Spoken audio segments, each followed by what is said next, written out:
Man, I hate this stupid Goblin Quest. You gotta do these dances. Oh yeah, I do hate that one. It's The just hard hell to you? follow. Oh, I was doing contract scammy. I was getting a lot of really good shit. Yeah. Mm. What's this game called? Or, Thrones and Liberty. CHRO.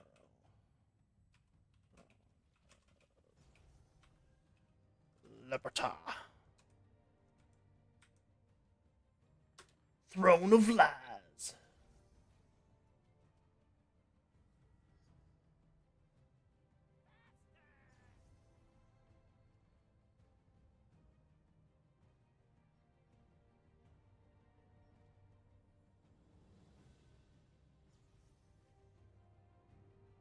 Routine. The person's name is Routines. Oh my god.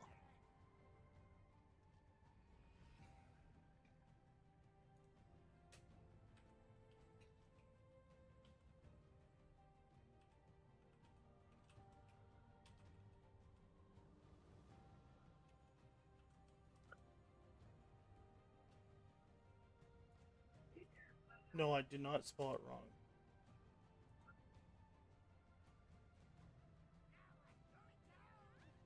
Nope, that's her fucking name. Stop trying to spell check me, you bitch. So, Cammy, you didn't do all the contract stuff? I did Hell no. like two. Oh, I did a bunch. Because now I'm gonna be able to make all my green gear. That's why I did it. Mm. I There's did one that enough. I can't figure out. I did enough to Uh, make all my green gear. I don't know I how was to like, do the oh no, star that one. calling one.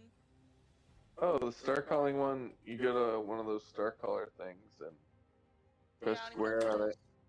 is. Yeah. So what you do is like you press triangle on and you hold it, and then you scroll over to the little orange, not orange, but like yellow little shield looking symbol. And while you see that, you can highlight uh, I have an each Xbox controller. contract. Well, the button placement should still be the same. So it would be hold Y, the top button. I just hold Y right now.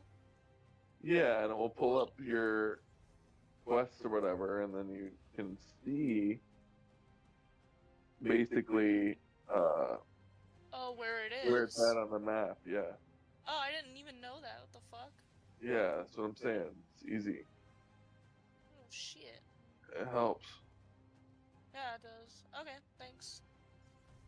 You're welcome. I cannot find this motherfucker.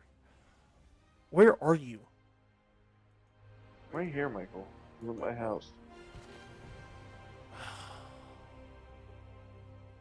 Maybe she's right here. Maybe it's just fucking with me. You want me to speak with this hoe? I think you're fucking with you. Stop. I legitimately need to talk to this fucking individual, and I cannot figure out Okay. how to find her. And it's raging. Rage quit. I'm raging so hard right now. This motherfucker's gotta be out in the open somewhere, right? Like, right? Maybe, maybe she is in town. I might be overthinking it. Let's look inside the town right next to the waypoint first. Get some who saw. Maybe use a little bit of critical thinking, and I might be able to figure it out on my own. Let's see. Yeah, this is definitely not it. There's no one fucking over here. Alright, that's a resistance manager or officer or whatever the fuck they want to call themselves these days. Karen. Um. Okay, is there a town? No. There's a town. No, that's Ursula Fills. She's in the forest? Why is she in the fucking forest? How do I even get your quest to begin with, bitch? Have I ever talked to you? She's just in the forest. Speak with routine.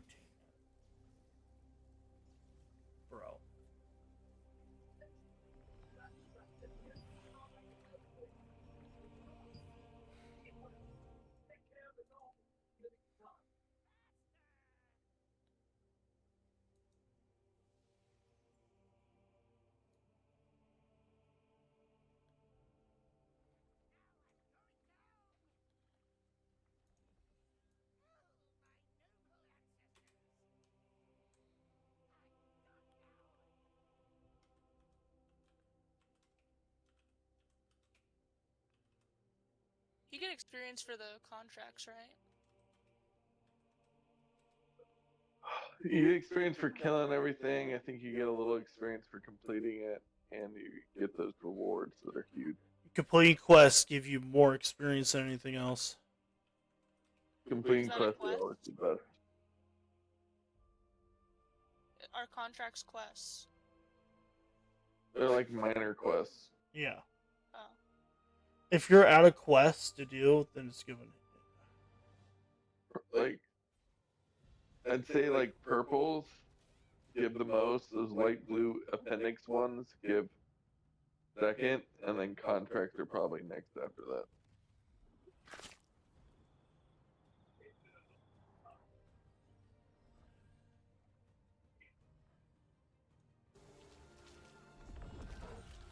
Oh, she's about to talk to her.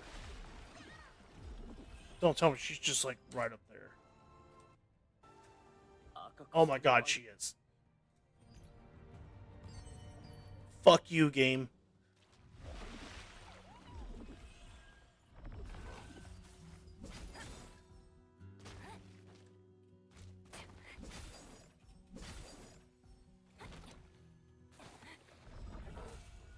Just remember myself. There she is. Welcome back. Did no one apparently anyway? Routine called for an investigation into All right. suspicious Wait, Amy, energy what quest recently are you detected doing? within Carmine Forest. Getting You Stardust followed the flame bullshit. spirit that appeared after the witch. Oh, Fucking you're Stardust, stuff that- man. Entering Give me a minute. Sinuous abyss. So, Experienced a what strange level are phenomenon you known as on? the abyssal contract. 17.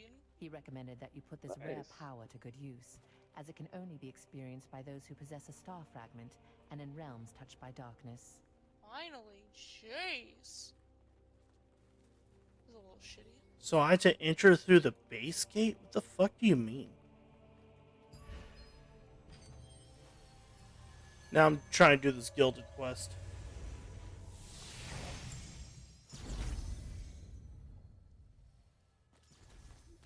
Enter through the base gate. Alright, I have exited the gate. Walk back in. You exit that gate, buddy. Alright. Nothing happened. Nothing happened, game. That clearly is not what you're asking for.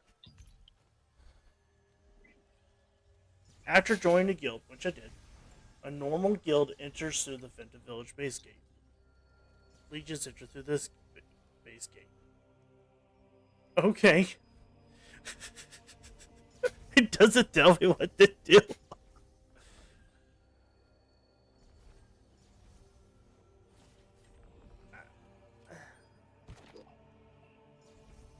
So you want to go here, maybe?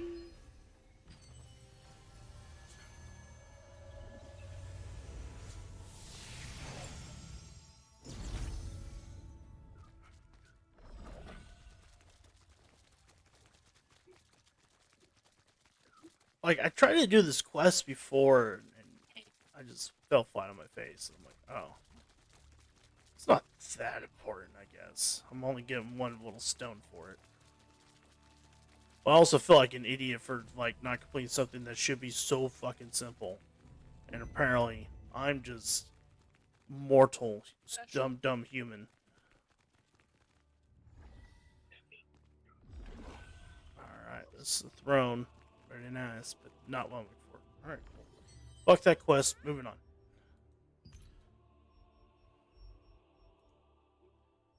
This one. Deja vu. I felt like I've been in this way.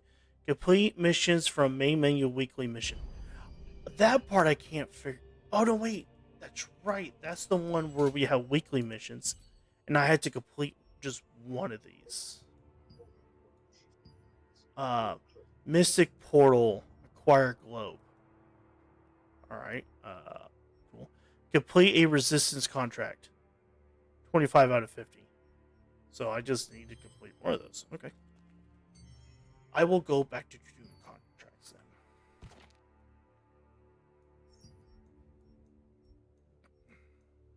Because that gives me purple gear.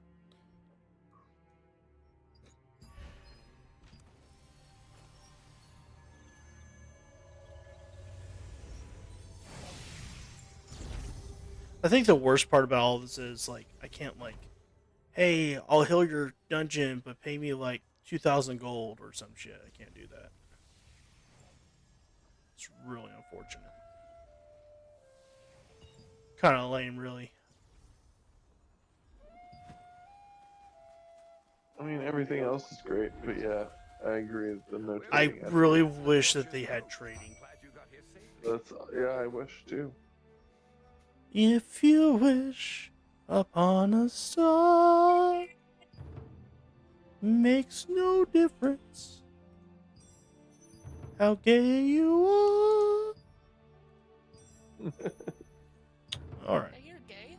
What? Hey, I got it covered.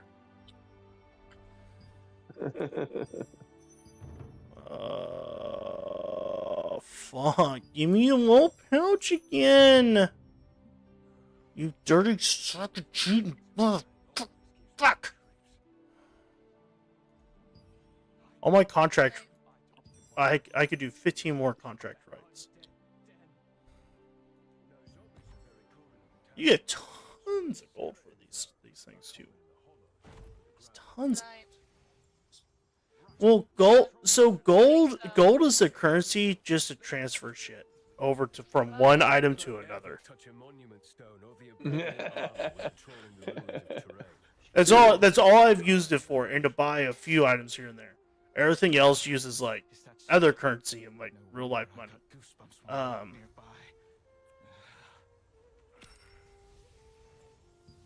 Up in flames.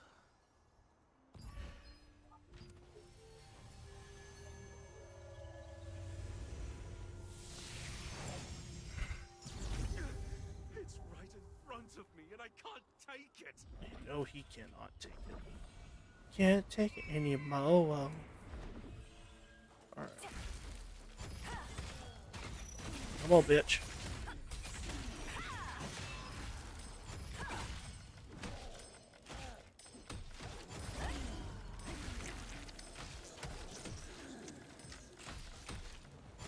Alright. Cammy thought she was gonna be right there next to me on level. What, did you already pass her? Pulling my skills right now. Well, she's like trying to catch up to me, and then she got really close, and then I just got all these quests that like. give me Yeah, get some like, speed again. don't feel bad if you're like 10 levels behind. He's only like 20 minutes ahead of you. As far as questing goes. It's so true. Like, I would have been level 50 last night if the servers just didn't go down.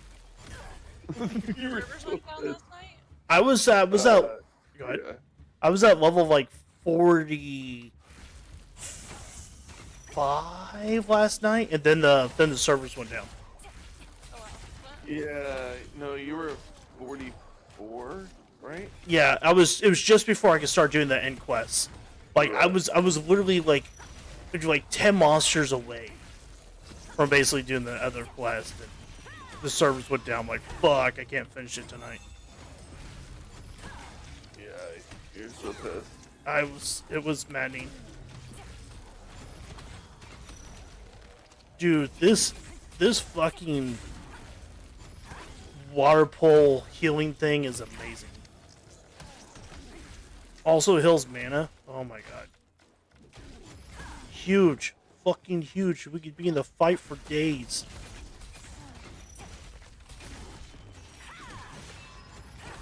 Michael, I just wish you'd help me at this dungeon. Are you on Castleton server? I mean, I Maybe in a can. bit. I can be on Castleton server in a moment. What is? Yeah.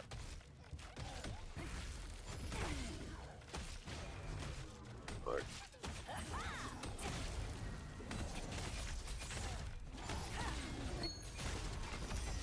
I probably won't re-level a character until I get kind of tired of this one. But the leveling was fun. I'm not gonna lie, it wasn't bad. The leveling is fun, and then I'm also wanted to play as Cammy a little bit. So Yeah. Glad someone does. I want to level this character up. already level 50 now. I gotta get big numbers. You know that? Gotta get my numbers up. I know. There's dailies and shit to do. There's buttons to press. Yeah. Oh, I know. I just wanted to fuck with you.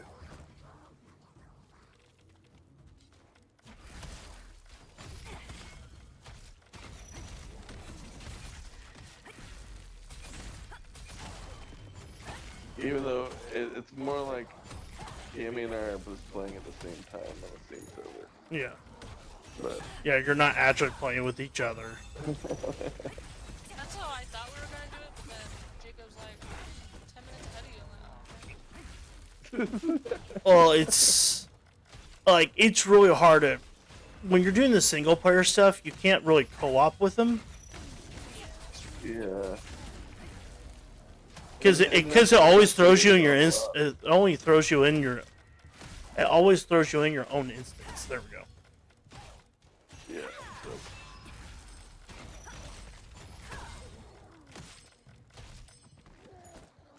So that's why it's like.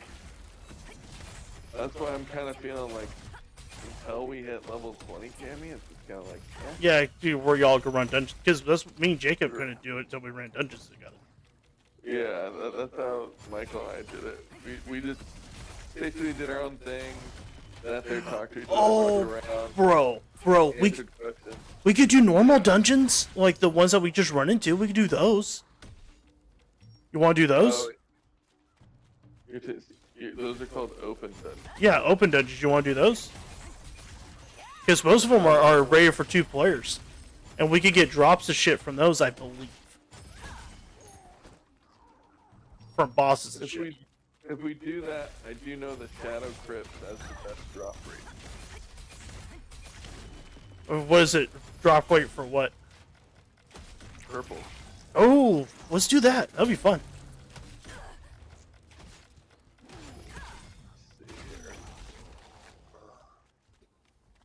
Because I'm not. I'm just gonna be killing orcs all day, completing these contracts.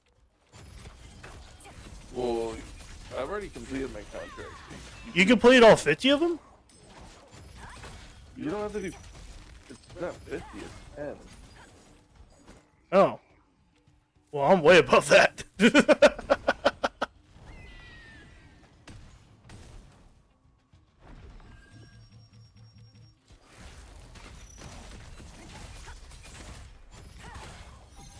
You're doing like a fuck ton of them? Like it's allowing you to do more? Yeah, you can do a ton of them, dude. Like, you could do up to 60 a week.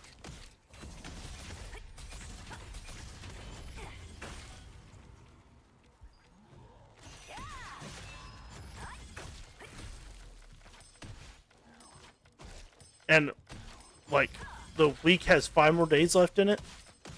So I think the next day I'll probably be Tuesday, if I have to guess. Like, go hard on it.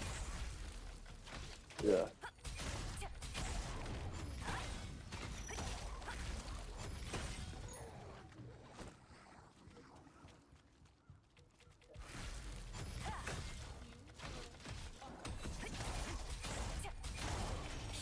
Hell yeah.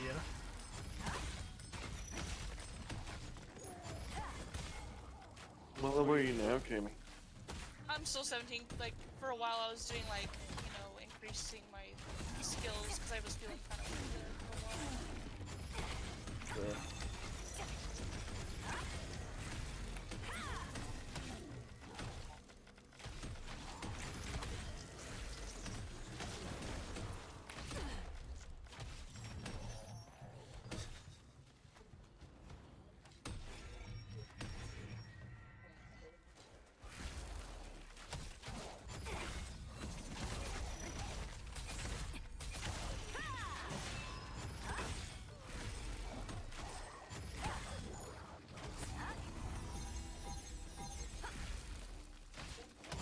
That reward.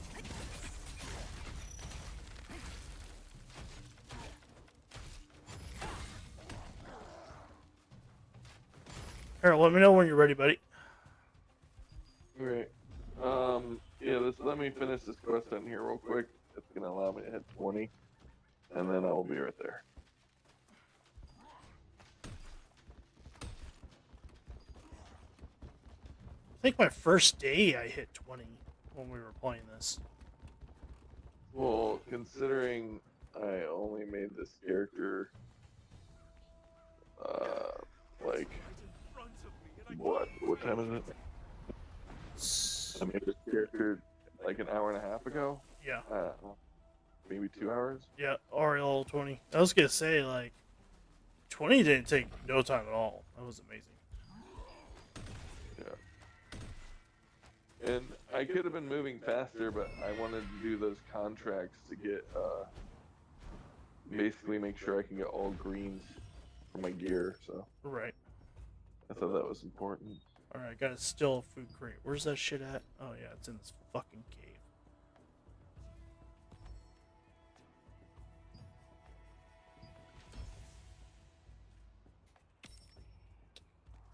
I hate this cave the most just because it takes so much work to fucking get there. Do you already have the Shadow Crypts unlocked? Do you have that waypoint? Shadow Crypts. Probably not. It's just north of the Orc place. It's like the furthest. Oh, okay, yeah, I'll get there. Let me grab this food crate and I'll start heading there then. Since I'm so close to this fucking food crate.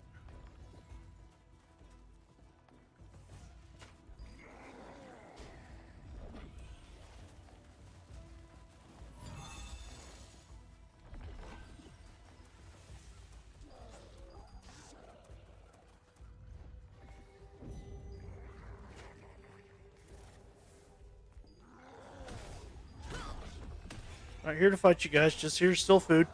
Just here to steal food.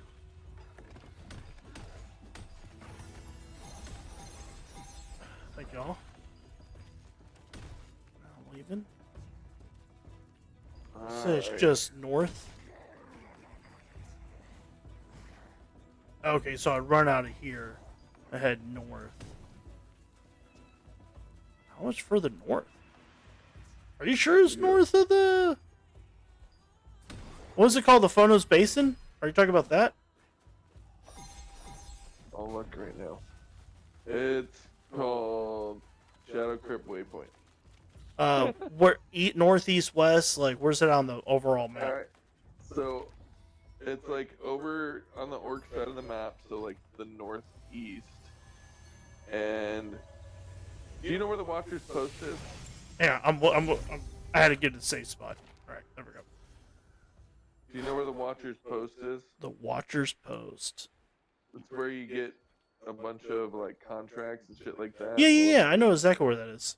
Alright, so Watcher's Post, you go to that one. It's gonna Oh be yeah, like I'm at the top Shadow right. Crypt waypoint. I have it.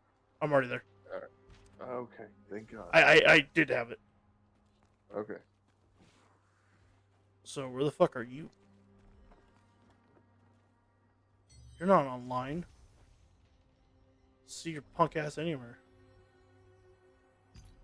Relationships. Yeah, you're not online, man. The fuck? You're right. I haven't been playing this game the whole time. I've been playing Baldur's Gate. It's a new Bullshit. That's what I was doing. Oh, since I mentioned, like, you haven't beaten this yet.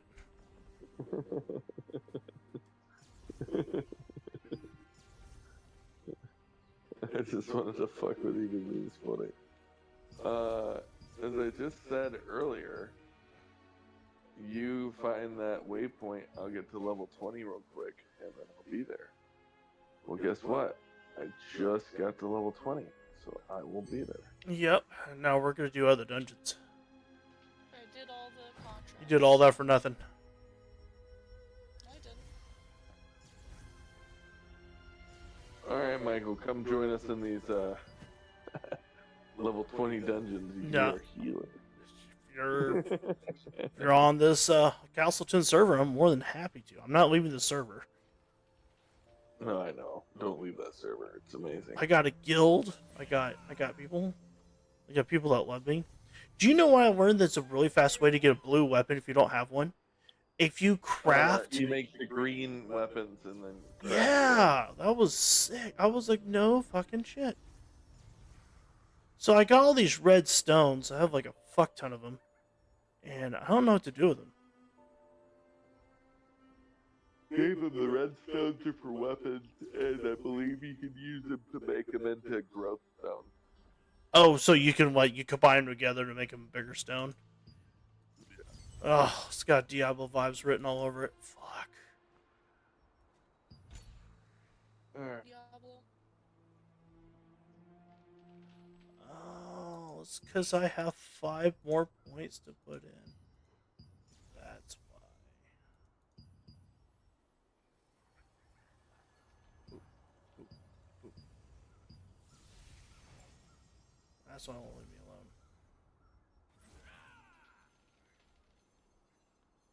A plan. Okay. Alright. I'm already here at the Shadow Crypt, man. I am too. I'm outside. Where the fuck you at, man? I don't see you. I'm staying. Oh, I see you. Stop moving. Stop moving. Stop. Right here. Alright, let's do this.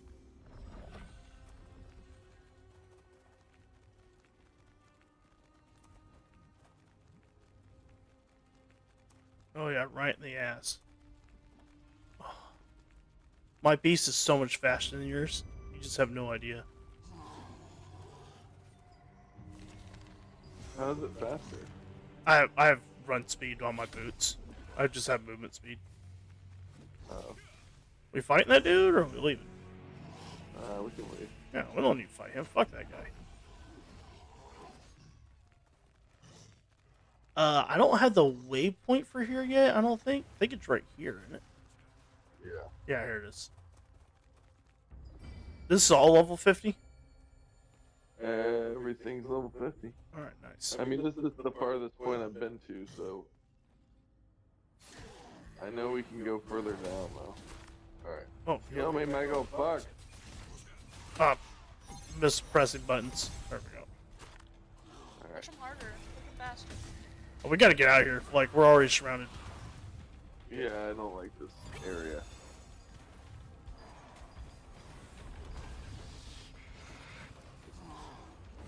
Did we go to this boss room up here? I don't think I'm gonna make it. Oh, you're really not. Holy shit. Oh my god, Michael. I'm good. I healed you. I mean, I'm good. I'm just worried about your ass. It's because I'm not able to click off of you yet. There we go. I had to press my other button. I just haven't got a chance to do it yet. Oh, I've been feared. It's all bad. I'm real scared.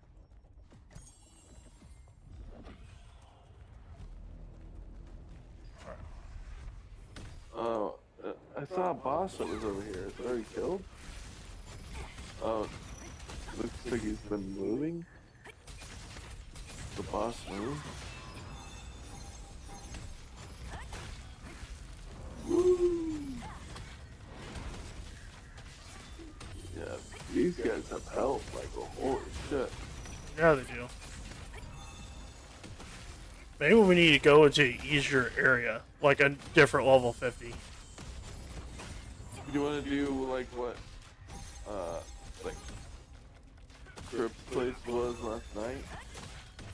Yeah. That we did the other night, like the level 40 to 47 area. Oh no! Don't shoot anymore.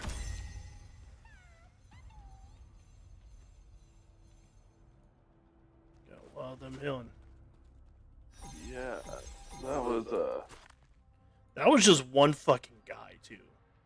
and it wasn't even a boss. That was just a normal guy. Yeah, there's no way we kill a boss. All right, let's get the fuck out of here, man. All right, man. All right. Well, I guess we could do this, right? You can teleport here. Oh, you just teleport. You can teleport out altogether. Just click something else off to the side or whatever, and then what dungeon you want to do is the so ones that are worked our way down to level fuck. You know what I'm trying to say? The Abyssal one. Yeah. The first dungeon that we did, where it was like we went to level 3 and there were level 42s. Yeah. Then we went to like level 5 and I think 47, 48. Yeah. Oh, here it is. Found it. Yeah, the Abyss. Alright, I'm going there. Yeah, I like the Abyss. It was a cool spot, actually. I completed Oh. something else in my codex. I don't know what the fuck I completed. Oh, it's a collection.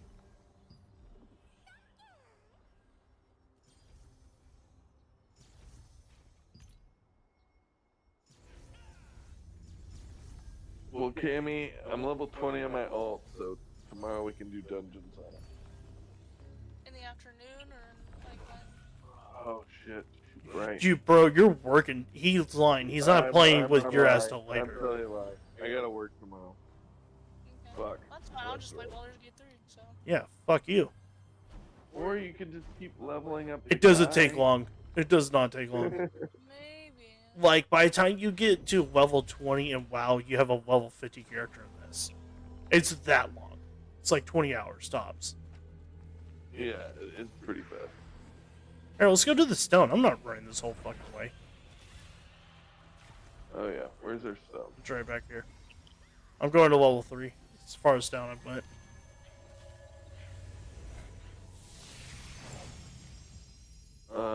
Okay. I think that's as far as down you gone to. Nah, I did 4 and 5.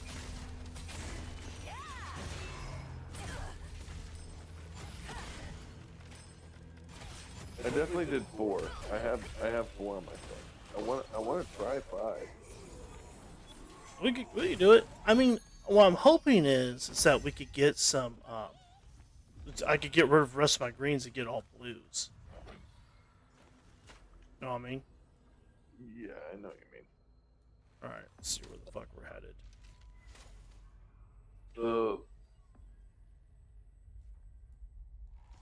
It looks like if we go down this way.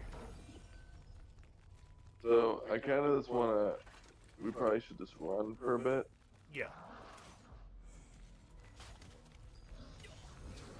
You got stunned, bitch. I'm not worried about it.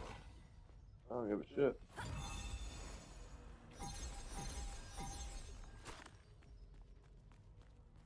Okay.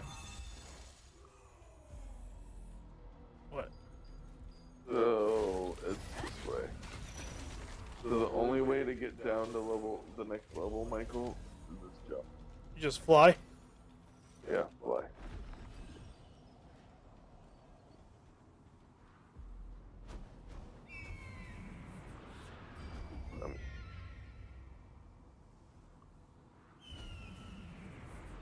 Where did you fly to? Straight down to the farthest part of the bottom. You went like way down. Holy shit. Yeah, apparently there's a gate here you can't open.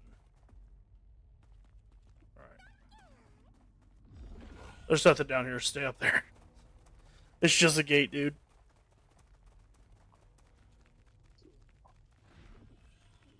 So we can't access that yet? Nope. There's people waiting by it. That may be like a People PvP, by it. maybe a PvP area or some shit. Okay. Well, I farmed this area, dude. There's some good fucking shit here.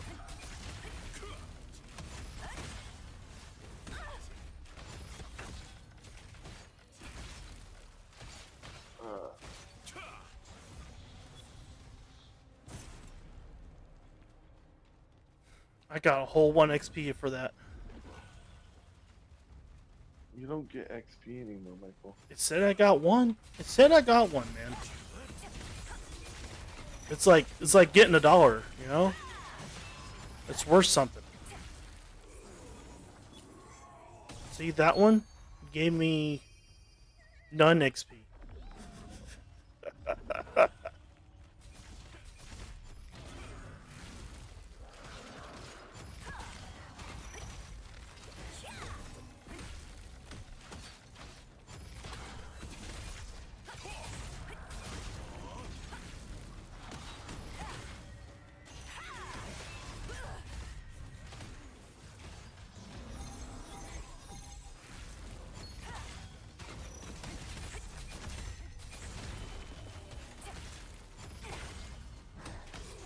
So you like? Oh, there's a stones over here. I think. God damn it, fucking slut! Oh no. What, did you fall? No. Fuck me. Did you Is die? is there a way to destroy shit in your inventory? Oh, destroy stuff in your inventory? Yeah. I don't know what it is on the controller, but the answer is yes. Just buy more inventory space. Where? It's in the inventory. It costs gold. Just open up your inventory. Or for me, it's I. See that little plus button by the two numbers? Like you're at what 125 or 25? 125. There's that little plus session there button right by it, and it says expand inventory space. You could go all the way up to 150 before you have to spend gold, or not gold, but actual money for it to increase your space.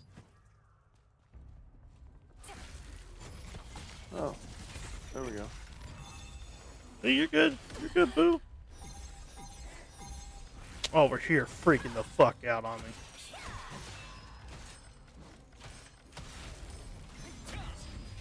So after that, you have to spend solent or whatever?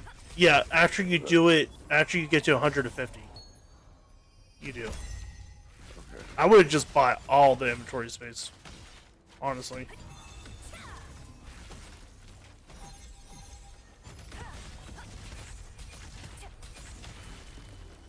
Yeah, that's pretty expensive. Maybe I'm just a Jew. Oh, what, 250,000? That ain't nothing. I'm kind of a Jew.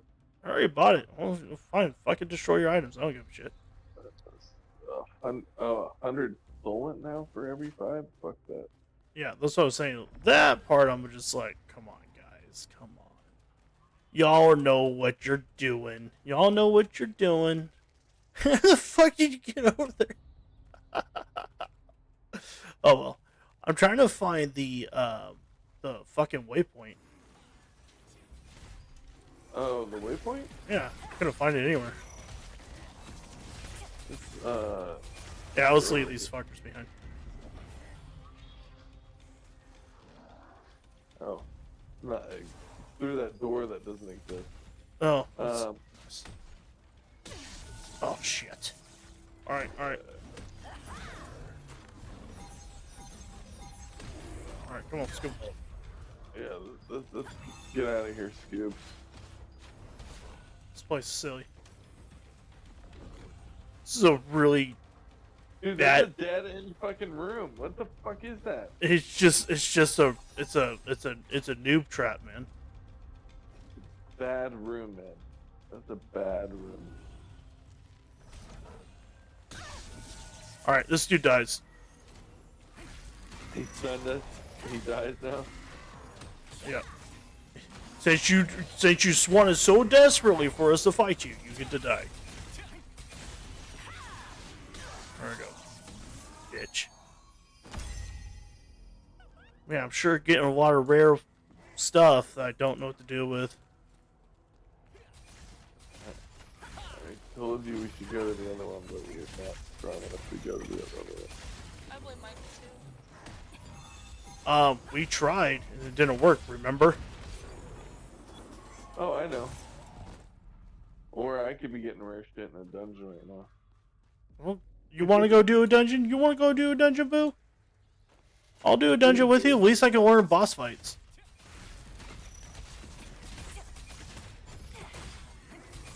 Yeah, if we do a dungeon, I'd be super duper happy. That'd be great.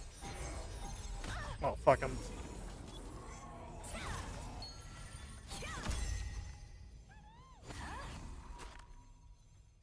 You just want to queue up for one? Sure. Alright. Just do the first level 51. We're gonna do this one, because it has a really good bow in it. Oh, you dirty slut! Doing the bow one, I won't.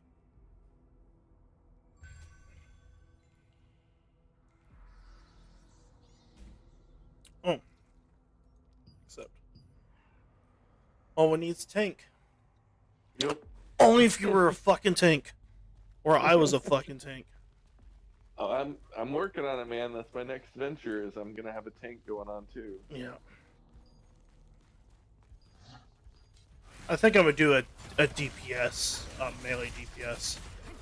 Yeah, you should, man. DPS is fun.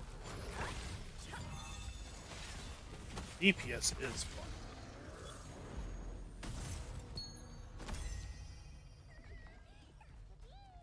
So our whole When Brian hits 50, he'll be our main tank though. So he's a tank. Too, when he so hits 50s, one of these days. Yeah, it's fucking fair. I'm surprised he's not 50. He's had a lot of things going on this week. Oh. He did like some hypnotherapy thing and quit smoking, and he's working on himself right now. So he's had other priorities. He also had somebody from out of town visiting, and so he's had a little bit of a life shit going on. Different priorities, you know.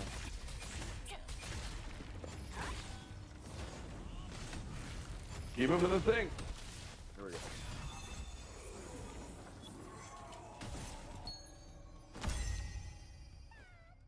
We're still getting rare ore and shit.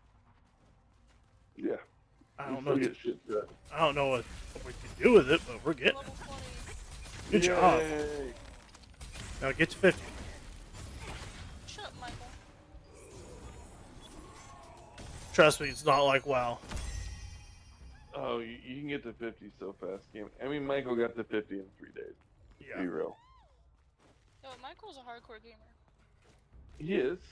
Yeah, but But so I'm saying, like, you could get to 50 by the end of the week.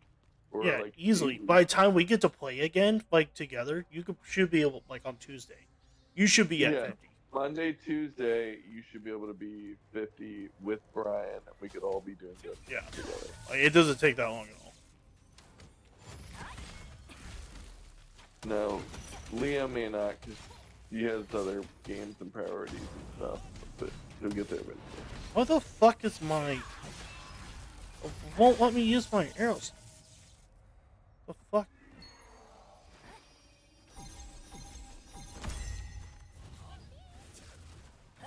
No one wants to take a level 50 dungeon. Fair. Well, they do, it's just the specific dungeon I chose.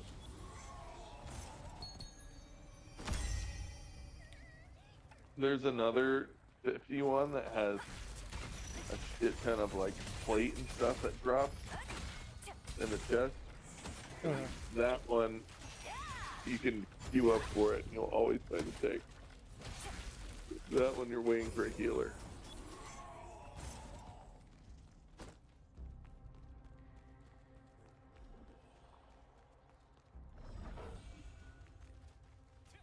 So Tank always wants to do the one where he's gonna get his gear. Yeah, we're just getting his gear, especially at this point in the game, like so new.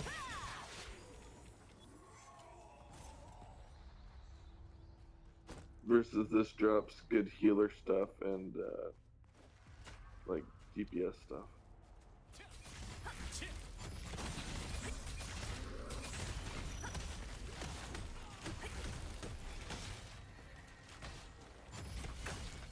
So how far are you on the on your secret dungeon?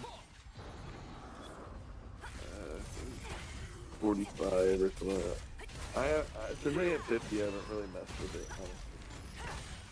I beat 2 of the level 50 bosses, but one of them, bro, like he's fucking hard. I was like, I don't know how I'm gonna fucking beat him. I got him down to like he has like 76,000 health. I was like, all right. He's basically like, fighting I the heal spear. forever. He's literally fighting the spear armor right here, which takes fucking days. Like that shit, plus some. Like, ugh. Plus you're trying to dodge all of its attacks. And Yeah, no, I know the type that you're talking about. We gotta get that. it's fucking wild. It doesn't surprise me. When I saw how many level 51s there were, I knew there was gonna be a guy that was gonna be like stupid. You're gonna meet your match eventually. Exactly.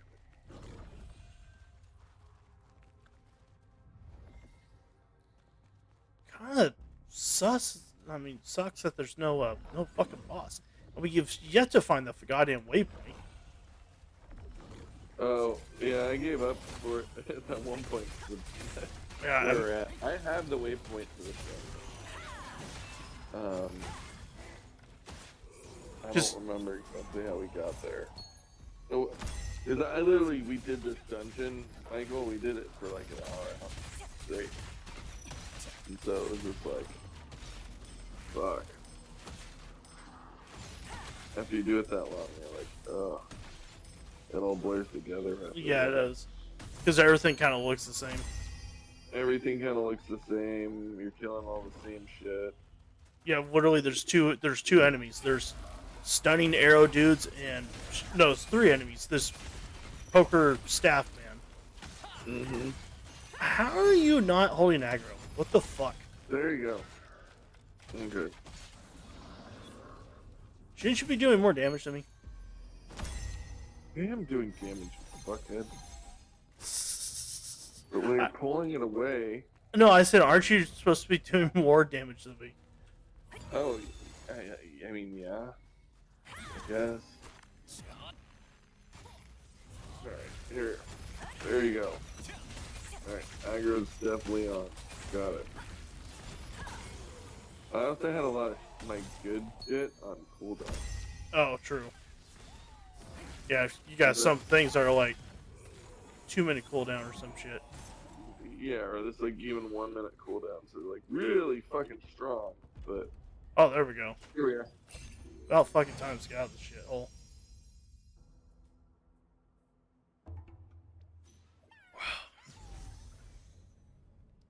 Welcome to the desert.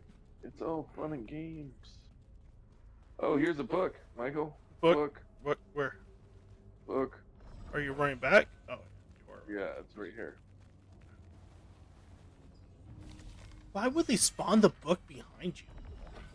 No one's going to look Fuck with back. you, Michael. Yeah, I know, The right? fuck with you.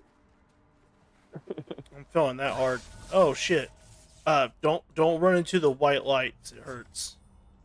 Okay. I did. It was not fun for me. You think you're the healer and you Yeah. can heal you. Just heal myself through it. Too bad I couldn't have been the fucking tank to learn this lesson. The tank probably can run through it and still like come out unscathed. How much fucking health he has. What number is the tank? I can't see him. Tank is 4. actually- I think he's number 4. Yeah. He has 10,000 hit points. I have 7,000, so he's not that much ahead of me. Yeah. It's not like WoW where the disparity is like, Oh, huge. yeah, well, it's like twice your health pool or some bullshit. Oh, that person got stunned. Hey, look, they got to learn their lesson. Well, you gotta remember too, we're in the very beginning of the game, so he's probably not gonna max geared tank and all that shit. that's True. gonna come in. Absolutely. Somebody's doing a lot of damage. It's me. It could be me. Fuck you. Hey, my shit stacks, man. What the fuck? Leave me alone, you bitch. I love to see, Oh my god. you know, like in WoW, there's that mod where you can see how much damage everybody's doing. Like, I love to see. Recount. Yeah, that. Well, but there's just no mods yet. Dude, that guy's stat, like, the tank did not hold any aggro. No. It's making me very sad. There's another healer in this group. That's great. Yep, it is. Could be the tank, too. That's probably why he's not holding aggro. I'm not gonna lie. Yeah, remember there is tanks that we talked about that are undieable tanks that can't hold aggro. They're like, I'm gonna do 1 sword and shield. It's a build. Yeah, you gotta do some damage, man. You gotta hold that aggro. Oh, you're going Can't down a do little bit. There you go. Back up. Thanks, that little sliver I had there got me really worried, man. Oh. Dude, I take everything seriously.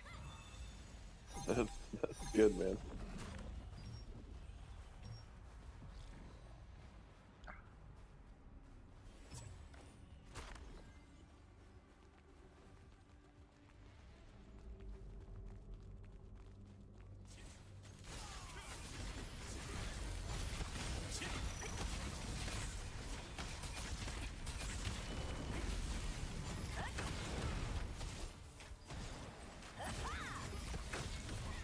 No, I got pulled over to him. Fuck.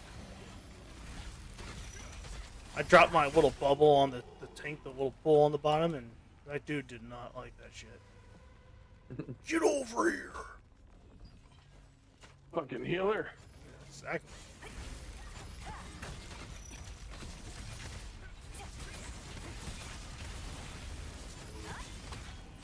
I got this cool little shield hill that everyone can have.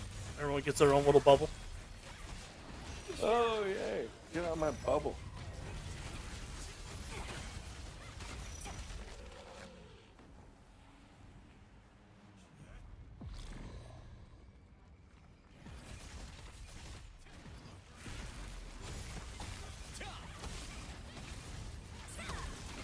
Huzzah!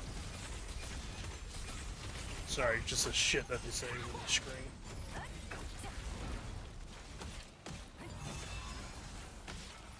Oh shit. Dudes are going down.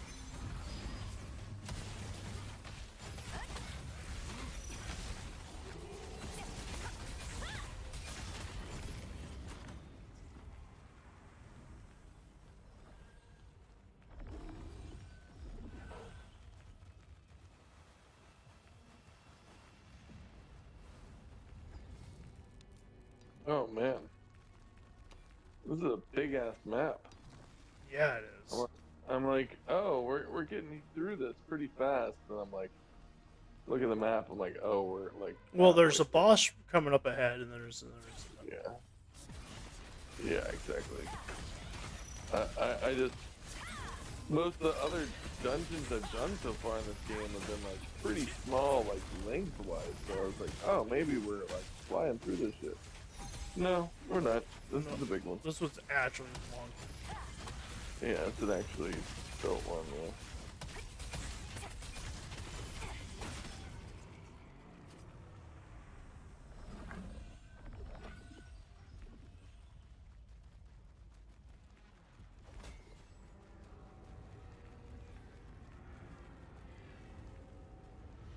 All right, someone touched the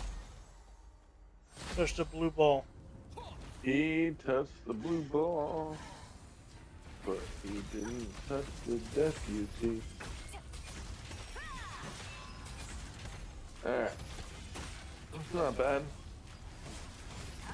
This isn't the boss. I know. But it's not bad. Yeah.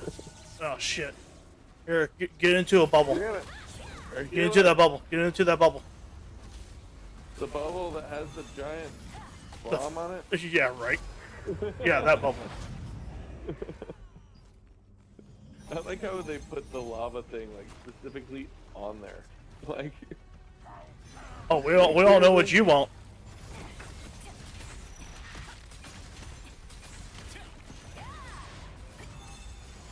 Alright, there's about to be another bubble coming down. Oh, we don't need it right now. We're good.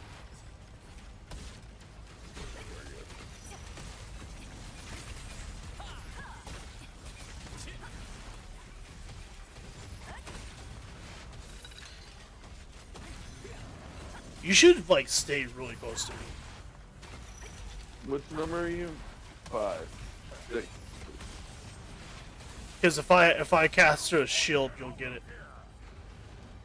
Oh my god! I just got somehow clicked off a shield. Let me out! Oh my god! I accidentally touched. Wait, it pushed me back. It pushed me back into a fucking white light, Oh my god. and it stunned me. I got, Can we dude. hear some heals, please? I'm dead, dude. Fuck off. You know what, Michael? Do better. his move pushed me into one of those red white lights and stunned my ass. That just sounds Like like an imme- excuse to me. I mean, call it what you want. It happened. Well, Well, it definitely happened. no one wants to hear that. Sure. This bro's trying to fly in there. Not gonna work, dude. What are you doing?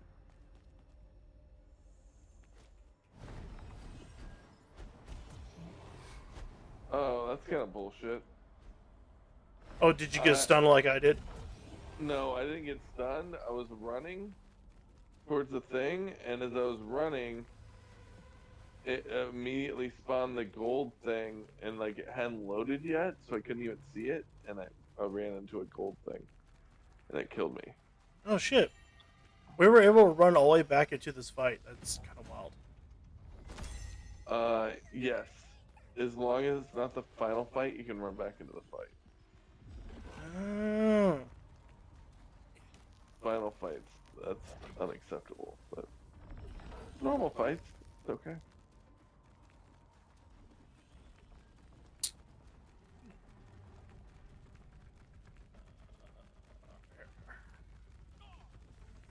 I get fucked. Yeah, I wasn't paying attention. What the fuck? That was dumb.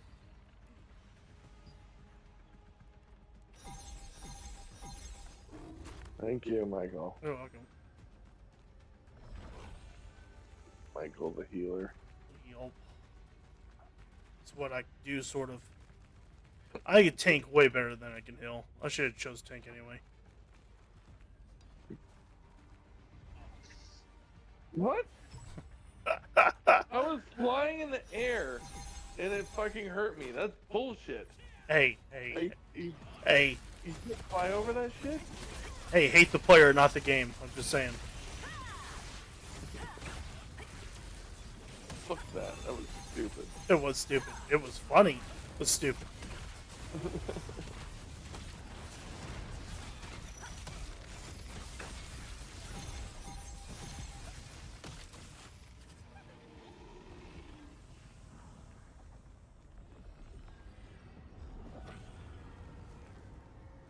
It's the final fight now. Do do do do do do do do do do.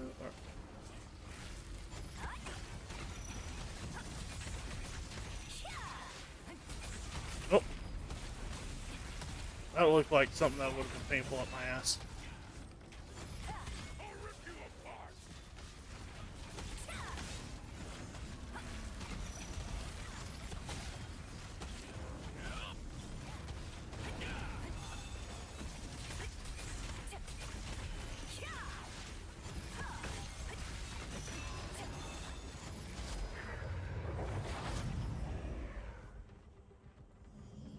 You ready to go against the douchebag? Oh yeah. Hopefully I won't die to some bullshit again. Hopefully this is a different douchebag. He looks like the same douchebag. I know, right? It's making me worried. I think it's like trying to prepare us for this final boss. Yeah. Final boss. Just want to let you know, this little white thing on the ground, this is gonna be the main thing that gets you. Throughout the whole thing. Oh. Cook, man. I can't see his health.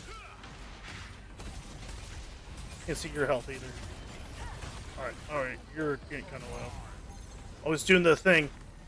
Oh, it's a maze. Of course it fucking is. There it is. It's over here. Oh my god. That's some bullshit. Oh, he got you too, goddammit. Oh, I should have bubbled us. Could have bubbled us right at the beginning of that bullshit.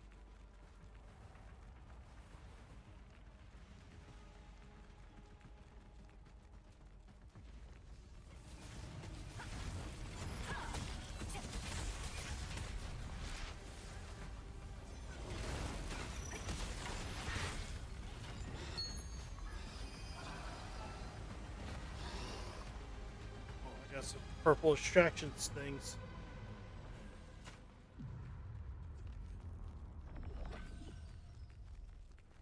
The Crooked Man.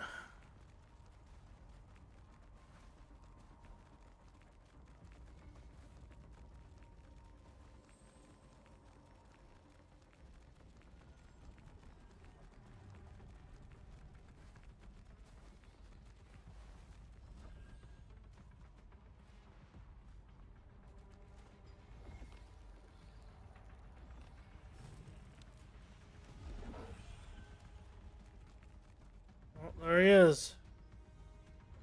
There's fucktard MacGyver right there. Oh, I want to land up there so fucking bad. The music already started? The fuck? Oh, fuck. He's mining. God damn it. Dude, that guy has gotten to everything.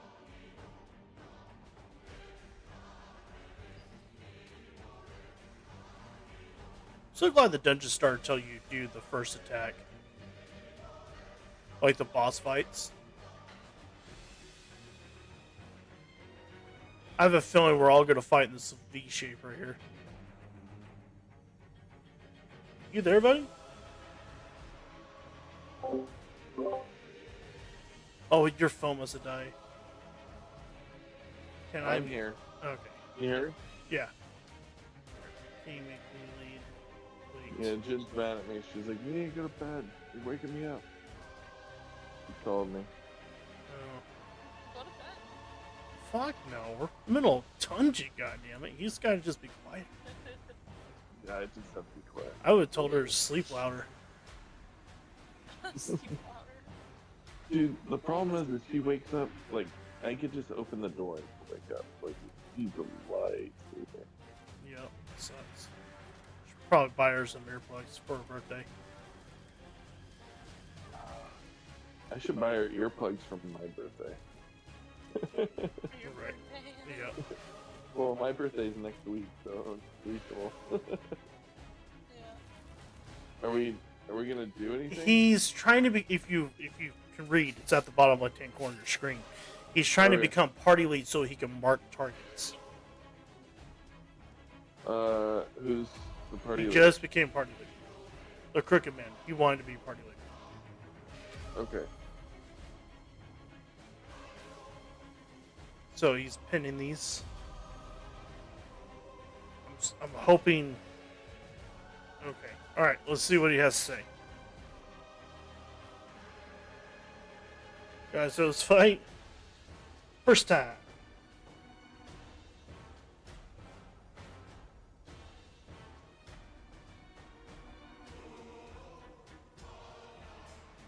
Shit.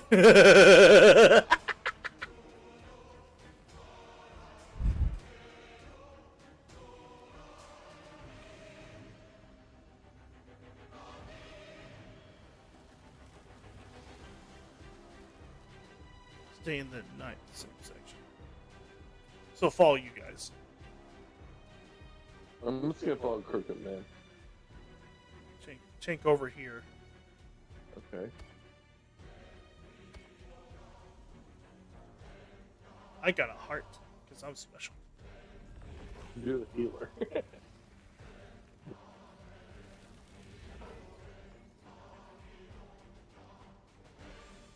I'm excited. We're in a new fight.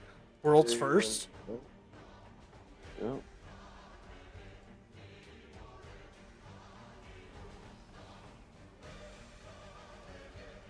He puts a dot Where on is some. the- Okay. do a If it's dot. purple, you have to open Open one one. else. Open one.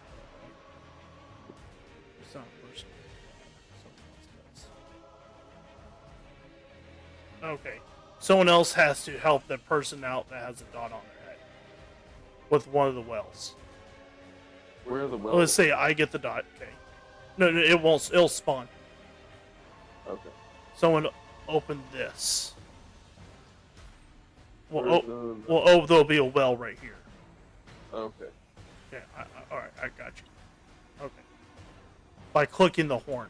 Ah, the horn. This will be active. Okay, got it. Okay, got it. Okay. What? The horn will activate. Yeah, you click on it or whatever your click move. Mine's actually just click. And that's gonna save my friend. That'll save your friend that has the dot. Okay. Okay. On the other side. The other side, what? I stay here because I have the dot. Okay, so the dot is the AOE dot. So the dot person runs up front. The other person presses the horn. Does that make sense? Okay. Yeah, The dot so goes to the whoever boss, gets and then the dot- other person clicks the horn. That's it. Okay. Okay, I'm all caught up. I got it. All right. Makes sense. When it goes away, I start running. Start running to get to the other side of the wall that you guys are. And if it's red, just run down. Just run down here. Okay, just run over here.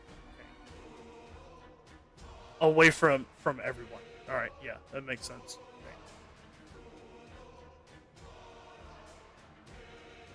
Okay. All right. So what color's the buff?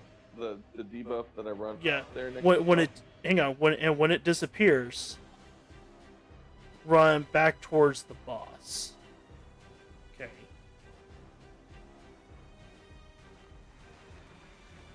So 2 dots. There's purple and there's red. Purple, go up to boss. Red, run away from it. Run away from the boss. Yeah, got The it. orbs over your head. Okay. And someone else has to call the horn whenever it happens. And And you so- tank the Do I boss. call the horn for either buff? Huh? Is that for both debuffs? No, just the purple one. Just purple. Okay. The red one just run out. All right. Red, run out. Purple, run towards boss. Somebody hit horn. We're on the phone. We can call up the horn. Got it. Yeah, it makes sense. All right.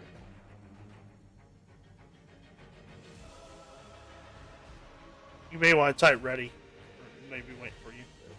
Wait. Someone said wait.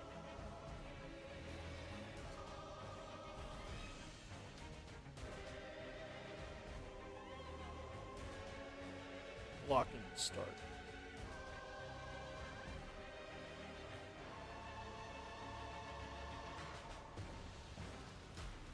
No, like 417 to lock. Okay. You will see it though. Fuck, I kind of wish I was a DPS. Well, because I'm gonna have to watch multiple fights now. Like, I'm gonna have to watch the Hellpar and see what that fucker's doing, and this it's a chore. I'm sorry.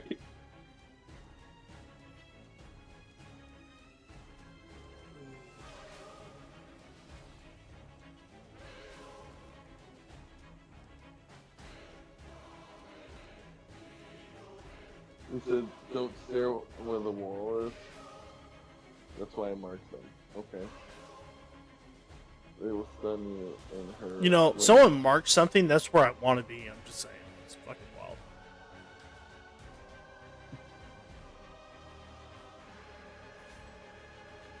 All right, let's do it. Bro's an orc right now.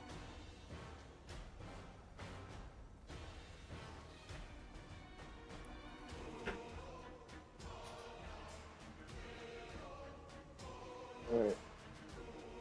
Mafia, go.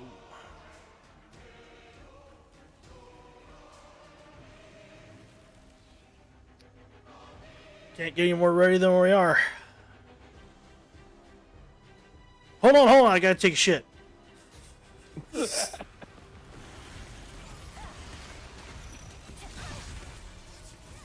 Yeah.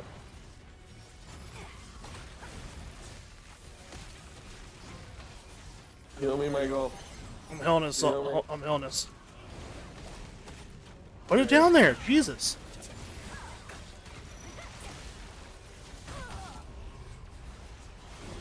mean, you got deleted.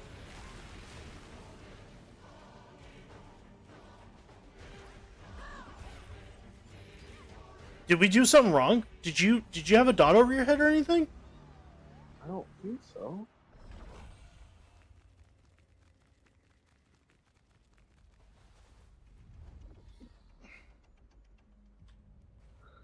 Now it said I disconnected.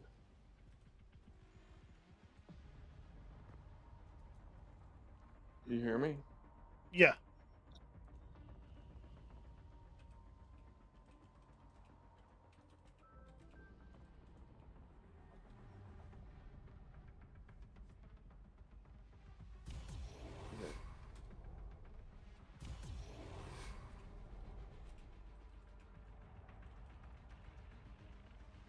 Are they still alive? Uh, Yeah, they're still alive.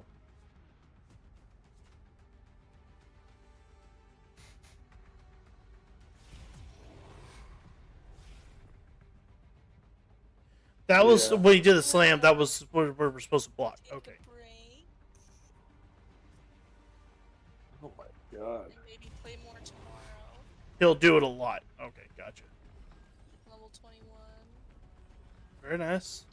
Nice. 50, here you go.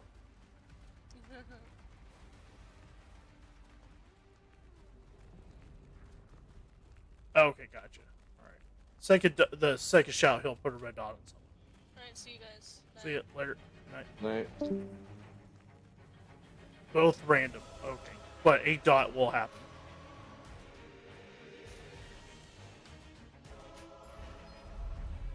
What happened? Did I get Yeah. kicked? Your friend Raven Storman logged out. It says you logged out. I absolutely did not log out. Tell him I'm coming right back. Like, I just got kicked out of the server.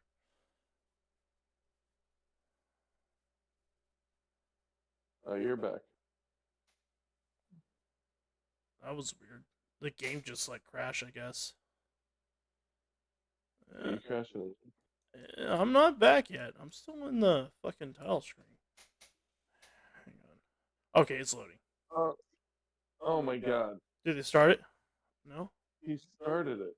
Alright, well, I had to reload the game. Something went wrong.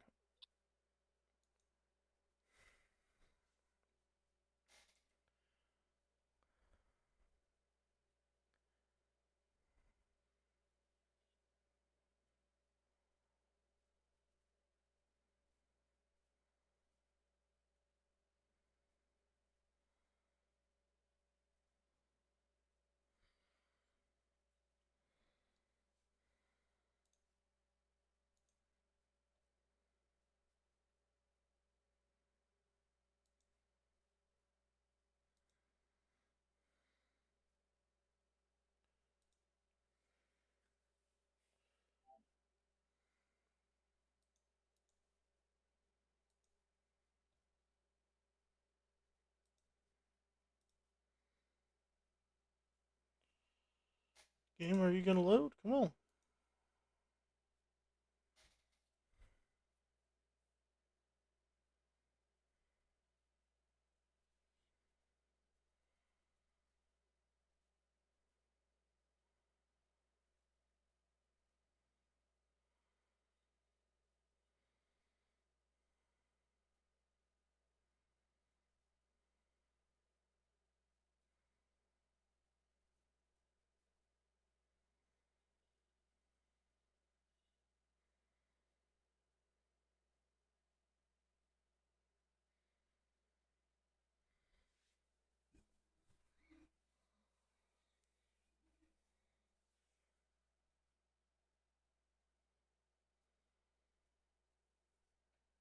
There it goes. The game's loading. You still hear me, right? Yeah. I was making sure my internet didn't go down.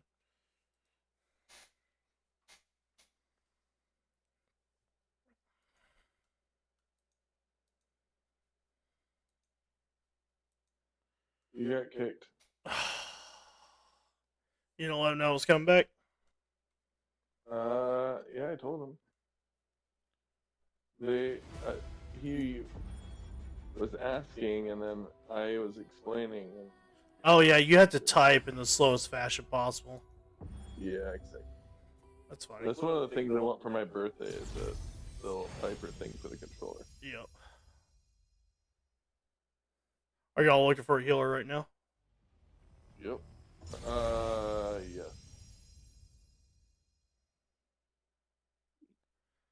Oh well, if anyone wants to get kicked, it'd be best to be me. Did y'all find one yet? No. All right, cool. I could probably get back in it. What was the dungeon? This is the purple one. The purple one. It's the second level 51. Oh no, not one I want to enter. I want to look for one.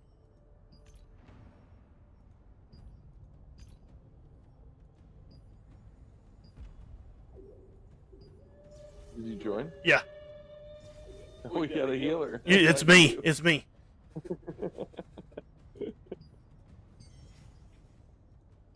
The tank is not ready up though. The tank is not reading up.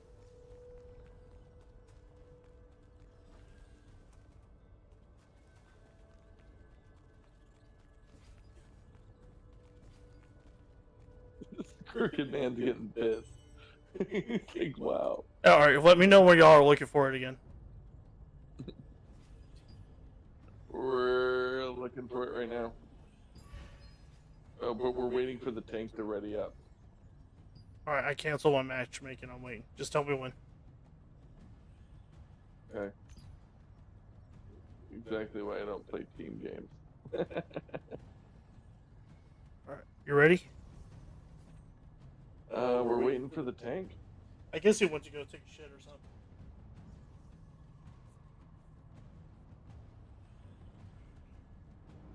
Do you want to expel him?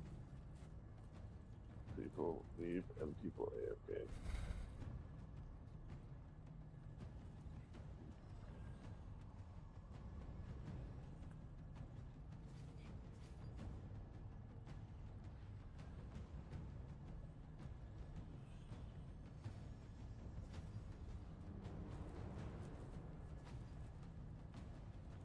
Yeah, have you noticed on the map when you see all these purples being announced in world chat?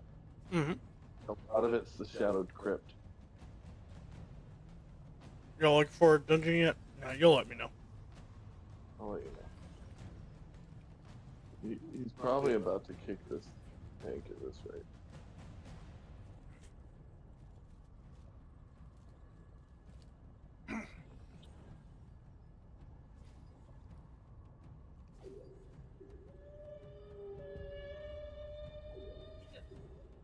What? I know.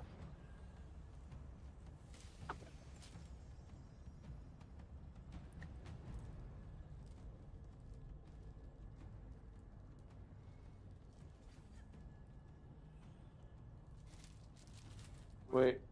Oh no. What? The guy came back and we kicked him.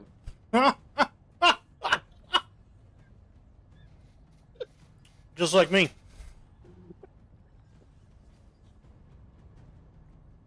Are you looking for one yet? Yeah, we're looking now. That's fine. He came back and he kicked him. I'm like, fuck no. And I saw him running around. I was like, no. Did you ready? I'm in y'all's thing already. We're waiting for a tank We don't- that we y'all don't have a fucking healer. kicked. We don't have a healer. Oh, I'm in someone's healing party. Well, you don't have a healer ping? Mm-mm. Do you have one now? A tank or anything? We just have 4 DPS.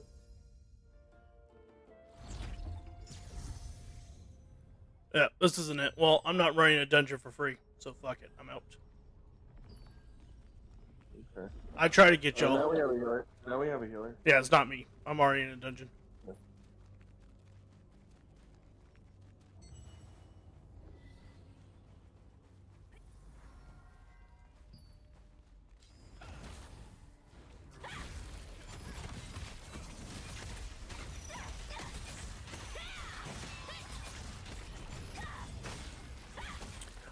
Actually, I'm gonna try to win this fight. Fuck it. You're gonna try what? This fight? I want to learn this fight, so I'm gonna go. I'm playing with these dudes anyway. Okay. Hopefully, you'll get a better healer than me. I doubt it, but best of luck. I doubt it. But Jen keeps coming out here and yelling at me. Go to bed. Now I know why you come over to play at my house. Well, she's like, oh, paranoid. Dude. I'm doing the chaperone thing tomorrow, but I don't have to get up until. He just like always over prepares for everything. So like, it's kind of stupid. We don't have to be there till 10:30. I don't really have to get up until what 8:45, 9 o'clock. Yeah. Like I'm not really in the negative that much right now.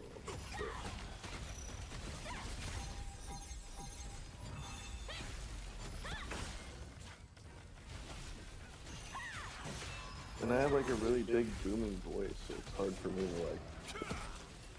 Yeah, you do.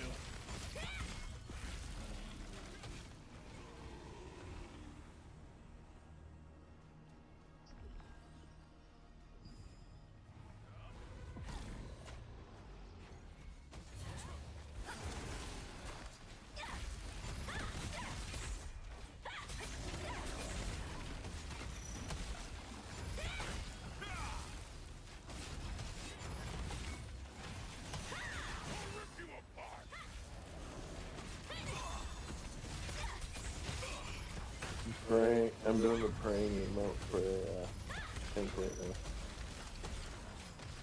We just want a tank. Sucks. Please. I got a tank.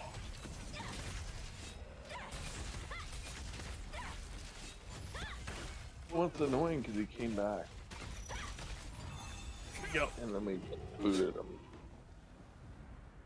Fuck. He was back. That's bad. But you notice how that Shadow Crypt is the one that keeps dropping the purple in the world chat? You Yeah. see that? Yeah.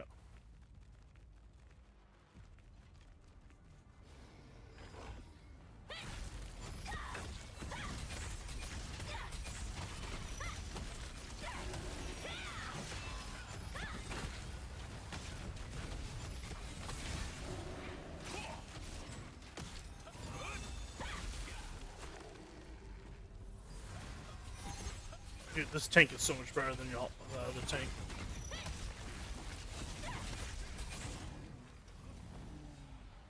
He's like, oh my god.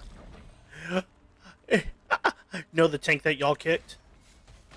Mm-hmm. He's in my party. Oh, really? Yes, Mafia XX. Yeah, it's Mafia. Yep, yeah. Never mind. I was like, this tank's so much better. Then I'm like, oh no, wait, this is the same fucking tank.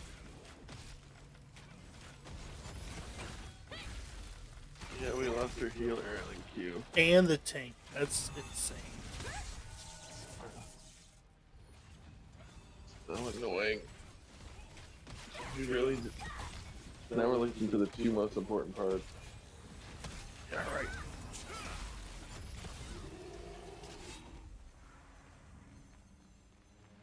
Man, I love that circle feeling. Oh my god, so good. So strong. That actually kind of scares me. A heal that's so good that you heal everyone to like full health tells me that there's bosses that like if I don't put that on at the perfect time, we're just gonna wipe.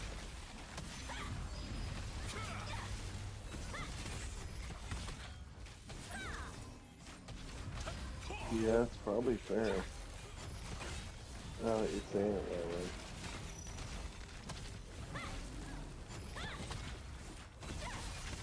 What? What, did you get kicked now? No, the price of this little pet thing went up.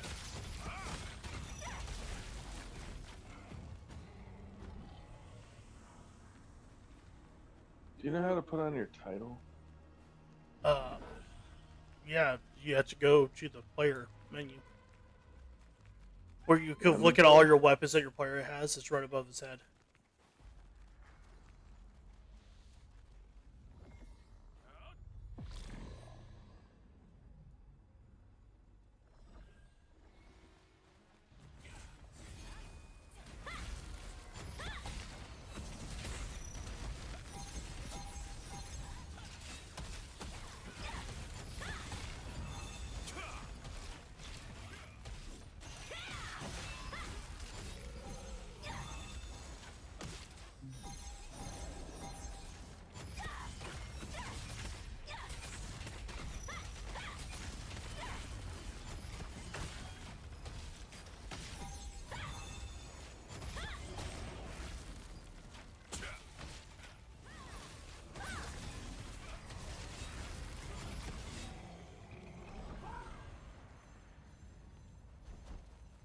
What the bitch turned to stone? The fuck?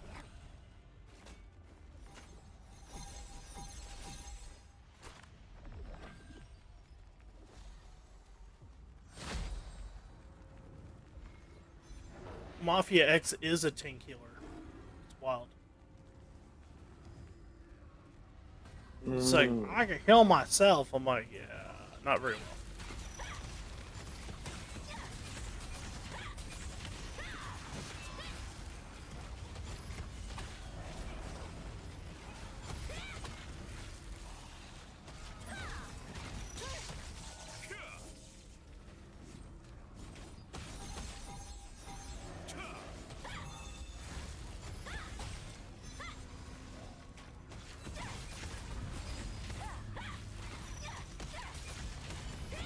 Dude, there's another guy in here that's using a wand too. Holy shit, there's 3 of us here with wands.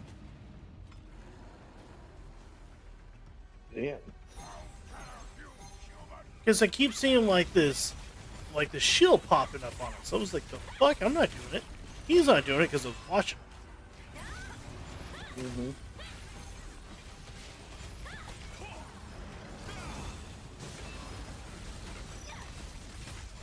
Will you guys not stand in the glowing lightning shit? That's clearly not for you. So weird. Oh, that sucks. We're both. We're almost at the boss.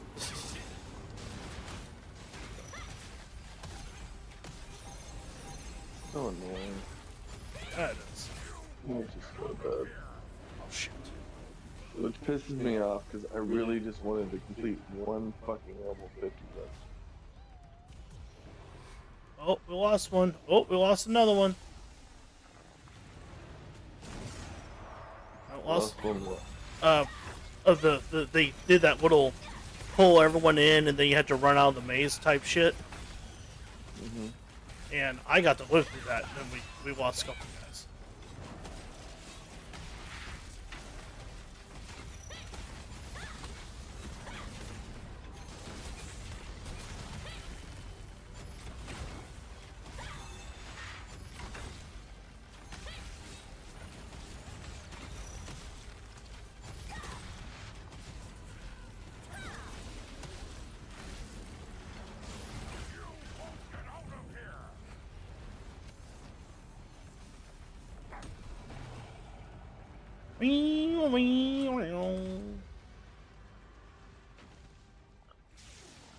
Alright, well. You going to bed or some shit, or Thinking about it. yeah, such your wife is gonna be yelling at you if you wait like another 20 minutes. Correct. She's gonna freak out at me. And then now I don't even have an incentive. I don't even know when I'm gonna play. And if I'm gonna play, how many times we're gonna wipe to beat the boss. So it could be another hour for me to complete this shit. Yep. Yeah, because I've literally been in queue for 11 minutes. It's fucking crazy. Bro. Yeah, I'm out. Fucking so annoying. I just wanted to complete one fucking dungeon. It's no what's weird. They kicked me faster than 30 seconds. That's wild. Like, didn't give me a chance.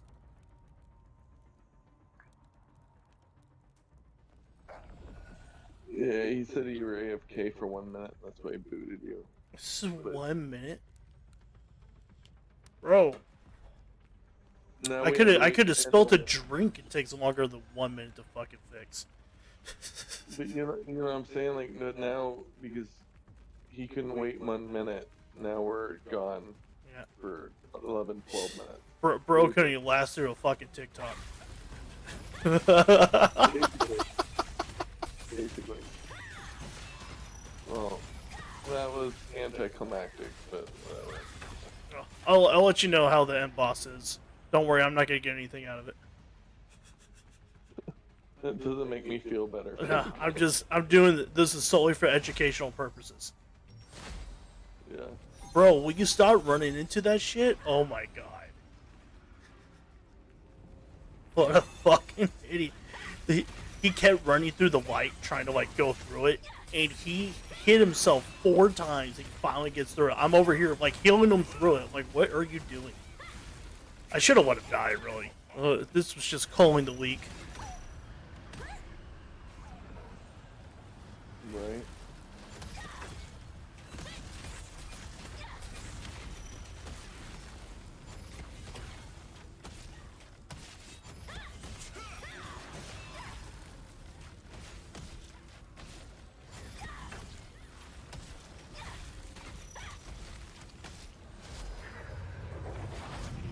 How many of these do I have? 30? So, 30 times 100, that's 3,000 extra abyssal points I have. Nice.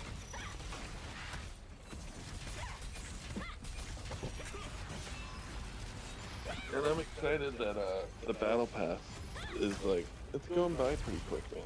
I'm already dude. at level 24, 25. I'm at like 30. I don't know what I was doing. And maybe it was contracts I was doing to get me so high up there. Yeah, maybe.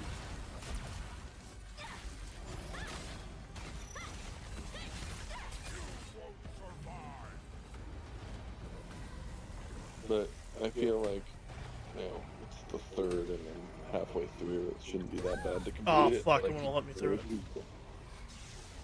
know what I'm saying? Yep.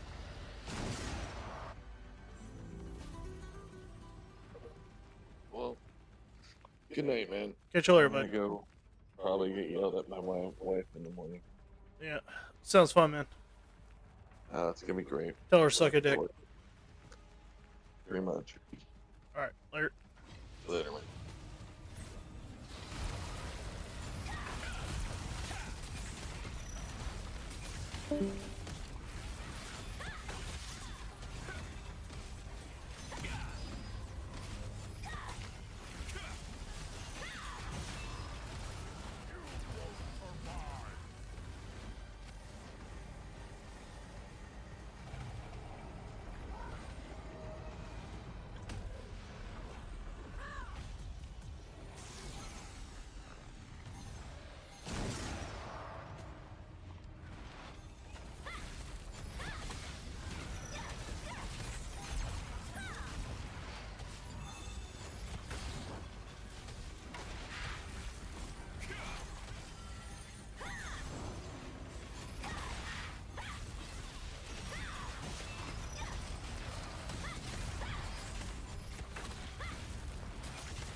I was hoping I could win the fight.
Are you here to ask about something?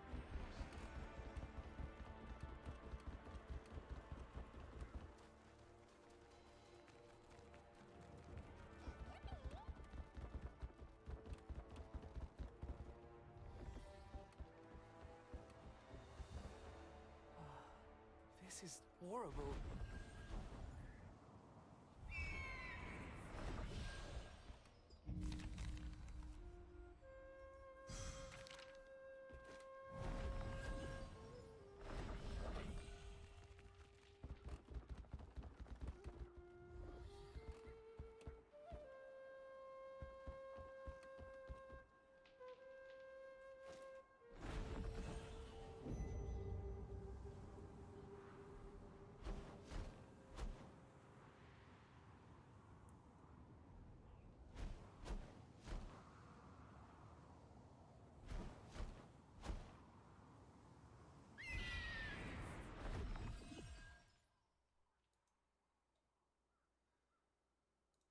It's crazy how fucking bad this is. Like, if you compare, like, how do you expect to exist in the market? What's that game? Korean Sims game. What's it called again? Look at this. It's not even remotely close. Like, how can they have any? Look at this. It's not even. Oh my God. It's so much better. They don't have a chance. Constant updates, a mobile and multiplayer experience, alongside a movie and a brand-wide platform. Thrilling stuff, but, you know, not the point today. Investors are the point. Investors who want more games, more widgets, but they also know generative AI is important. And, well, that's why everybody else is a bit angry at EA. I hope you're ready to make it more epic. And yes, make it more epic. Of course. Here's a quote here, extracted by Jeff Keighley alongside a video showcase Make of it more epic. what EA call imagination to creation. It's pretty Man. cringe. We see in this a chatbot interface and a game engine. Pretty simple. You give it text, tell it what to do, and it places Epic stuff. graphics. You Yeah, ask for some super epic, characters guys. For your game, a little pop-up appears, you select your characters. And our demo sees a grenade-based, multi-level, box-made PvP experience that's lots of fun. But fun's not enough. We need spectacle, and that is when the words happen. Yep. Wow. Are you seeing this? Yeah. I really wish that I could be in that room just so I could see what the reactions of like the different investors would be. Like, do you actually have like these like, you know, 65-year-old boomers that don't know how to use like a smartphone and they're like, oh. I wonder, right? But are they yeah, is there a gasp or are they like, okay, it's another one of these? That's awesome. Looks fake as Yeah, hell. you heard it. Make it more epic. And, Yeah. a pyramid appears on the horizon for some reason. Pyramids are so epic. to make sense of this, here's the plan. Give this system a massive library of assets and code. Wrap it in a user-generated content product akin to, say, Fortnite or Roblox. Players make things using no code, and there you go, infinite content. Of This course, is something that a lot of companies are trying to play catch up on with Roblox, because I think Roblox, unintentionally or intentionally, but I think that they lucked into making the first metaverse. Roblox has had all these games come out of it that have been player created, and you can use characters in interacting in these other games. Like, Roblox has actually done this, and I think that other companies like Epic sees this, like with Fortnite, because Fortnite's trying to do the same thing, and then you see EA trying to do the same thing. Now they're following it. Yep, I play Roblox. There you go. It's the sandbox game. It is. And I think that they just made the first metaverse. I feel like nobody's talking about that. I look at this, you look at this, and we think, ugh, that's slop. It we is slop. know that a good game needs fine-tuned balance. We know it's the design that makes something good, not Yes. just what's generically learnt from an EA dataset. But Bill at the investor call might not understand that. True. This is not Halo 4. Last This time is I not played a mapping game time was in an splitters arcade. Or some unhinged Gary's mod map. 18, No, it is none of those 1813. things. It is awful looking. It does not appear to be fun. But for investors, they don't understand any of that. The bull case for them is Play a Donkey true Kong. step change in efficiency. You see, the company exists to generate shareholder value. Remember the Embracer Group? I just love one of the quotes from Lars, who's the CEO of basically, our overriding principle is shareholder value, and that is, of course, set in the context of all the lovely things that Embracer Group did. But that's just how these companies run. And when one looks... To be fair, every company that is publicly traded has a fiduciary responsibility to maximize shareholder value. This is a literal fact. Every company is like this. Just the way it is. price of a company, often profitability and a expectation of growth are priced into the current price. So if you want your stock to go more than just sideways, you need a big, exciting bull case. This is very true, and I think Bellier is bringing up a really good point with this, and this is what's happened a lot, is that companies are trying to capitalize. So what a lot of companies... Okay, so let me take a step back. The way that a lot of investment works, there are a lot of companies that take a literal fucking, like, buckshot approach to investing. And it's not completely uninformed, but they are willing to take 100 shots, miss 99 of them, hit one, go to the moon, make the money back from the 99, write the loss of the 99 off on their taxes, and then they keep making more money. That's the way it works. And so what happens is that the way that you can attract those types of investors is by promising something that is not fully understandable. Like the scope of AI isn't a square. People don't know what the ceiling for it is right now. And that's the reason why NFTs were so popular, or blockchain was so popular, or anything is popular that you cannot accurately figure out what the market cap for it is, because people always assume that it's way higher.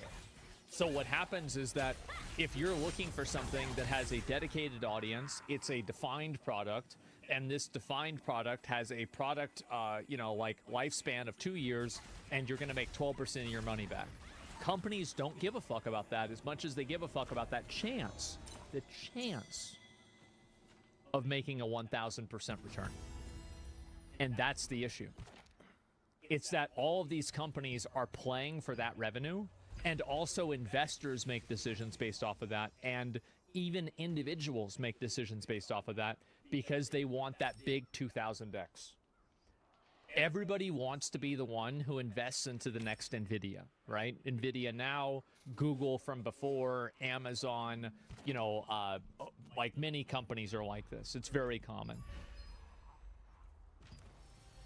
You need something to show people. You need a little bit of FOMO saying, this is our direction. Yeah. It is big, its results will be big, and it is not priced into the market yet. So if you're a rational investor, you should put your money here with us, because we are looking to the future. And with a system like this, they want to solve the problem. Because nobody knows how high a future goes, but people do know what existing markets are, and that's why that's why Metaverse is so big. Because Metaverse is everything. How big is Metaverse? It's as big as you want it to be. How big is AI? It's as big as you want it to be. That's how you get money. The game is business, and that's game developers. You see, the thing is, you can only make so many video games. Our species only produces a small number of game developers, but every member of the species is a potential consumer. How do you get around this problem? We all know the game projects don't always work out. Sometimes they backfire. And from that excerpt from Jason Schreier's book that was posted in Bloomberg, well, we know that one of the CFOs who was thrown into Blizzard Entertainment, who came from the soap industry, that individual just thought, you can make more games by opening up more development offices, which is all. Base soap guy. Well, if you want more games, just make more games. Well, if we have 5 games, we're making $5 million. Why don't we make 10 games and make $10 million? Guys, I just doubled our revenue. Obviously not how it works, but it does show that there's a class of executive investor who genuinely does not understand how this industry works. So that's why a case like this, a sell like this, in EA Investor Day, is pretty good. And by the way, you want to hear another person I'm pretty sure is a beneficiary of this is Mark Cuban. Mark Cuban, I'm pretty sure, sold broadcast TV back in a time where people projected the internet having infinite growth, and he sold it for like $1 to $3 billion. And the people that as far as I know, the people that he sold it to lost their ass on this. Like, they never really made a lot of money back off of it. And why is that? Because again, it's projections that are undefinable. That's where the big money comes in. Yeah, Yahoo, right? Internet radio, yeah. It was fucking delusional. He sold to Yahoo? Yeah. The idea. Yeah, he sold to Yahoo. How are they doing? Is you build user-generated content tools. You have people make their own maps and modes. You then monetize the platform and give yourself a massive split. Because, of course, if you monetize the platform, you can just recruit your users to make the content. Naturally. And if you do that successfully, congratulations. You can now grow exponentially as a technology platform with content made by your users, and you don't really need to be constrained by, hiring good development teams. That's right. That's exactly right. And that is the Roblox method. The children yearn for the mines. And they found ways to put themselves to work. Instead of being in the mine, now they're in Minecraft. It's obviously the opposite of why we like games, but to investors, it's catnip. I don't think that's even true.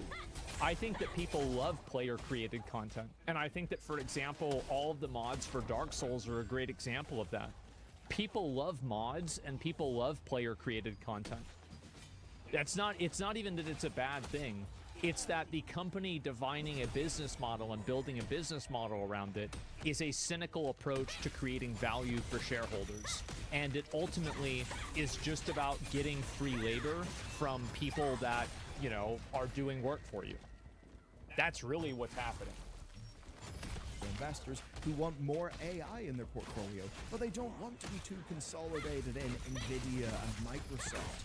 And that's why, looking at this video, it all looks like bullshit.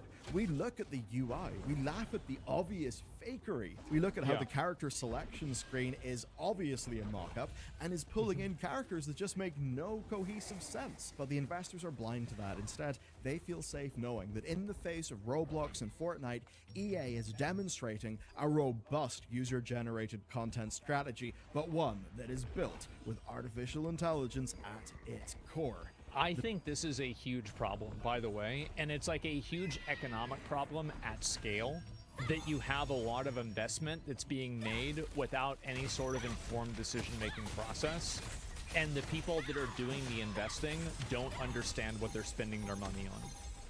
This is a huge issue. The best bit, though, for us is that we can look at EA's recent track PC bait? record. Yeah.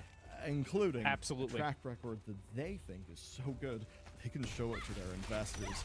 For you and me, though, we just get that for free lap.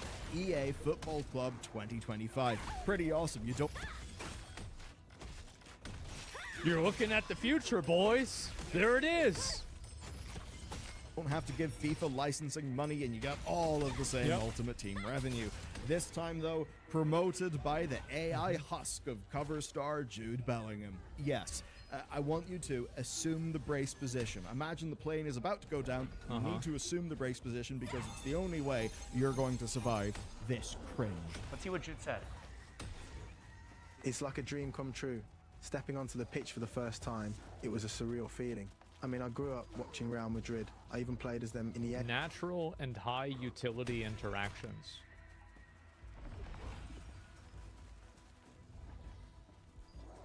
Where?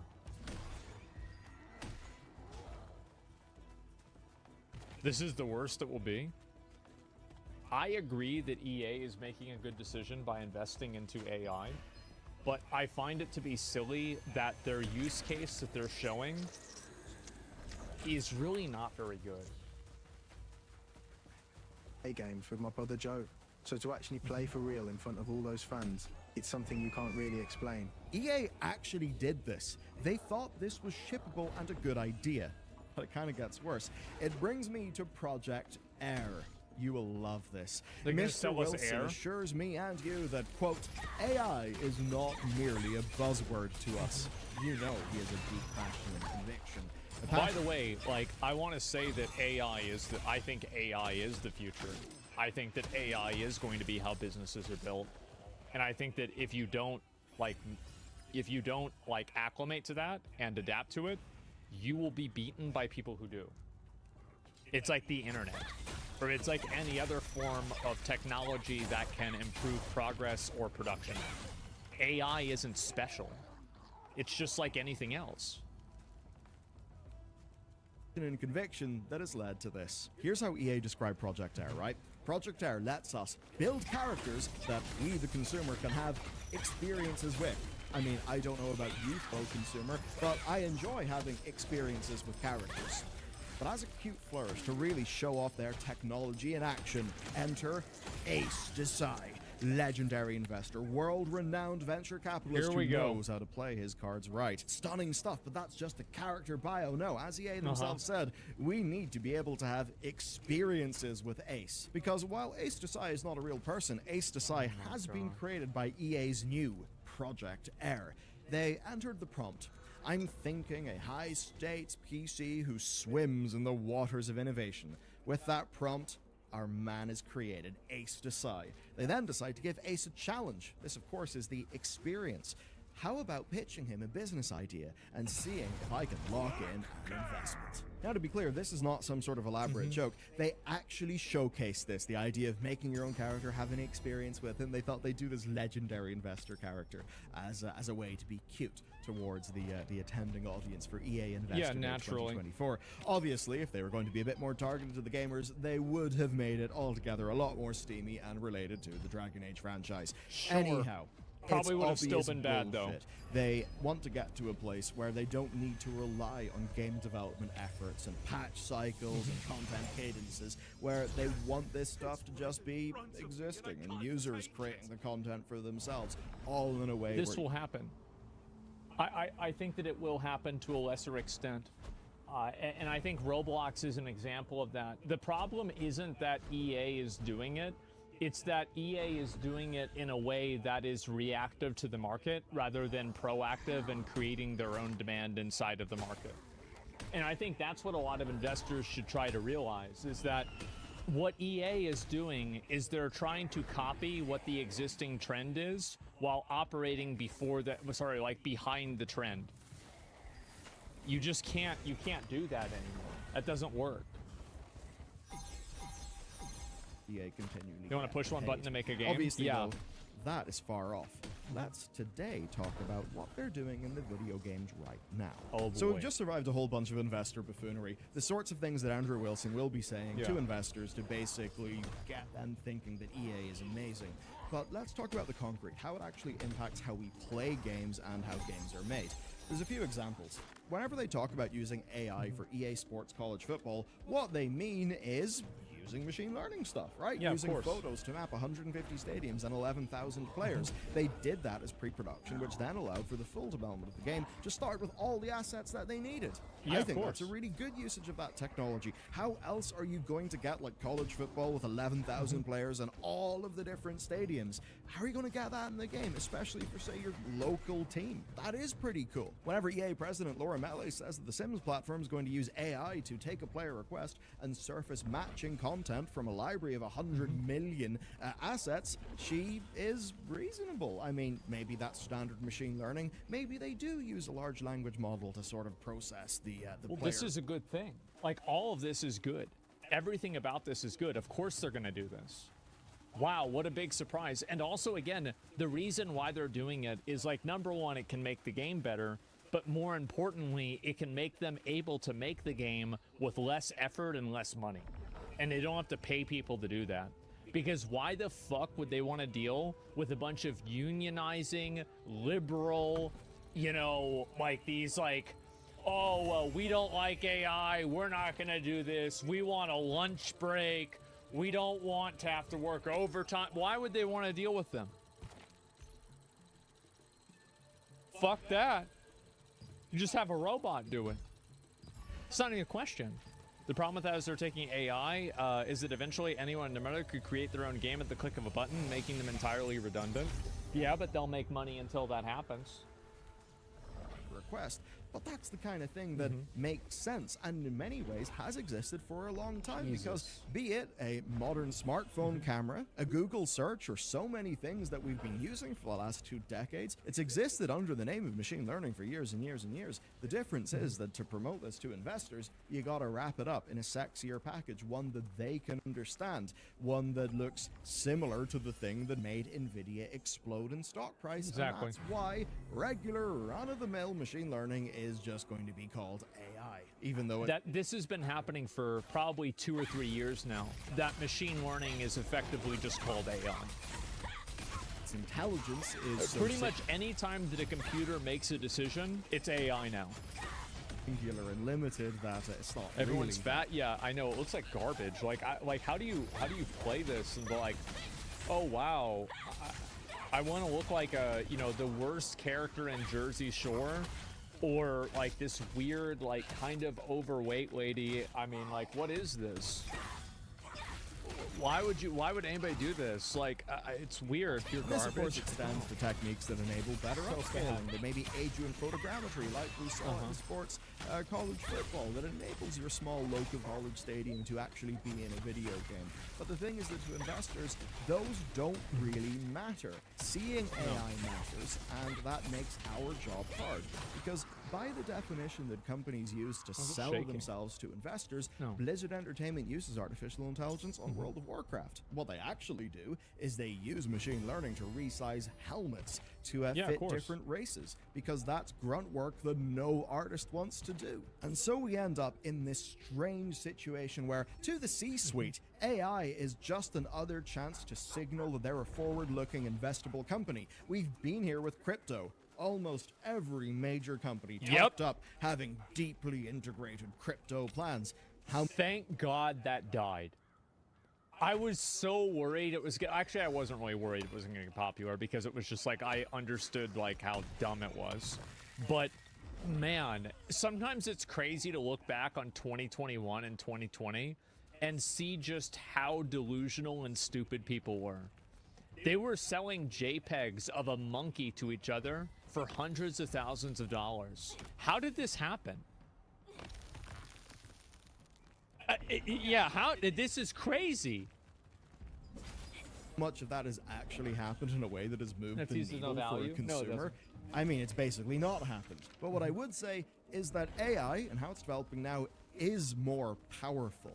It sparks more ethical dilemmas. And so in the very best instance, a professional can work out how to use new technologies in their workflow. Be that traditional machine learning, or yes, even using a large language model. I do actually use large language models a fair bit. Do you know what it's for?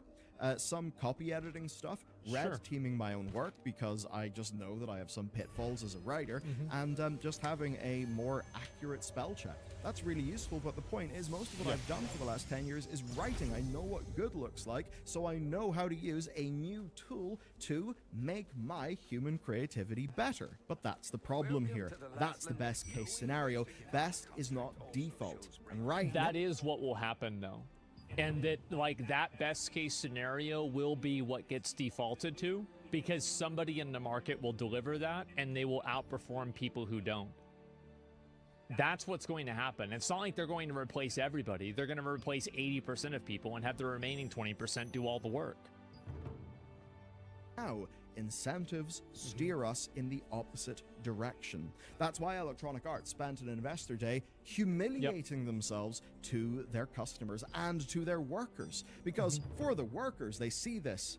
They know it looks bad. And the best that they can expect is to receive half-baked tools made by engineers working to the specs of executives. And that is why I, even as somebody who by default is a techno-optimist, have a little bit of a dim view of where this stuff is going to go. I can see these things being used well. I can see the technology unlocking better opportunities. Yeah, I'm very positive about it too. I know the people who actually have the power, who actually move the needle, well, they are the ones that have just forced AI into insert whatever normal consumer application you use where it is unwelcome, unhelpful, and at best just promotes the factory farming of slop content. And that's why we must always... The thing is that that's true, but like there's a reason why companies are doing that. And I think that in a lot of cases, like you are seeing customer service be replaced by bots. And I'll be honest, guys, I learned this from Taco Bell. So I'm like 90% sure that Taco Bell uses AI to take your order, because I go to Taco Bell and I order and I get the food I ordered. That would never happen back in the day. It's unheard of. So it's like, how is it that you got my order wrong probably like 60% of the time, and now you never get the order wrong? That's AI. There's some sort of computer fuckery that's happening here, because there's no way they decided to hire smart people. I know that. I look at them when I get my food. They're not any smarter than they were 10 years ago. But the computer's smart. Speech recognition is an AI.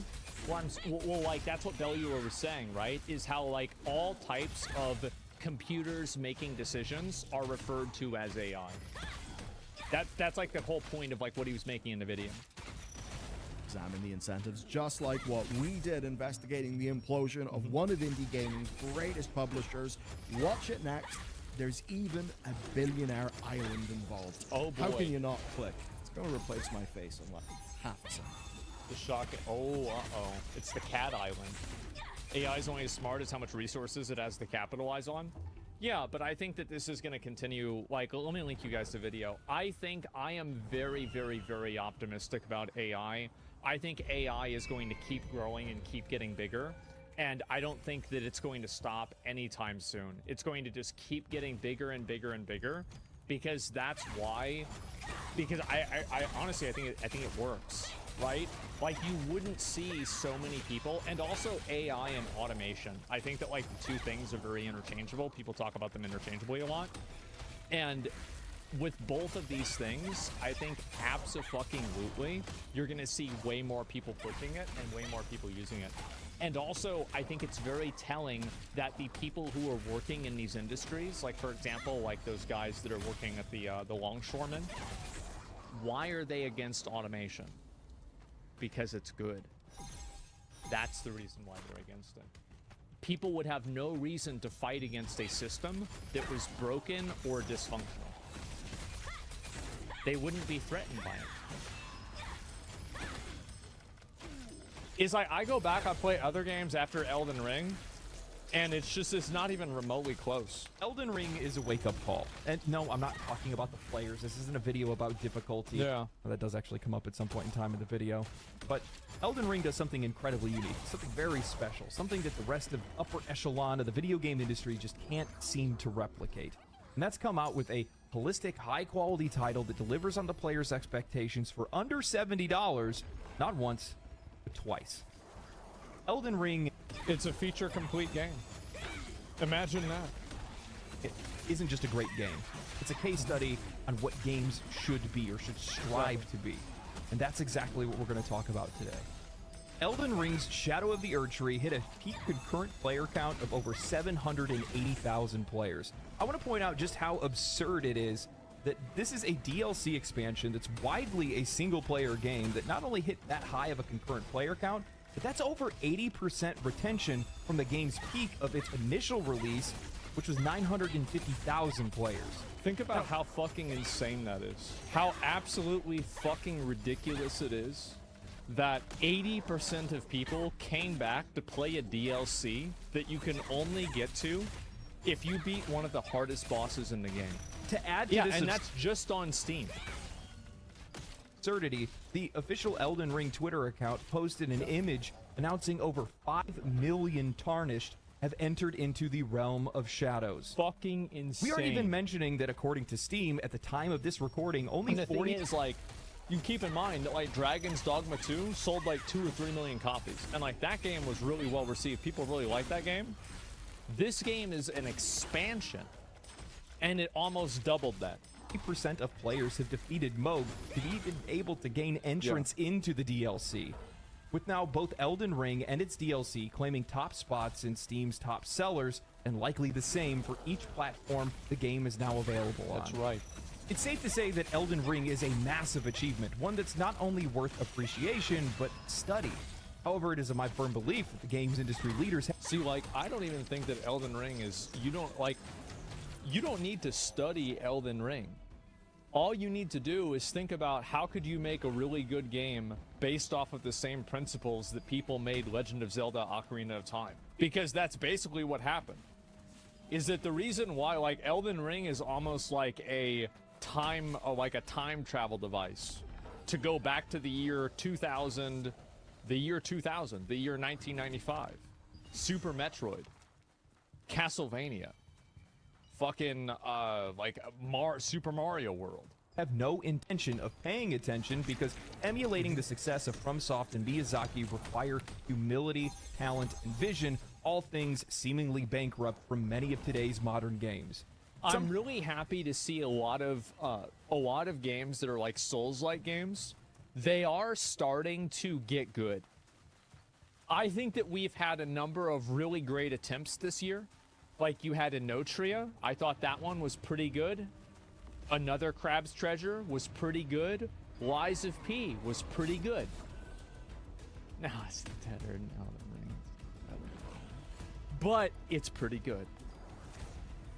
Thing that I think is really well represented when we start to look back at the most influential games over the past couple of years, Elden Ring and Baldur's Gate 3, where when we compare these two, they become eerily similar. Yeah. You see a direct thread of unaccountable developers distancing themselves from products that they know that they can't make themselves. If you don't remember, AAA developers from both Ubisoft and I actually think that probably Elden Ring, like both of the studios, had constraints that they needed to operate under, because that's the way business is. Like, they all have to operate and exist in the real world. It's just that they were able to overcome those constraints, and I bet if you ask the guys that made Elden Ring or the guys that made Baldur's Gate 3, there were probably things that they would have done if they had more time. But it's just that the product, they don't use that as an excuse, right? The product is good by itself anyway. Of course. games dogged on Elden Ring for getting a 97 on Metacritic, and how it means that reviewers don't care about games UI. Game reviewers don't give a flying fuck about my life is a lie. Yeah, it is. That sucks, right? It sucks, right? Your life is a lie.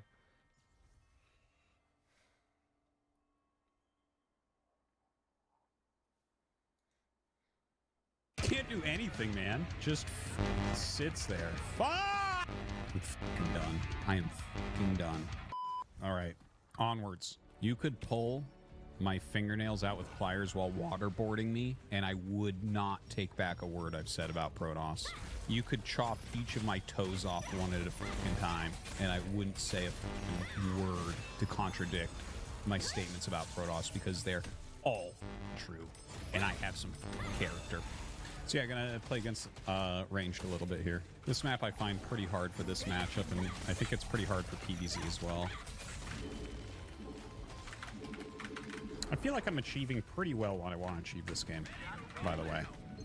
In case anyone was wondering, I'm sure you guys are really holding your breath to see if that's the case.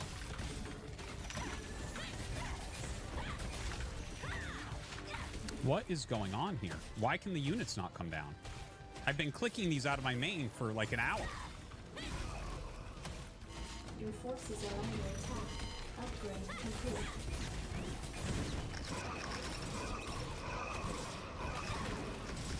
Oh boy. Your forces are under attack. Slaps! Max length. Yeah, he doesn't have much longer, and we'll play more ladder. He's an S-rank Protoss. I don't know what you want from me.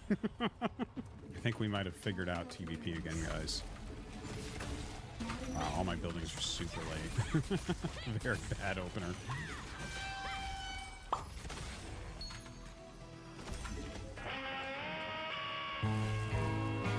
Oh, no way. You see this absolutely hilarious army he has? If I had 12 irradiates, it would be fucking wrecked.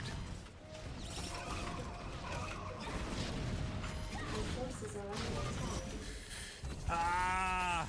I don't quite understand how that got out of hand so bad. Alright, so right here... I should have had 2 more factories, probably. He chased a bunch of bolts down here, and I tried to attack. This is where I went wrong. Yeah. I didn't really scan to see what his army looked like here. But yeah, that's his 5th, so I don't... It's like attack or expand, and I'm kind of expanding, and I'm kind of attacking. X300. Wow, Artie. I know you like to show off, but could we stop playing against this noob and go play some real opponents on the ladder, Artie? You think the people that are constantly cheating against me are more real opponents than an S-rank Protoss?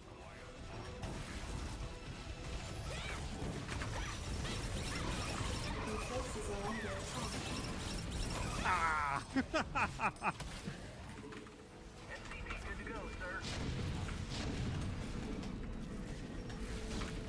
What a weird game. Not enough minions.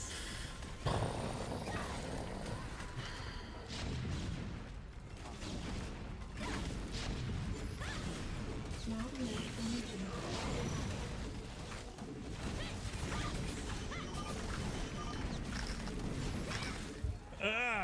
What the f was that game? My god. I'm so... Oh my god. Alright. I'm gonna go pee and then we'll play ladder. Really, I just want to be a Tangia dungeon streamer.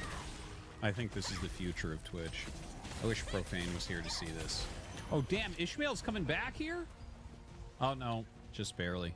All right, we're going to do BSL ladder. See if we can get top 2. Can top 2 NA is hard, man. Not enough minerals.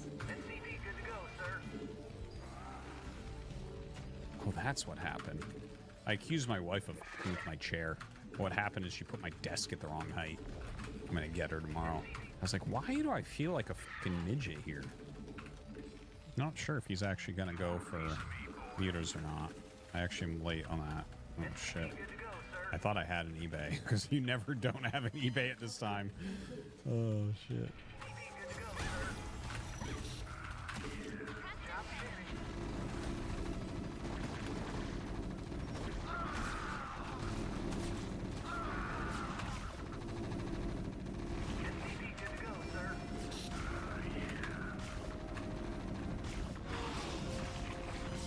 forces are under attack.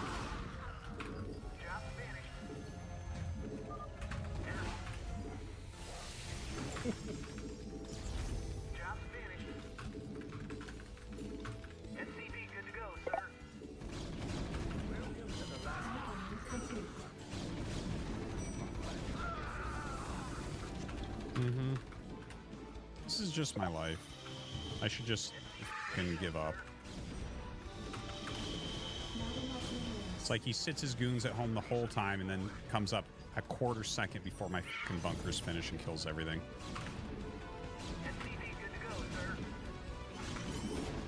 Fucking moron. Not enough minerals. See what he's doing now? It's like he has Gateway Man all-in potential here, and now he's just going to make 2 Nexuses because I'm defending.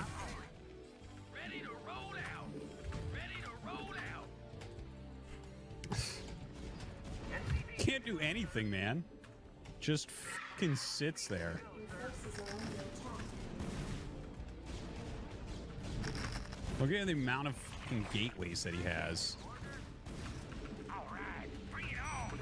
Your forces are under attack.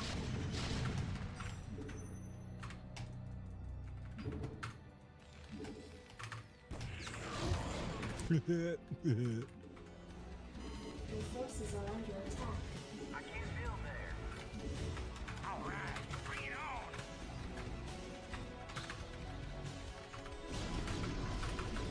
Oh, Your forces are under attack. Forces are under attack. Clever StarCraft guy 40-foot cheered. X300, Artie, could we end this fucking Garth? I know you are throwing me on purpose just to make it last longer, but it's almost 30 minutes now. Stop showing off and finish him once for all. with what? 4 tanks? You're so dumb. Such a balanced matchup. It's so crazy. The guy literally just played so badly this game. Just fucking sits there. Clever StarCraft guy 40-foot cheered. X300, when you were playing against the noob in custom match, you laid mines everywhere, blocked expands while you expanded very early, used a lot of vessels, and now you play in ladder, you do nothing with that. You have no idea what you're even talking about. Literally nothing. You're so stupid. He had goons everywhere the entire game. Just huge swaths of goons. Look at this. So the entire game, he's just sitting there with fucking goons everywhere. And then he just adds a million fucking gateways. He's truly terrible, truly. Look at this, 3 base, then he just quickly takes a 4th. What he has done here, right? So he just opens up with a bunch of fucking units, bunch of goons, takes a 3rd base, and then adds a bunch of gates and a citadel. So he's in gateway man mode. And then he just goes Nexus, and pumps out gateway units. He's... How does he have 7k right now? I don't even understand. How the f do you have 7k here with no probes? He has 6 probes on minerals, another 8 probes on minerals, 5 plus 7, so he's got 12 on minerals here. 7 plus 5, 12 there. So there's 24 How the f does he get to 7k minerals so quickly? That honestly doesn't look right when you look at the amount of probes. And then he transferred all the probes from these patches to this patch? What? It's like he's making clicks that don't even make sense. Probes do mine faster than SCVs, but what? I honestly don't understand. This doesn't look right. Fucking terrible. It's really hard to stop. There's nothing to it at all. There's literally nothing to it. You saw his economy was shit and he went up to 7k minerals somehow. So that's an S-rank Zerg that is on an 1800 account. Why is an S-rank Zerg on an 1800 account is what I would like to know. What is he doing? Why is he doing that? What kind of a fucking loser is this guy? Whoa, why did that guy walk away? What the fuck, man? Kid's trying so fucking hard, he's sweating. Oh my god. Amazing. Amazing. I'm fucking done. I am fucking done. That was Dick Noob on a B rank account. Yeah! Fucking losers.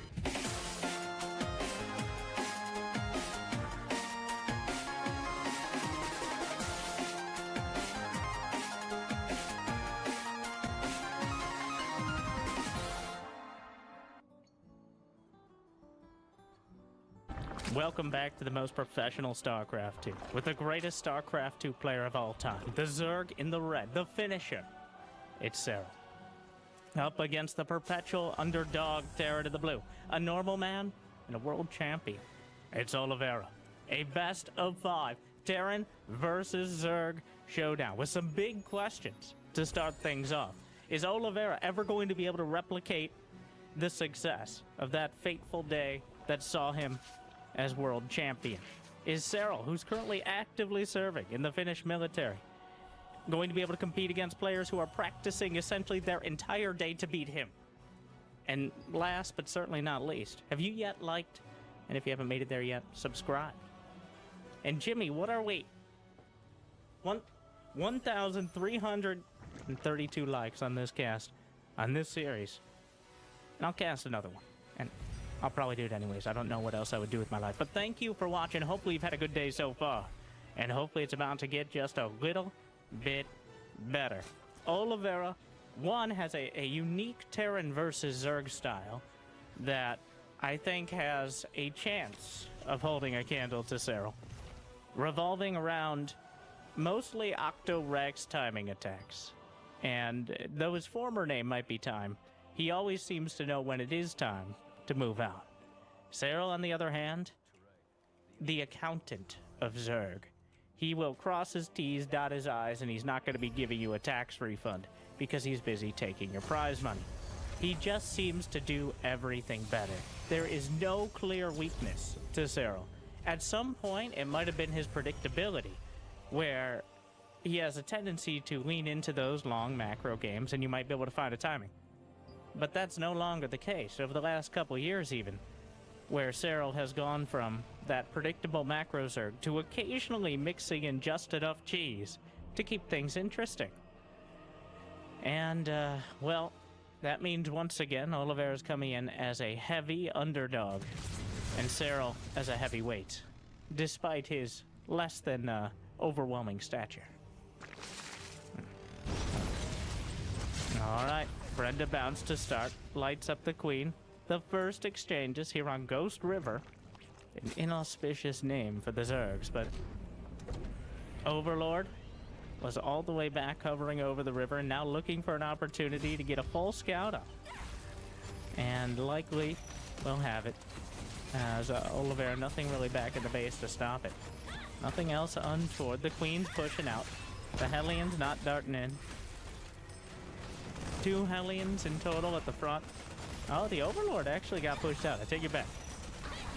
But he did see the tech lab. The Overlord does get taken down, but he sees 2 barracks and a tech lab upgrading stim, which tells him enough of the timing that could be hitting. Enough Zerglings are out that were originally being used to box out the Hellions, but instead now ready for a counterattack. And Oliveira does not have a wall, which means the Zerglings are going to get in. And they're going to drag all the Hellions back. Just a handful of Lings, assuming you can fit like 8 Lings in your hand. And that's enough to do not really economic damage, the timing damage here. It drags Oliveira off the map, and look what Cyril's going to be doing. He's sitting at the edge of the creep. The Queen's literally standing guard. Brenda getting all the gals together and making sure the creep is spread as far as possible. And behind it, Cyril shoots up to 60 drones. Does he have a lair on the way? Not quite yet. That's going to be next on the agenda after the Baneling nest. But that small counterattack, either he has the Lings to deal with the Hellions if they decide to be so bold as to run in, or he goes for the counterattack and finds that perfect timing before there's even a wall at the natural. So Cyril off to a strong start. A Hellion drop going to be spotted by an Overlord there. Infect creep is also headed towards the north. There should be some sort of response. The Zerglings are already here, but Hellbats, just a couple Hellbats, and then some Hellions at the back. No, morphing them all into Hellbats. So Oliveira finds an opportunity here. Meanwhile, Marines getting caught by the Queens, who will politely yet firmly ask them to get the hell out. 2 Hellbats make it back into the medevac, but the Queens have enough energy here. A single medevac, not going to be enough. Looks like the 4th base was delayed, so forcing a cancel on that does help out just a bit. But the upgrades are going to be heavily in favor of the Finnish Zerg. And the Queens, off a creep, not going to find too much. The Marines gunning down more and more Zerglings. Hellbats will drop out, and the Zergling counter will be shut down for now. And Oliveira's caught up. He's at 58 to 61 workers overall. Combat shield is done. It's only those upgrades that are really lacking at this point. Baneling speed on the way. Melee attacks level 1. Ground carapace level 1 for the Zerg, of course. I'm going to be complementing this Lingbane.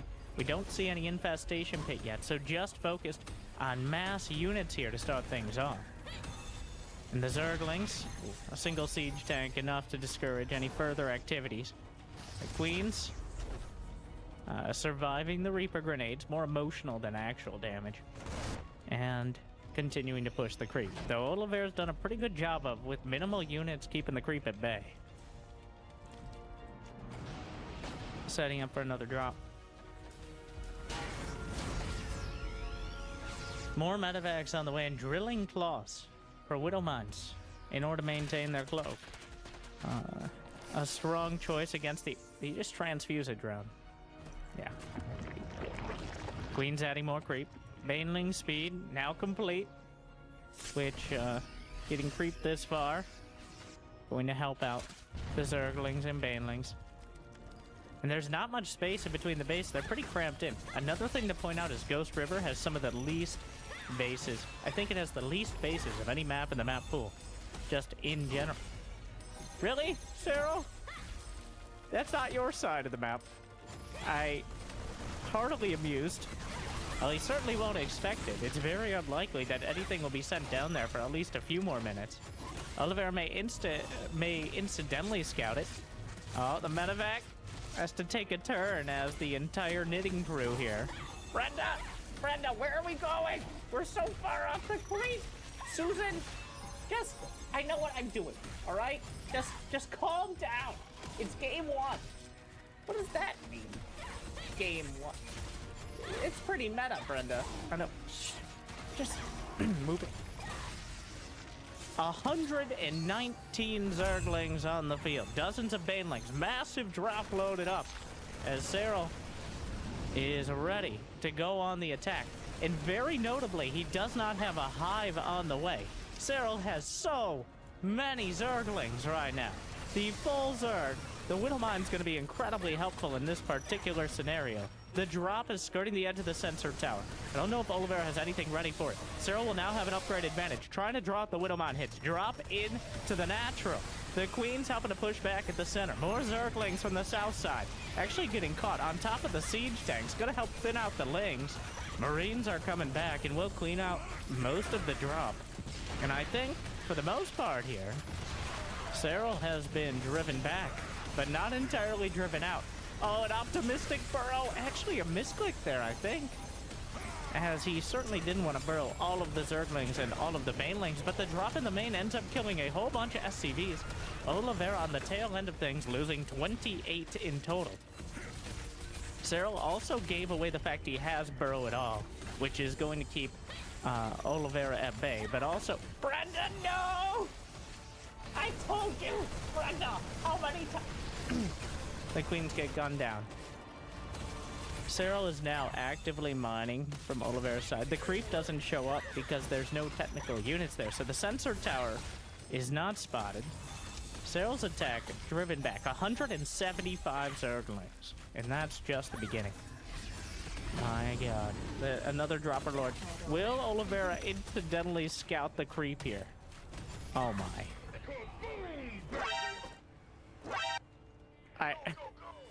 He's going to see it. The medevacs, but already so many Lings and Banes on the field. Still no Hive from Cyril. This is an old school style, but it certainly checks out. Just mass Zergling and Baneling. Hive just now starting. There's some Lings burrowed in the base, but oh my god, you can just see on the minimap the sheer amount of Lings just swirling across the field, trying to drown him in a flood of Zerg. But Oliveira so far, he's even on supply. Another base, not lifted in time, ripped down by the Zerglings. More drops at the back, and a medevac is taken down. Cyril holding the line, though the lines are certainly blurred at the moment. 3-3 is now on the way as Oliveira angles to take back the upgrade lead. Both players playing so well at the moment. Jousting, as neither has made a mistake really. It's all stylistic and strategic choices, but now the economies are getting so high and the unit counts about as high as you can get. So something has to give. And here comes another wave of Zerg. The Widow Mine takes a big bite out of the Banes. Another Widow Mine shot. More Banes down, but the Planetary will likely fall. Banelings crashing in. Siege Tank helping out. Zerglings and Marines scatter the field with their blood. And the survivors will have to pick up the pieces. Oliveira dips a little heavier on supply there. Wow. Cyril. Well, I guess there weren't that many Banelings. Oliveira over the last 90 seconds or so has killed 130 Lings. His siege tanks also killed 10 Marines and 2 Marauders. But Cyril has not been able to do the critical dare. I can't believe Cyril is actively mining from a base he's taken from Oliveira. And it matters a lot more on this map, where there's only 6 bases on your side in total. This is a significant portion of Oliveira's later game mining. Kind of surprised he hasn't slapped down the gas geysers there. Oliveira scouted it, but he couldn't do anything about it because Cyril moved to defend too quickly. And now, his back is up against the creep. Well, I guess that's really his front. Anyways, the creep is at his door. That's the troublesome part. There's still 150 Lings on the field, scattering in Banelings. They're the Vipers in production. And Blinding Cloud, maybe a scouting Baneling underneath there, drags out the Widow Mine. Those laser indicators making it a little bit easier nowadays, though also to retarget.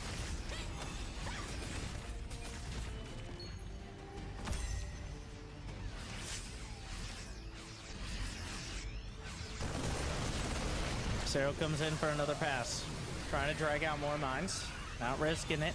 Overlapping Venn diagram of freedom from those liberators. Adrenal gland's about to complete, but so is +3/+3 for Oliveira. Here come the Lings and Banes from the back. Another huge wave of Banes is canceled, actually. Just as +3 armor completes. Cyril a little bit too far forward. And Oliveira is starting to retake the map. He really wants this base. He can't let Cyril mine it for too long. The gas is probably more important than the minerals, but right now Oliveira needs all the minerals he can get. Another set of Widow Mines will blunt the force of this just a bit.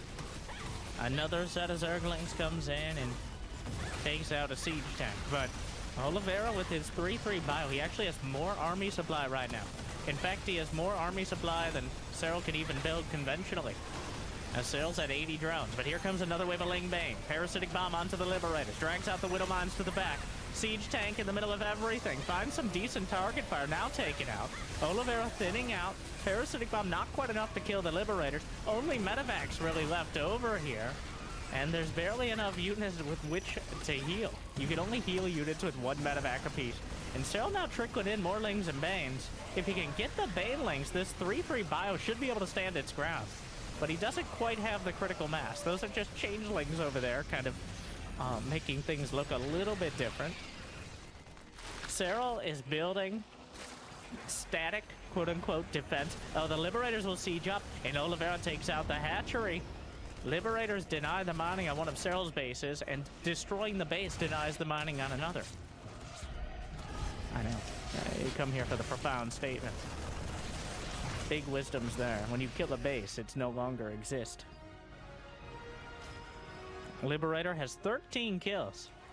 Cyril has only lost 10 drones, but 562 Zerglings. And we're not even close to done. And counting the Banelings as well, we're getting close to 1,000. But Parasitic Bomb on these already bruised Medivacs. Quarantines 1, looking for more. Gets it at the front line. Widowmine's helping out. Planetary morphing during all this. Another Widowmine onto the Overseers. 5 drones down. There must be a Liberator to the south side. He doesn't have advanced ballistics, but there is no anti-air built in, well, besides the Queens, who serve pretty much every purpose of the Zerg army. You need some anti-air, you need more economy, you need defense, you need creep. Well, the Queen's got you covered. And another Widowmine. Big chunk of Lings. I think it's 22 or so kills. More Drilling Claws mines. Good splits. Unburrows, though. Oliveira holding on and competing directly with Cyril on the field. 500 to 450 APM. Nearly 1,000 in total. In fact, Cyril a little bit lower than many of the other top-level Zergs, but he's just so efficient with it. Oliveira also, in this case. And the Widowmines plus Marauders make it very hard to close the distance, and the Queens are now once again pulled up to the front line. Another scan from Oliveira. He'll spot the base. He will scan the bottom right just in case. Oh, the Viper count has grown to 4. Has he lost any? Just 1. He's so good about keeping those Vipers alive. Blinding Cloud used. Went through the rocks. Explosions on both sides. The Banelings detonating. The front line crumbles. Cyril's supply is dipping heavily, but Oliveira loses the base. He's down to 2 bases of mining. Workers dying on either side. He's sent to drop out during all this. Everything's burrowed, somewhat awkwardly. The drones burrowed to escape from the Widowmines. More Zerglings coming through. He's in single-digit Marines and Marauders. There's only 3 Marauders and 8 Marines on the field. He's building more in the production tab than he has on the field right now. And Cyril barely holds on. I think Vipers did all the damage to that hatchery. The Widowmines take another big bite, and Oliveira is holding even with Cyril here in game 1. Cyril still has enough economy to perpetuate this, but the Vipers, Lings, and Banes don't seem to be doing quite enough to break through. The thing is, though, Oliveira's running out of minerals. He doesn't have the income, and he hasn't for the better part of 10 minutes. Occasionally a Mule Canyon will appear, but eventually that dissipates. And Cyril's been maintaining mining on his entire half of the map, and for much of it, a bit on Oliveira's as well. So Oliveira needs to make not only a strong stand, but he needs to push back, as Cyril has ground out just a little bit too much economy for Oliveira to be in a comfortable position to turtle up. Now the Widowmines splashing across the field. Here come the Vipers. Parasitic bombs, Blinding Cloud, and Oliveira, wow. Not exactly a straw here that broke the camel's back. More like a few dozen Zerglings and Banelings. But Oliveira, for once, was not able to pull together the defenses. And that means game 1, despite losing 6,000, 8,000 more minerals, 856 Zerglings, Cyril will take it. But it was damn close. Oliveira proving he can hang with him.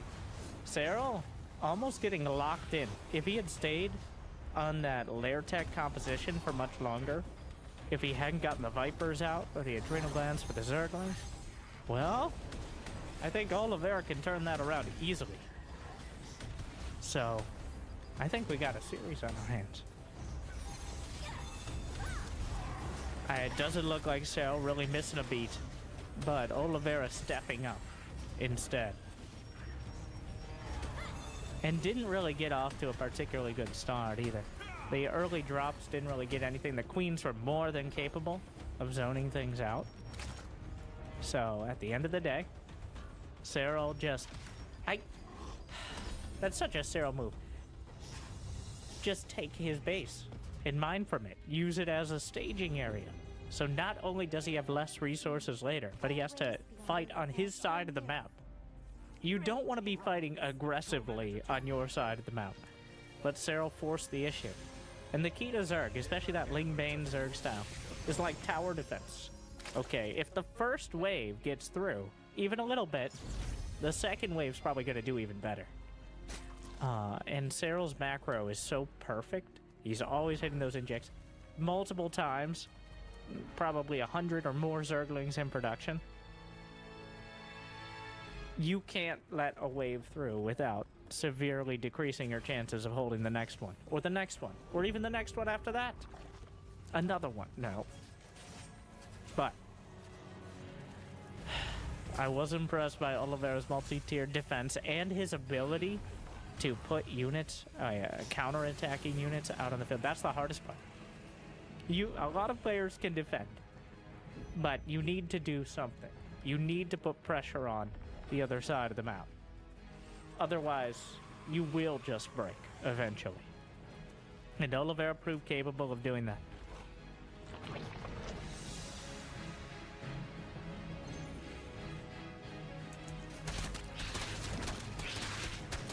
I'm actually surprised to see Cyril lean so much into that Lair Tech Ling Bane. It's an old school style. Nowadays, usually players will rush up to Lair just to get a Viper or two. Or maybe an infestation pit for those infestors, which Cyril himself has gotten arguably nerfed.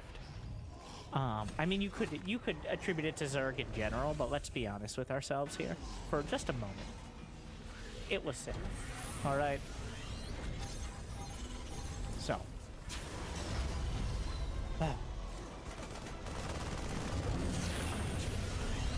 Yeah, for those who don't know, just to recount some of the balance changes throughout the last year or so. The Infestor now does 25 damage instead of 30 with Fungal, which is a key difference, because Marines have 55 HP.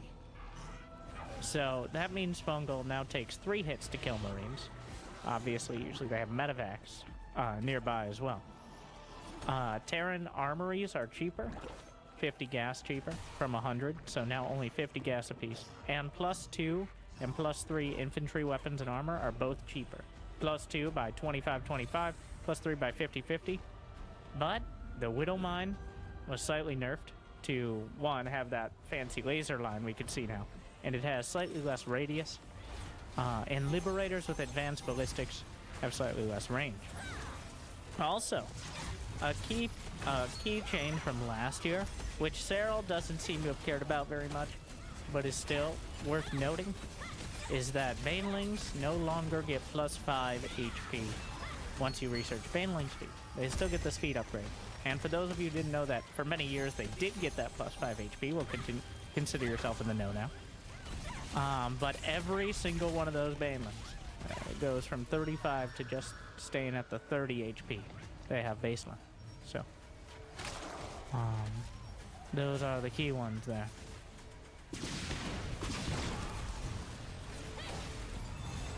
A few other changes, like the Cyclone being kind of a usable unit in the early game. Sometimes we'll see Mass Cyclone, but I don't think I've ever seen Oliveira do.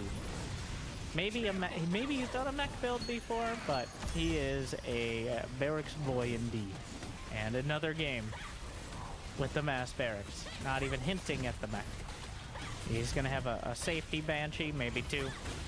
Banshees are just a safe bet in general. Nothing really protects your base better, especially at this stage of the game. And he saw a Roach one. Cyril opted for the roaches this time around. Will he continue on them, is the question. Roaches and Ravagers can make up a solid timing. But they do drop off a ton. So the longer the game goes on, the less valuable roaches are. Ravagers almost always have a place with just 3 shots. Get off my screen! Alright, Brenda. The Banshees are driven away. I think it's clear at this point they don't have Cloak. Cyril will comfortably get up to 70 drones. Oliveira sitting comfortable at 50 plus SCVs though. He's got his 3rd already landed. So, about as close as you can get to a no-rush 7 minutes or so game. Here at this level. Overseer comes in. Changeling taking a look around.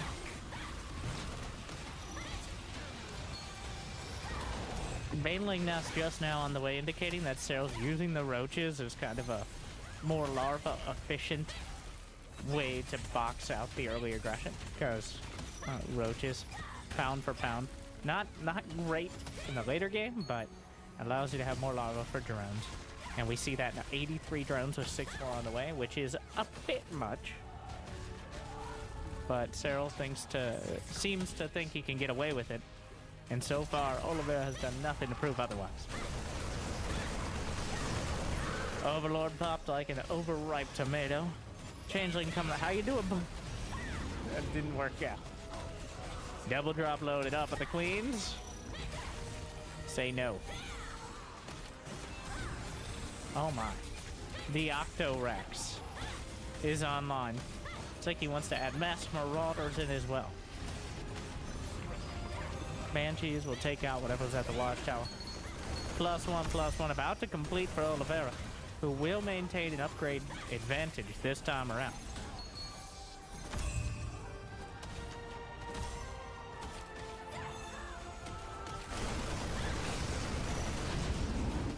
Double drop headed into the main. There's still no easy response to this, as the Queens, where are the Queens? The Marines are just winning the fight. By the way, there's already a hive done. Just so many Zerglings. More than enough here. But Oliveira, look at that supply. Just pumping out so many units. We're only 8 minutes in. 2-2s on the way. These two are so good at building up while maintaining pressure on each other. Cyril continually rotating around to deflect to multiple angles, while Oliveira threatening on all of them. But here comes the attack. 3 siege tanks, 3 medevacs, Banshees in tow, but also to the north side there's some Hellbats as well. Cyril has to split his forces perfectly.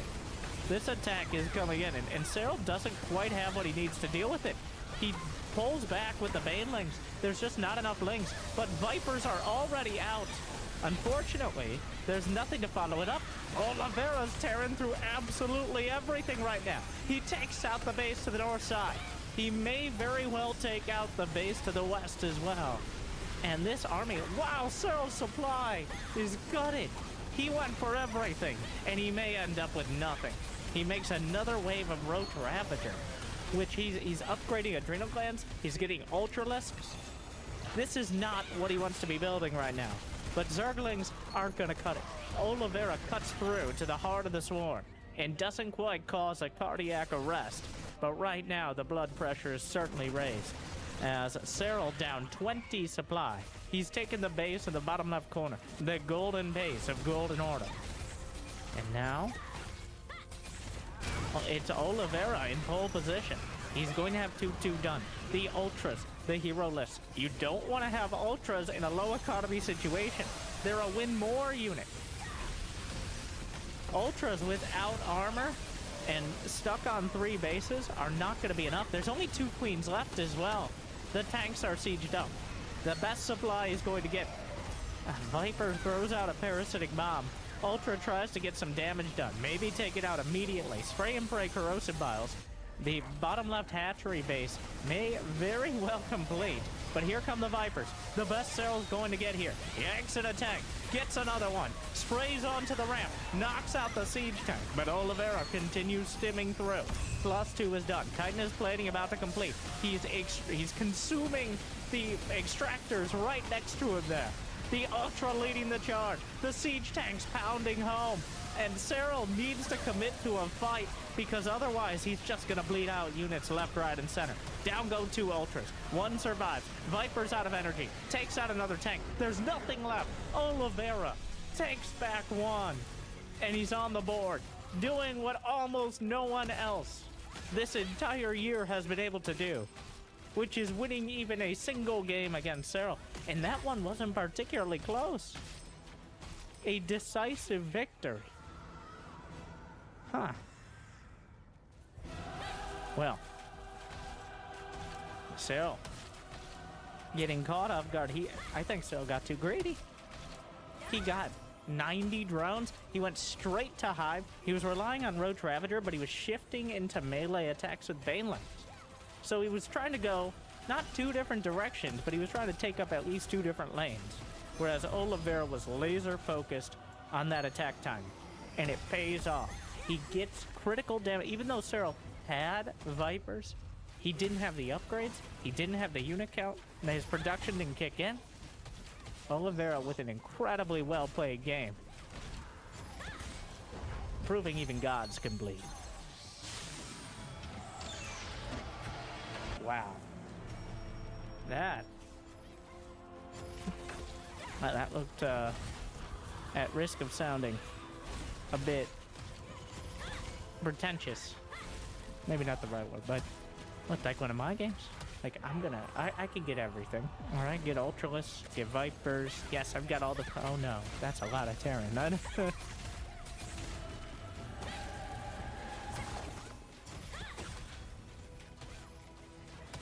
Oliveira, I got probably the signature unit. Even though it's that mass bio, it's the siege tanks. Understanding the value of siege tanks in the right spot at the right time. Even though the Vipers have to use their energy on them. Even if they get negated by the Vipers, they force the Vipers to commit to either abducting or blinding cloud. While the rest of the bio army can do the damage and chew away at the Zerg. So, Oliveira dictating the pace of the game incredibly well. And closing it out decisively. Oh. Not quite. Going for it. Brenda bounce. And I don't know, Kev. Almost. But still, I'm checking. Yeah, not Clem.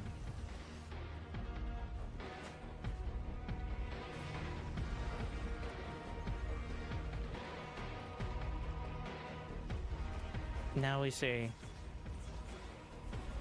I think if Serral, far be it from me to question it, but if Serral cuts out one part of the equation, like if you slow down the Hive to max out, or you rush into the Hive and then just lean into Roach Ravager Viper, I think at the end of the day, though, 90 drones was too much. The way Oliveira's 8 racks build works, for the most part, is you get up to 3 bases, you control the map with the Hellion Banshee, so that way you can build up to those 8 racks. And you pretty much stop building SCVs at 60 to 65. That's just enough to saturate 2 bases and get mostly just minerals from a 3rd. So, you stop building SCVs at all, both in order to have more army supply in total, and to invest more in that army supply early. So, Oliveira picking those timings, whereas Serral was just continually building his economy while trying to build up his army, which did not go well enough. Cloak is on the way for the Banshees here on Oceanborn.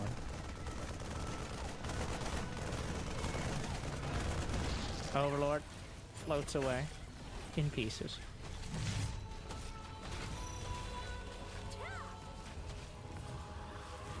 There, well, not suspiciously fast, but in anti-Banshee lore, he's actually hiding the Banshees, intending Yeah, you saw the cloak, though.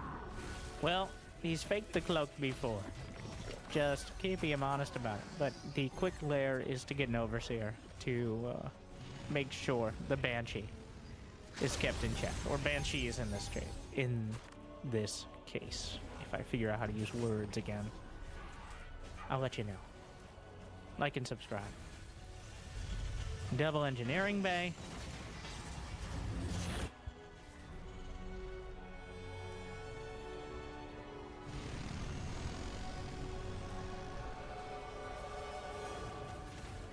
Cyril's also got his Evo chambers on the way. And there's the lab. Overseer in production. How many Hellions? 8 Hellions, 2 Banshees. So about the ragged edge of non-mech players. Just making sure you have, just early on, a handful of Hellions and a couple Banshees are going to get a lot more value than a bunch of unstim Marines. So relying on these units is a safer bet than just building up a bunch of Marines and Marauders early. But the time will come.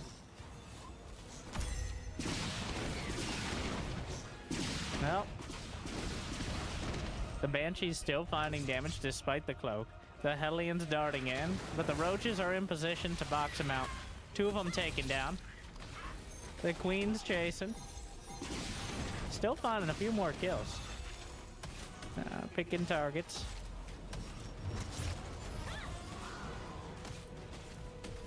Five drones down. Cyril artificially limited here. Oliver is actually getting a 4th command center and already a 2nd factory. So not just bio, but some mech mixed in as well. A bit of a bio-curious build here out of Oliveira. Definitely less focused on this. Oh, no, okay. Wow, beautiful. Sir, the Hatchery Owners Association says, we don't like your kind of, wait, no. This is private property. There will be no trespassing. No Terrans allowed. Ever since the war. No. Brenda, they're gone. And they shouldn't come back.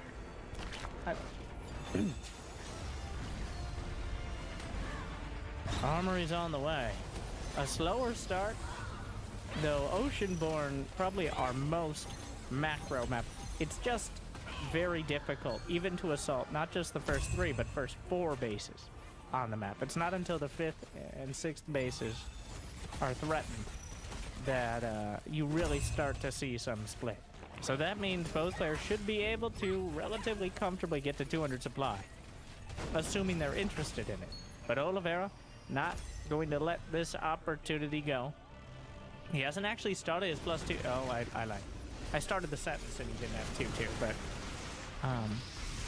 Oliveira's faster at playing than I am at speaking. Ooh, the Roach Ravager count far too much. He just picks up the tanks and gives up on this idea for now. The Marines will retreat, and Cyril, Hive on the way. He rapid fired out the Corrosive Bows, which have the same hotkey as the Creep Tumors. Those are a bunch of slow limbs. The Creep Tumors are taken down as the Marines still standing on the edge of the creep. The Banshees are back. I always appreciate this. Is one of my, like, I have my list of pet peeves of things pro players do, but this is like an anti-pet peeve. It's one of my favorite little things that really tilts the game when done right. Just repairing the Banshees and medevacs, but we all know it's illegal to repair medevacs. Oh my god, the Banshees come back 6 kills. I mean, Cell's at 92 drones, so I think he will financially recover from this, but he's tying up attention as well. Attention per minute is just as, if not more important than actions per minute from these 2 players at this stage of the game, because they're both going to have armies that could easily win a fight against each other. The right angle at the right time and a good choke point, or the opposite for Sarah, and the game could just end. So keeping your opponent busy, zoning him out, and finding an opportunity to get damaged. Okay, well, I don't know what you expected, Sarah. The Banshees deny a base, and there's no built-in anti-air. There's only the Queens right now. And the Marines will go for yet another base. Cyril limited to just 5. Putting a hatchery. He has a macro hedge at the 3rd, and I love that as well. That's another, just like a tip of the hat from me, is putting macro hatches not in your main, because your main base is the least likely place you'll need units to produce from. The main base mines out most quickly. Putting all your tech there, sometimes you're obligated to do so, but when you put all your tech there, it becomes vulnerable. And that base, past like the 12-minute mark, is almost entirely useless. It mines out entirely by about 15 minutes. So it's just a liability at that stage. And here's some parasitic bombs. Those banshees will finally go down. As will essentially everything. Every bit. Besides one medic. Go tell your friends what happened here. And medevac will be driven back home. And Sarah will be claiming both sides at the 148 and the 632 clock positions. Those bases, yes, those are the ones. PM. Lurker Den. Wow, Oliveira gonna go for the frontline planetary. I love it. God, this game is filled with things that spark joy. Well, I don't love the planetary on the high ground as a Zerg player, and I'm 1/3 Zerg myself. Some of my best friends are Zerg, okay? But, so many little details that almost no one else does. So few players will commit to this, despite building 20 command centers. Yeah, Oliveira just whipping out scans. He only has 4 orbitals right now, but that number is growing. Neural Parasite on the way. Everything, everything's on the way. 3 more command centers for Oliveira. Nidus Network, Lurker Den, Neural Parasite, +1 ranged attack, and +3 Carapace for Sarah. So he's going to be maxed out pretty much across the board. I assume he has Burrow done. He does. And last but not least, a fusion core for Oliveira as he climbs up the rest of the tech tree. Though I seriously doubt this is for battle cruisers, but instead ranged liberators in order to control some of these fights. But here comes Sarah. Ghosts are on the back, but not many good targets for him. If the Banelings can close in, but the Banelings are thinning out dramatically. The Roach Ravager working on the planetary, but there's not enough. Oliveira will hold. 74 Zerglings fill in the supply for Sarah as he's back up to 200. Though the gas not looking nearly as good. Nidus. Tactical Nidus. I feel like these players have been playing the Brood War mod. The way they're playing now, but... Infantry weapons level 3. Completing. Upgrades fishing. There's the Spire as well. Sarah just trying to get rid of those Rangers. Okay. No longer particularly valuable. Sensor towers covering almost the entirety. I think he's going to have full sensor coverage. Not only will he be able to scan any part of the map, but any unit, any overseer that tries to get in, it ain't happening. That sensor tower is about to come up, and now Oliveira has full sensor coverage.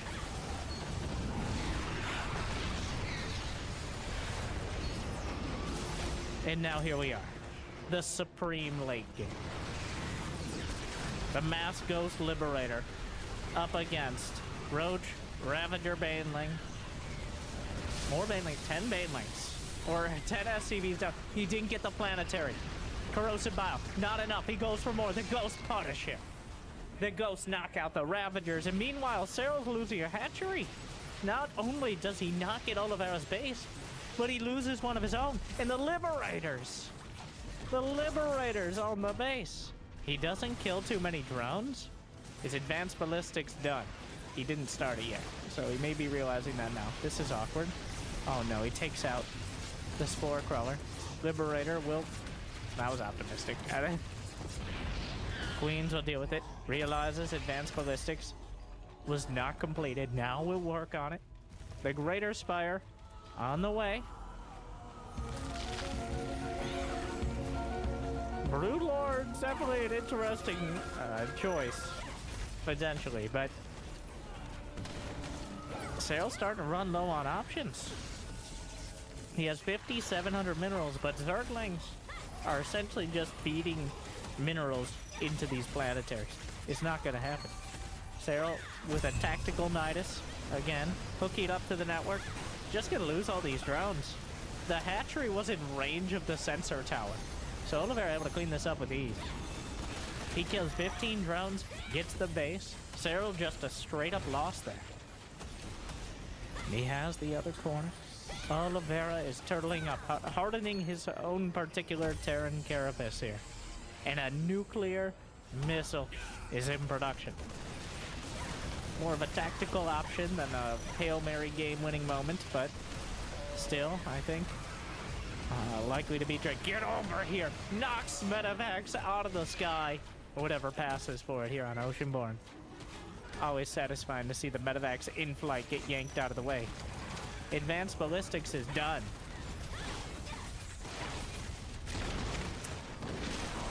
Which means, based on simple geometry, this base is now invalidated. Thankfully for Cyril, he does have a Spire, but otherwise, I think corrosive bile and air units are the only way to deal with this. Otherwise, the Liberator has effectively denied this entire base. Well, or a Viper with a duck. Yes, that is also an option. That was obvious. It was so obvious I didn't mention that. Which was also obvious. Alright, stop talking. Moving on. Infestor's on the way. Finally, the Cyril Fester is going to be making a cameo appearance. Hydras, Lings, and Banes. No hard targets. Nuclear launch detected to the south.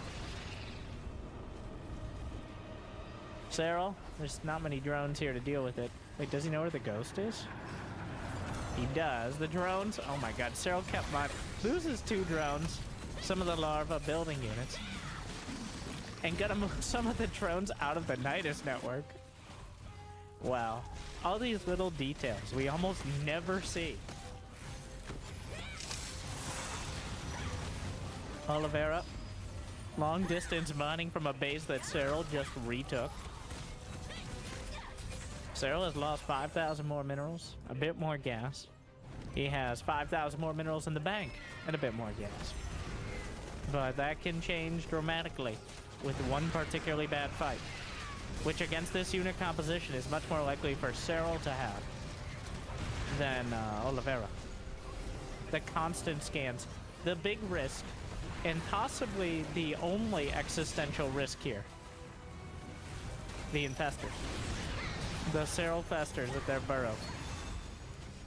If he just scans literally around every single fight looking for Infestors, and with 7 orbitals that isn't an impossibility, then there's a real chance that Oliveira... So, Cyril has had an income lead throughout all this. But if you look at the y-axis, it's not by much. 400, 800 resources per minute, that's far less than a base. A base is about very roughly 1,500 minerals and 250 gas a minute. So, overall, not a huge disparity. There's an Infestor. Oh my god, he just scanned 7 times at once. He volleys out scans like it's a Costco checkout here. And, well, he spots every single base and many of the armies. But somehow an Infestor, well, the Infestor's still in position. Cyril with over 9,000 minerals, over 5,000 gas. But Oliveira, 2K, 3,500, nuclear launch from the low ground. Could he abduct the guy? I guess he could abduct the ghost up to the high ground. Knowing Cyril, he's seen it and is waiting until the last second to move. He doesn't even, wow. Does not respect the nuke at all.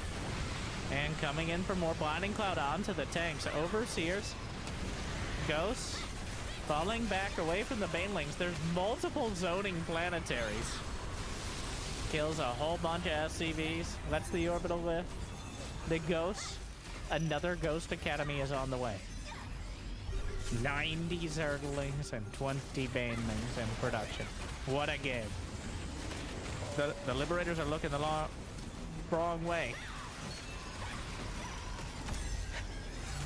Multiple Ghost Academies only means one thing. Nuclear missiles. Wow, the Ghost line up a firing squad of snipes. He cloaks, but there's a Spore Crawler right in front of him. The entire firing squad unleashing. And Cyril going to be driven out of the right side. He escapes into the... I love it. Like, amazing. It's a Brood War strategy, but it works just fine. Maybe even better because all the networks are connected in SC2. Which is, you know, the plot line of Legacy of the Void has a downside, but... Oh, another volley. Liberator. Spore Crawler will take it out. But Siege tanks on the high ground is Oliveira. The double siege as we rotate around. Oliveira slowly but surely carving out the northern half of the map, and Cyril relegated to the south.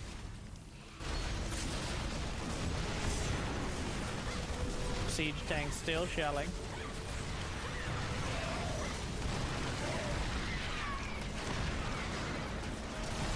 The details here are just insane.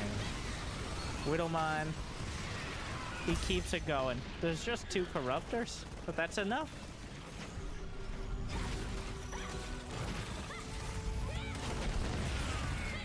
More nukes on the way.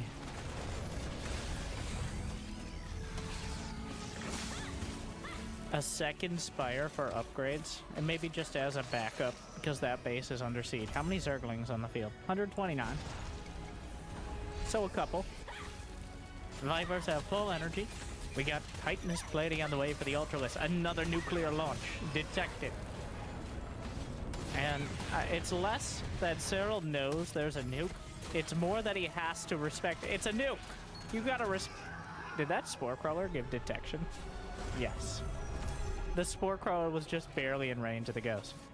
The Liberator count. 8 Liberators, 8 Vikings, 8 Siege tanks, 8 Barracks, 8 Orbitals. The Ocho build. Another nuclear launch. This time around, the Ghost just a little bit further back, and he's using it as a staging area. The nuke lands and devastates a single extractor. 2 nukes and siege tanks yanked up to the high ground. Not quite the range they wanted to be at.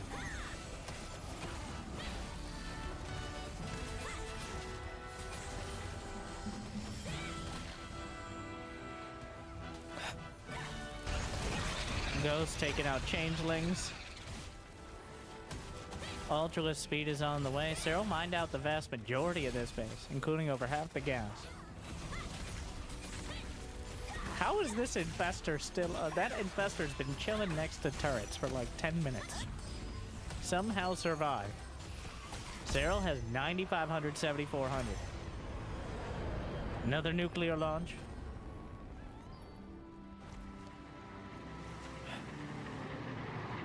Cyril? Hello? Oh my god. Cyril using every last moment. Wow, that planetary isn't even in the right spot. Well, it's now not in any spot at all. Only Cyril. Waiting until the last second to move the drones away. Unfortunately, his army was committed to the left flank, which means he didn't have enough supply to drive back this overlapping Olympic rings of Liberator circles here. A Liberator count continues to grow. He's at 12. There's 6 Corruptors on the field. Between the Widowmines, between the turrets, the TPM, the turrets per minute, continuing to range. You just can't know. They have range, they have armor. The upgrades tab is over half the screen. Are there any upgrades? We got flyer attack upgrades. Not quite there yet. Are there any non-unit upgrades, like basic unit upgrades? Well, there's a lot of mech upgrades that haven't been researched yet. Like Blue Flame Hellbats could be making a cameo appearance. The thing is, Oliveira has plenty of gas. He's actually hurting for minerals, which is a bit of an odd spot. As you can't do the massive Hellbat floods and such that you'd like to otherwise. But on the run, retreats from this position to the left. The most strategic game. After 2 heavy hitting, just full-on macro games, this is such a war of attrition, where they're both making big decisions on where to commit their forces. But Oliveira, I think, is slowly but surely working his way back into an advantageous position. He's lost 9,000 less minerals, but he's about even on gas. Cyril actually has lost so many overlords, he's supply blocked. So that is starting to add up as well.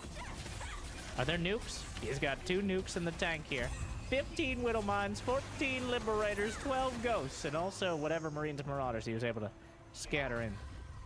Meanwhile, Cyril's army, 91 Zerglings, 16 Corruptors, now 42 Banes, but he's trying to hold on to them in order to maximize the effectiveness of the gas. I think it's going to come down to whether Cyril has enough in the bank. He's going to continue to be less cost-effective. But if he can keep Oliveira at bay for long enough, the bank that he has may carry him through. But Oliveira has the most cost-effective army in the game. Ranged Liberators, Widow Mines behind turrets, as well as, of course, no one can forget the Ghosts. Nuclear launch detected. Again, besieging the west side base. As Oliveira makes another play. He nukes his own Liberator, somehow doesn't kill it. The radius is a lot less impressive than you think. The Banelings just looking for a target here. Not gonna waste them on any buildings. But the Greater Spire potentially... Why can't you hit the Greater Spire from the air? Not important right now. And also, that'd be silly. 10 drones down, but Oliveira's multi-siege setup is... Oh, wow. Remember, he had the backup and a tactical nuke. That Ghost is going to be taken out. Parasitic Bomb across the Scandinavia Vikings. And the Liberate... Wow. Has he gone too far? Cyril clears the air and wipes the ground. And kind of anticlimactic. That Widow Mine, probably the most effective part. Oliveira, where are the Ghosts? Did they all die? In that fight, 3 Ghosts die. Most of the Ghosts were not with the army. And without them there to complement, Cyril realizing that the major weakness is having expensive units that can be sniped. Hydraling Bane is kind of the soft, very soft counter to Ghosts. Because there's nothing really worth sniping. You kind of just gotta fight straight up. And that favors the player with more money in the bank. But does he have enough? Here we go. The Lings and Banes crashing in yet again. The Liberator's trying to siege. Still more underneath. The field runs red. And Cyril is most of it. 178 to 126 supply. 15, 11. He has less SCVs than he started with. Another Parasitic Bomb. But the Ghosts are cloaked and there's no detection here. The Parasitic Bomb's doing a massive number. But I think Cyril may... He's now, for the first time, breaking out the Ultralisks. He's held them in reserve, but he's whittled down the Liberator count to 2. There's only 1 medevac. There's barely any mines. The finishing move from the finisher. The Ultralisks. They'll be scanned. Oliveira still has plenty of orbitals. 7. So he can keep tabs on the army. That doesn't mean he can stop it. Widow Mine takes a small bite. But the Ultras, a big glaring target, but the real damage comes from everything else. The Zerg are everywhere. And Cyril claims game 3 after 29 minutes. Kind of crazy. He lost... Is that less Zerglings than game 1? I don't remember how many game 1 was. It was a lot of Zerglings. But a more methodical game. And I think that Cyril claiming those bases so aggressively made the difference. Oliveira never had, at no point did he have Murakami. Or at least access. Even, Cyril was even taking Oliveira's, we'll say 4 in this case. So,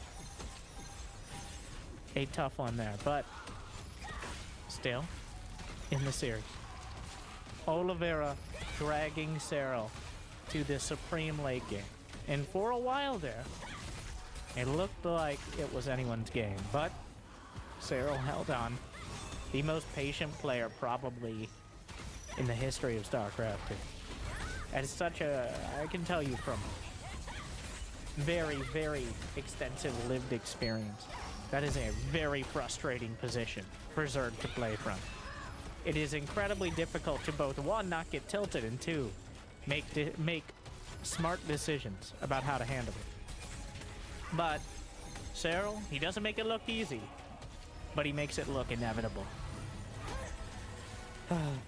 Oliveira, we're on Alcyone here. He's already taken as many games as the rest of the world this entire year. Yes, Cyril has only lost 1 game in professional matches this year. Fun fact, I guess.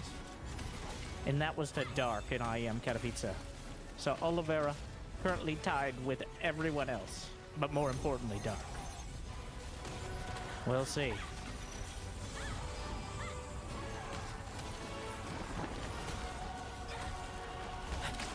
That was...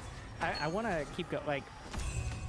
We're going to do a little meta commentary here. Thank you, by the way. I hope you enjoy. I like to bring something a little different than you might find on your standard tournament cast, as we can all see what's going on the screen. But I like to appreciate when the players are making these little detailed plays, like the planetary on the high ground. The way Cyril uses his Nidus. The way Oliveira sets up his Liberate. Like, these little details. Individually, sure, anyone could do it. But doing it at this level against a player you know will take it. Yes, even Oliveira will take full advantage of any tiny mistake. So stressful, but at the same time, so important. Oliveira needs every single edge he can get, and if he can steal a few and use them, I'll take it. Cyril, on the other hand, at no point, it's a credit to Oliveira that Cyril never found an opportunity to break through. He just had to grind him down and essentially win an economic war.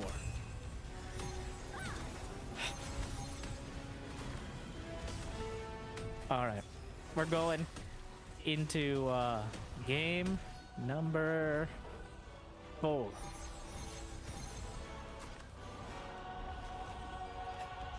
Exhausting. Alcyone is... I don't know if it's better for Oliveira's style.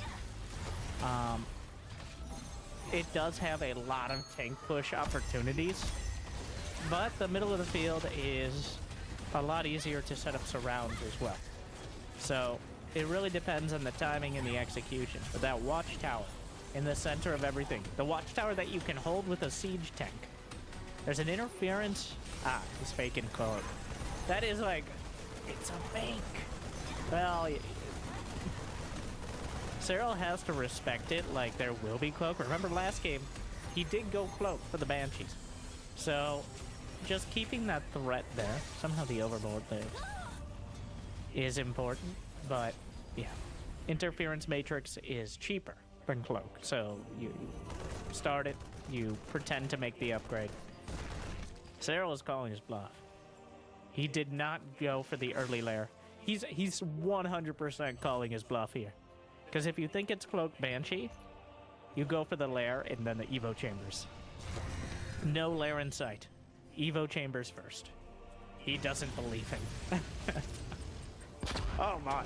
Triple Brenda bounce.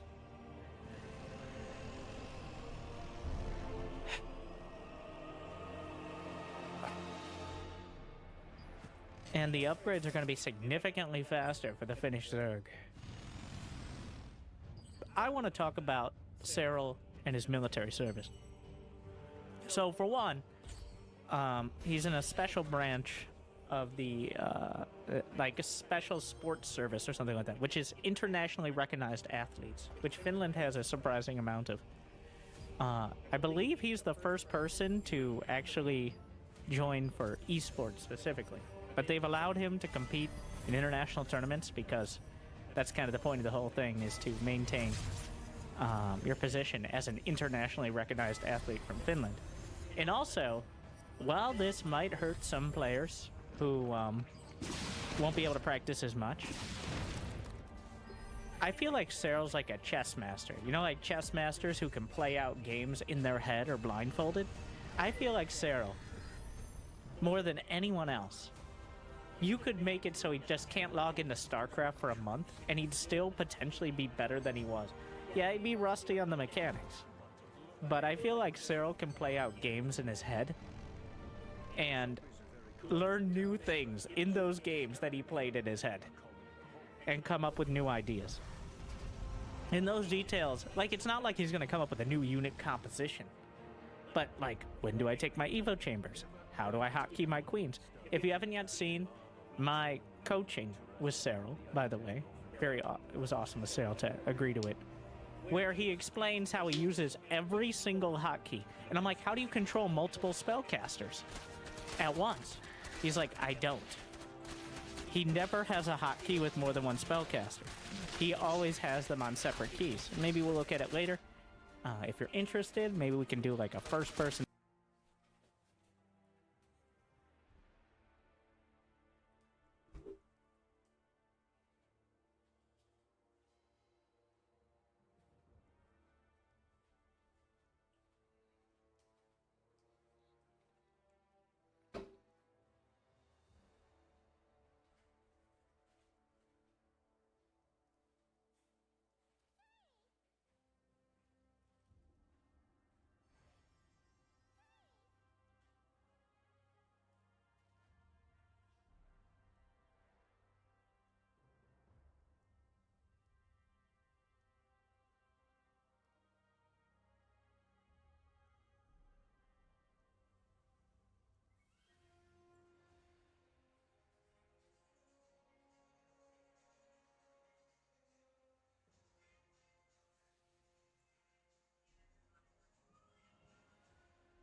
kind of in a rush and driving fast? Because you did a whole bunch of like lane changes and then you pulled over to the wrong side of the road. See, there's like a lot more room over there because you're supposed to go to the right instead of going to the left. Because right now we're right next to the fast lane. So all the cars that are going by are in the fast lane when you could have stopped on the right side where you're supposed to stop, and then things are a lot slower. Hey, Dams, let's see your driver's license. Let's start so I know who you are. So that one is the good one, and it's good until December of 24. So this one you can throw out, this one you want to keep, and then you have your registration paper. It'll say vehicle registration on it. That's okay. It'll be a white piece of paper. You take everything out of there, we can find it. There it is right there, the blue one. Yep, that's it. All right, hang tight. So, even though you made some lane changes that were a little crazy, on radar, I got you at 81 and a 65. Once you got into this lane, you accelerated away from me. So, that's what we're gonna put is got you on radar at 81. The speed limit here is 65, so you're 16 miles an hour over the speed limit. So, all this is just a regular civil site. Nothing criminal, nothing crazy like that. You don't have to go to court if you don't want to. You could either pay, you could take a defensive driving school, or you could go to court and say, hey, that wasn't me. Those are your three options, and whichever option's the best one for you, that's the one that you go with, okay? Make sure you put your seatbelt back on, you drive safe. Thanks. All right, so right now we're running some LiDAR here. We're in a school zone. School signs are out, and we're making sure that people aren't speeding through here in the middle of the day. Before this, I went and had my radar and my LiDAR both recalibrated, or their calibration checked. So there's special instrumentation that has to be done by someone certified, not me. So I took them to someone who's certified to do it, and I have all the documentation for both my LiDAR, which is checked every 2 years, and my radar, which is checked every year, just to make sure that they're working. Both of them were perfect. So there were no issues that were found. All the readings were exactly the way that they need to be. And then I have the documentation that they provide me so I can provide it to the court if someone wants to question if my LiDAR is correctly calibrated or if my radar is correctly calibrated. So calibration's good, and now we're out here using these, looking for speeders in school zones. That car's a 27 in a 15. We're gonna go talk to that guy. That's good enough. Well, hi there. May I see your driver's license, please? All right. Well, I'm Deputy Slope. I work for the Pinal County Sheriff's Office Traffic Unit. So you're at the end of the school zone here. So you were within the school zone, and I locked you on laser at 27 in a posted 15. So you're almost double the speed limit. So pretty quick there. May I see registration paperwork, current proof insurance? Not sure which one that is. Sorry, sir. No, that's okay. Nope, it's going to be a white piece of paper. It'll be the same. There it is right there. The one with the blue writing. Yep. And insurance is in here. Oh. I'm sorry, we were talking. I just picked him up. No, that's okay. It happens. It's not supposed to happen. Woo. Good till the end of the month. It's perfect. And the other one's on my printer right now. I love that. I also print my cards out because I like having a physical copy of something, so I like your style on that. I'll be right back with you. She's born in 52, so I figure if she lives here and she's never had any contact, probably give her a verbal. Get out of here. All right, Miss Thompson. Doesn't look like you've ever been stopped by the sheriff's office before. I've never been stopped except for my accident in February for 30 years. I feel like you have a pretty good driving record, and I don't want to ruin that. So I'm going to give you a warning today, but know that Arizona law states if you are in any speed in excess of 15, if you are 16 miles an hour, you're in violation. So there is zero leeway in school zones. I always pay attention to that, but we were talking and I forgot all about it. I get it. Well, in fact, I was driving by you and saying, that's a silly place to park. Yeah, well, that's because I'm there monitoring speed. Appreciate it. All right, make sure you slow down, okay? Drive safe. So people will challenge that. They'll get a speeding ticket and they'll look up, they'll Google, how do I fight a speeding ticket? And then there's a whole laundry list of absolutely stupid, I don't know what the speed of that was, absolutely stupid questions that they ask, and they have no idea what the meaning of them is. They just read them off a sheet that they print off of the internet. But one of them is asking if the the calibration's been checked within a year. So what I do is I take those, I scan them. When I go to court, I have it on my computer, a digital copy which the court accepts. And then I could show it to the person who's asking and the defendant, and also show it to the judge.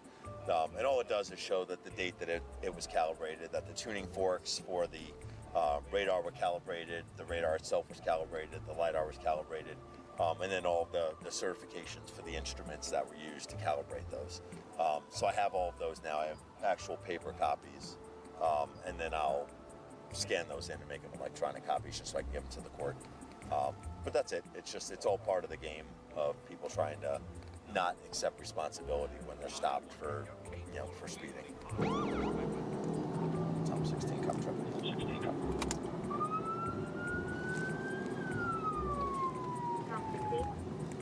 In Arizona? Be Thompson and Mountain Vista Boulevard. 72. That's pretty quick. Can I see your driver's license, please? All right. Well, I'm Deputy Slope. I work for the Pinal County Sheriff's Office Traffic Unit. Which means I stopped you for a criminal amount of speed. You're almost 30 miles an hour over the speed limit. Oh. I was going 55. Sorry. Well, you were doing 72. Oh. That's what I said. May I see our registration paperwork, current proof of insurance?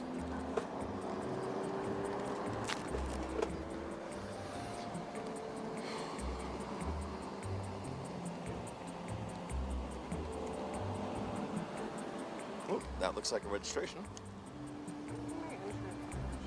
Even if it's an old one, I could probably deal with it. Nope, that's your current one. No, I mean my insurance. Terrible, I have that service. terrible cell service here.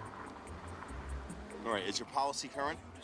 Okay, pull that up, and then I'll be back. Kind of interesting how it went from, well, I thought I was doing whatever she said, 50 or 55, and then it switched to, oh, I wasn't paying attention. It was like, you're doing 72 and a 45. That's a pretty long distance from, I wasn't paying attention. I literally just got logged in. I'm Almost got it. Good enough, and it's good through March. Perfect. All right, so it doesn't look like you've been stopped for speeding since 2018, at least not with the Pinal County Sheriff's Office. That's what we did. You are doing a criminal amount of speed. We did not write you a criminal ticket. So what we did was we knocked it down to civil, so it's civil here and civil down there. Now your speed that's on here is the speed that's on my radar. That never changes. I just have the discretion whether to, if you had been written for a speeding citation last week, this would be criminal. But because you haven't in so long, we try to show a little appreciation for good driving. So that's that. So 72 and a 45, Thompson and Roberts is just the street where I made the U-turn around behind you. So within the pamphlet here is your driver's license, your registration, your copy of the citations, the same as mine. On the front of this pink pamphlet here, options 1, 2, and 3, those are the different ways that you could satisfy the citation. So if you have any questions that this pamphlet doesn't answer, up at the top, this phone number right there, any day during normal business hours, you can give the court a call. They'll be able to explain all of your options to you. I'm gonna give that to you there. As I stand here at your window, are there any questions I can answer for you? All right, if you can keep it not at a criminal speed, that'd be great. Thank you. All right, drive safe.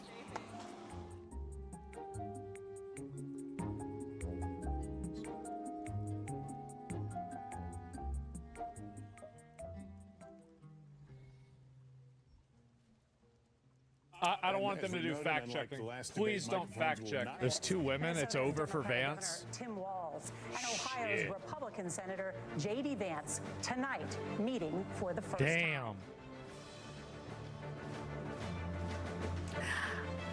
I'm Margaret Brennan. In order to have a thoughtful and civil debate, these are the rules that both campaigns have agreed to. Questions will be directed Can they hit each other? at one candidate who will have 2 minutes to respond. The other candidate will be allowed 2 minutes for rebuttal. Then each candidate will get another minute to make further points, with an additional 1 minute each at the discretion of the moderator. The primary role of the moderators is to facilitate the debate between the candidates, enforce the rules, and provide the candidates with the opportunity to fact-check claims made by each other. Thank CBS God. News reserves the right to mute the candidates' microphones megaphones to maintain decorum. We have not shared the questions or topics with the campaigns. The stage is set. Governor, Senator, thank you for joining us. Let's get started. All right, here we go. So let's say I want this helm right here.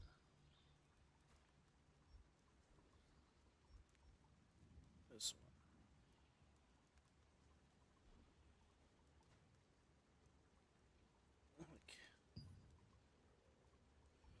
So I can make these, make those. I can't.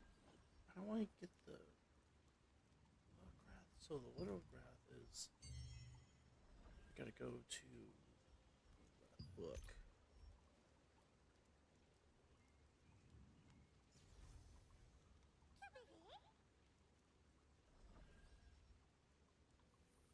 What's for green? Purples. So I had to do this part first. It's kind of a fucking pain in the ass, I'm not gonna lie.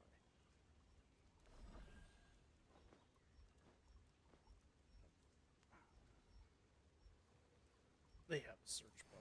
Well, that person is. Glad you're here. I'll make you the best armor in all of Cilicia. This one. Alright. Guardian Hood.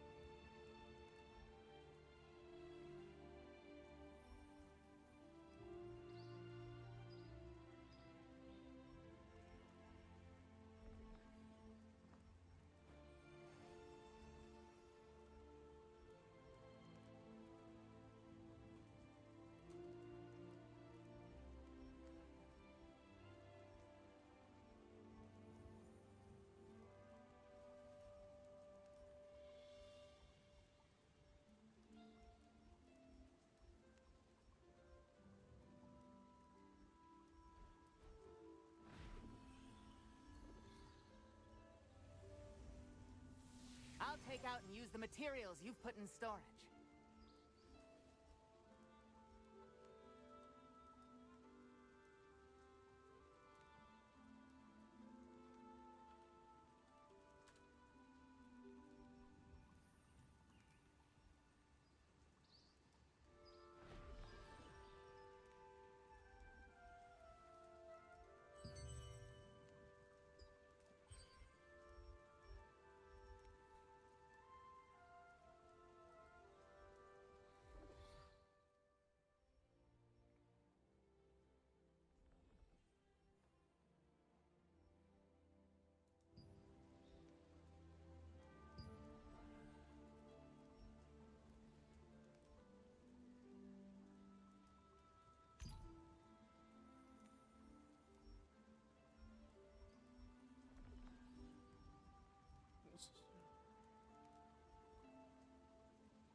Yeah, there's that.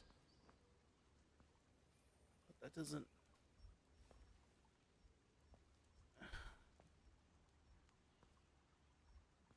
Fuck, man. It's a back, feet, hands, hat.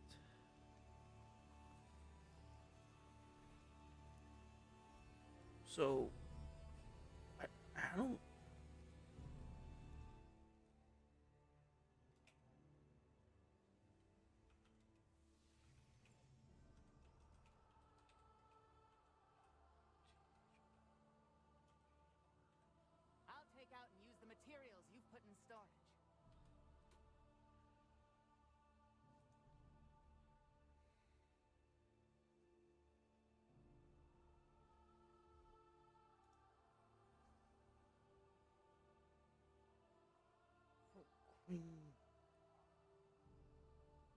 once per week.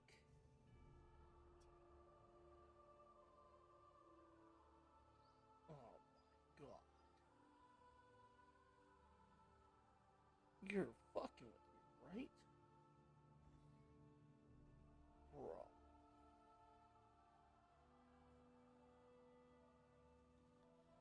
That's just to get the...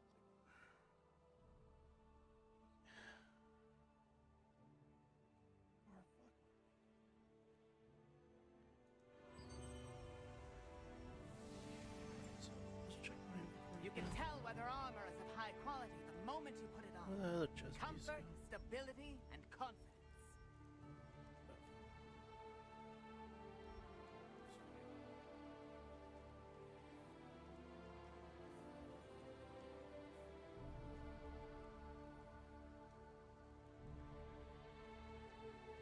Wait, it starts off with...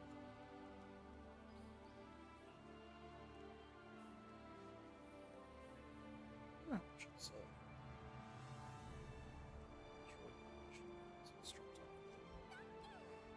Let's look at...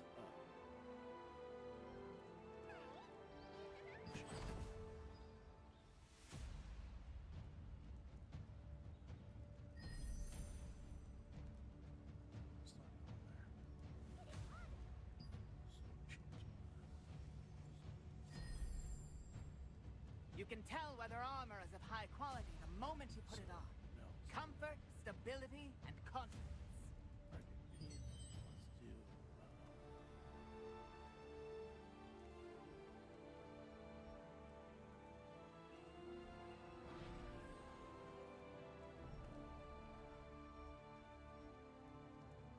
I don't know what to do. There's just... It's so depth.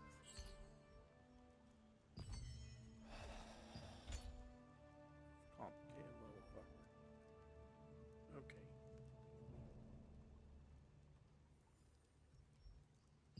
Curious.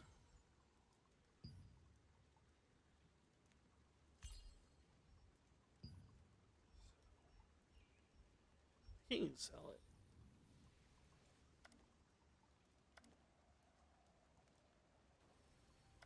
No, I cannot do it. I'll take out and use the materials you've put in storage. Oh, I can buy that. Fucking I can't sell mine.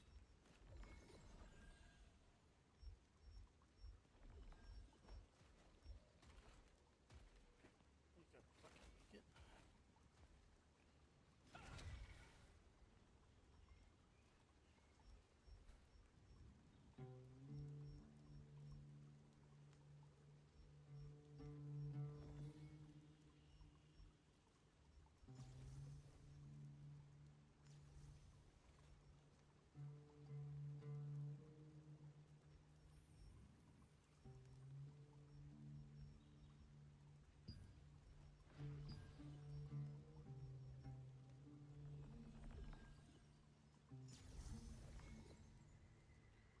You can tell whether Let's armor try is of high quality the moment you put it on.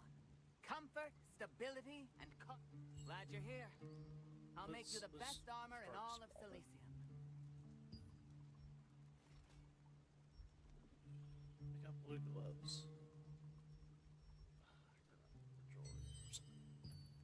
All my jewelry sucks. So.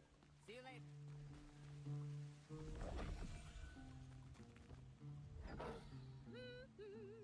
Welcome in. So I have a blue necklace now.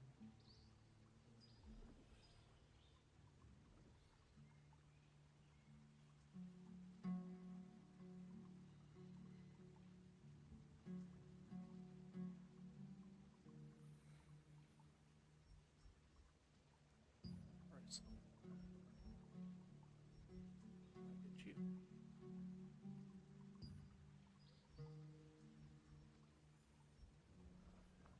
That's not too bad.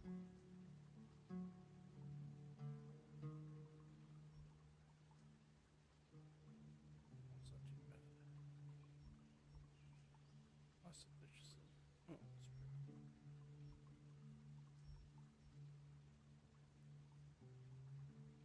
That's 6 damage.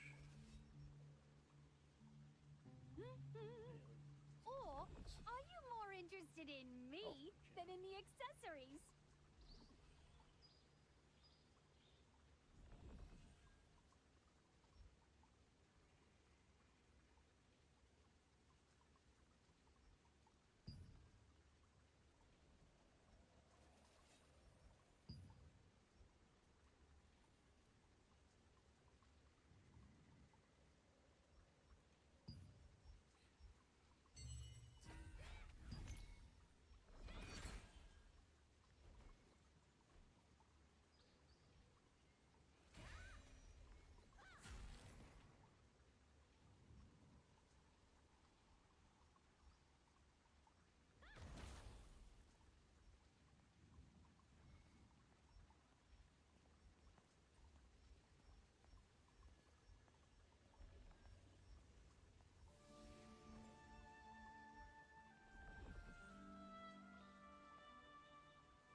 Do you have enough materials?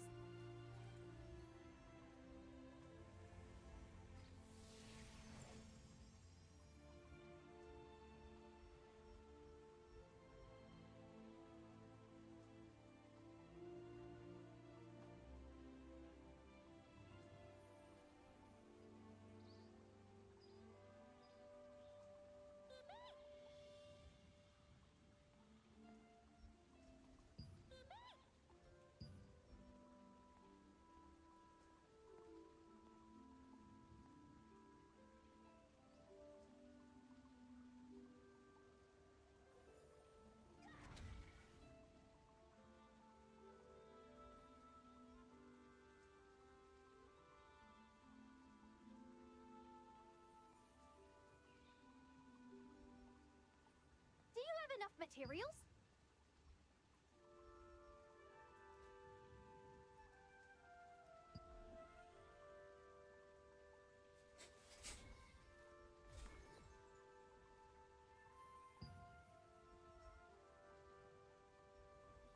Wait, what? Yeah, serious.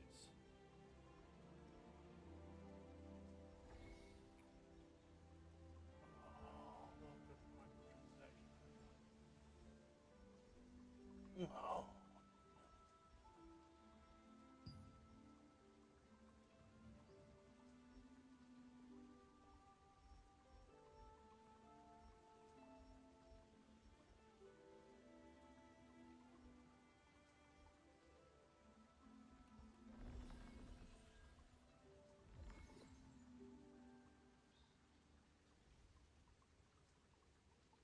Go ahead, take your time.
Got lots of good wares, so take your time looking around.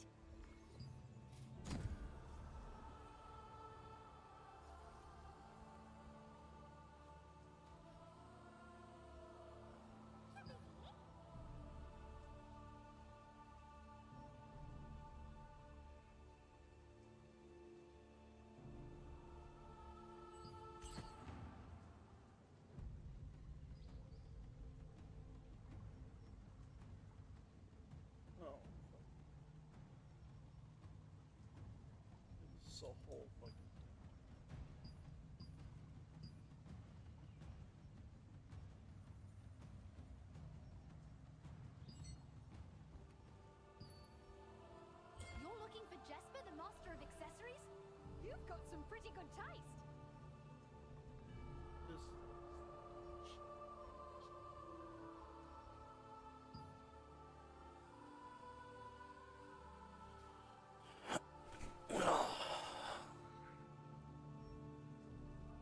You're looking for Jesper.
in there.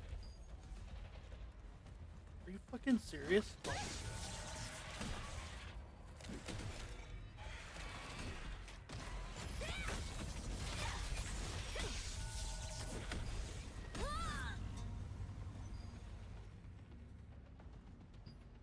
That was so fucking stupid. They just would not. What are you doing?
Risk.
Well,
not staying locked on? I want to lock on.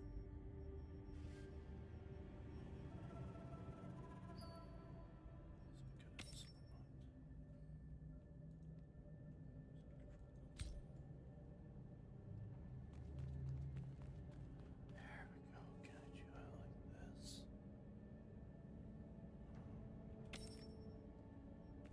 Oh my god. Okay. Oh. Oh.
I guess I have to block it.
It's like a 1, 2.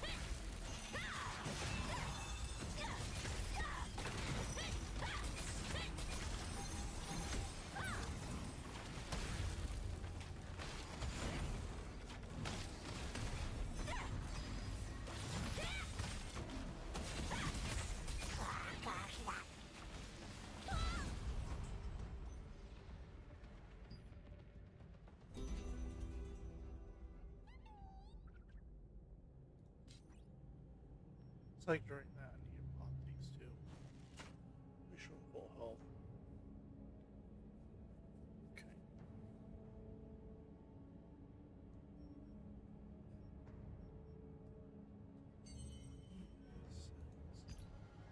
Why?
So.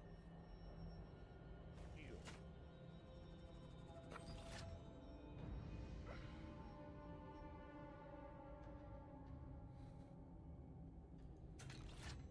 Literally kill me.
darkness will come. Everything won't shut the fuck up.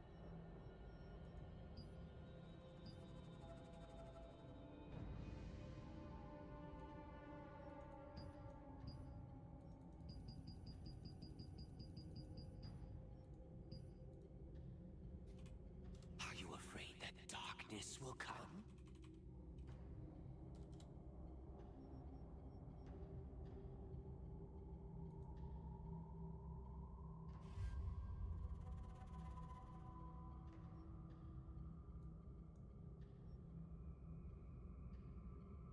Are you afraid that darkness will come?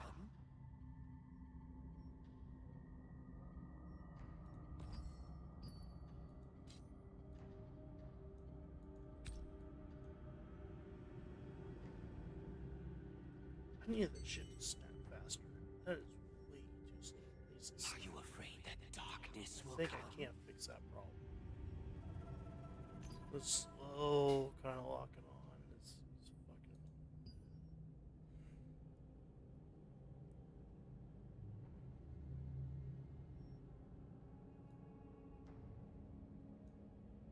Are you afraid that darkness will come?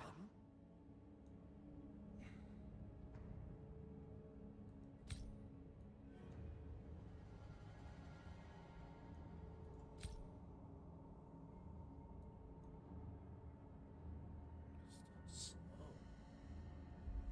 Are you afraid that darkness will come? Only the death of the truest last days. Don't even think about running away.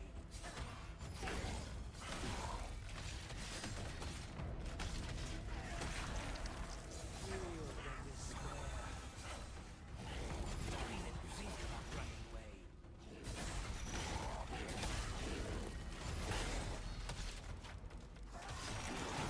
Don't even think about running away. Do you think you can recover life?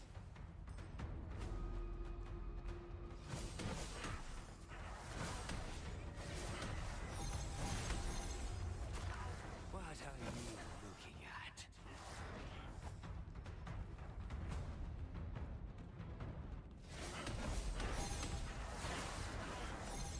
You're just too easy. How the fuck? Link. Oh, we get it.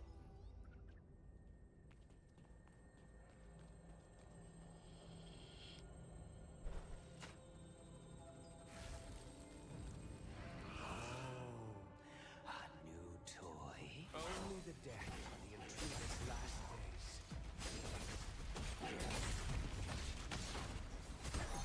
Don't even think about running away.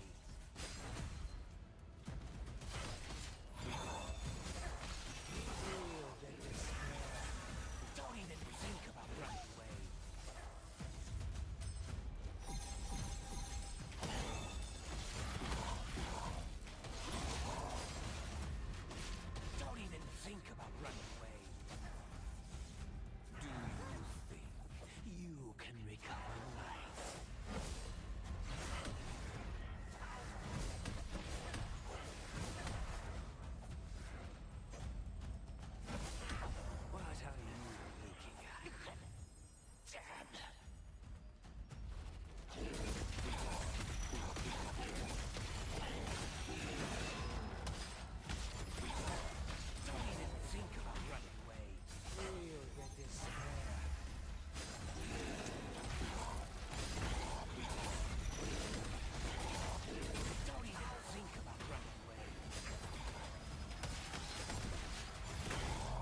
everything.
Faster! Your skills need to be perfect. I will never complete my Julia at this rate.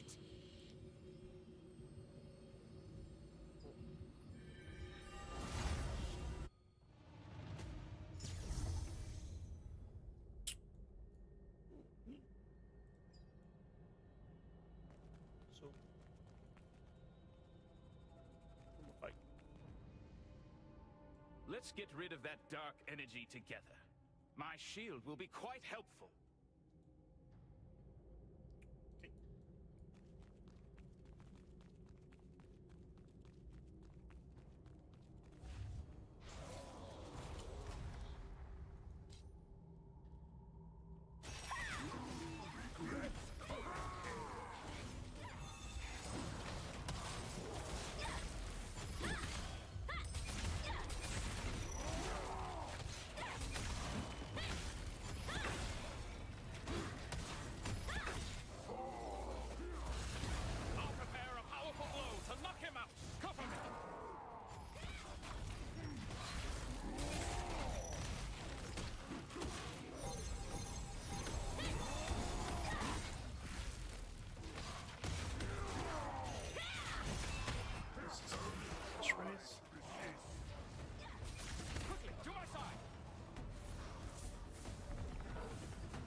was mine.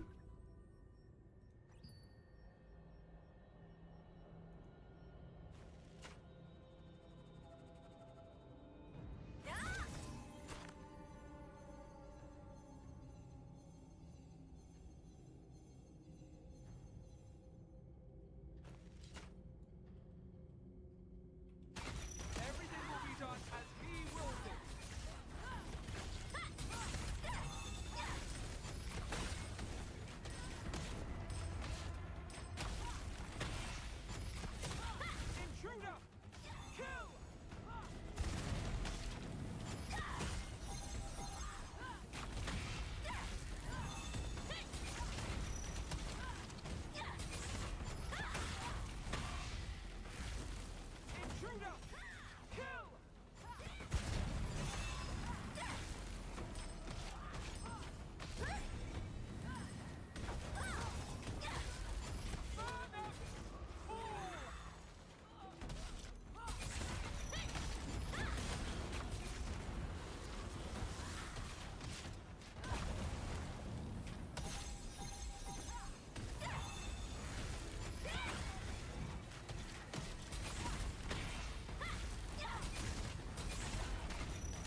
Master, I will make the perfect Mehmet.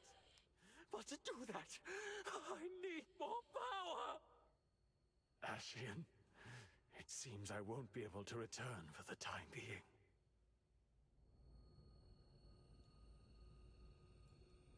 Lost bar. Okay. Well, that was anticlimactic.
I beat all the secret dungeons.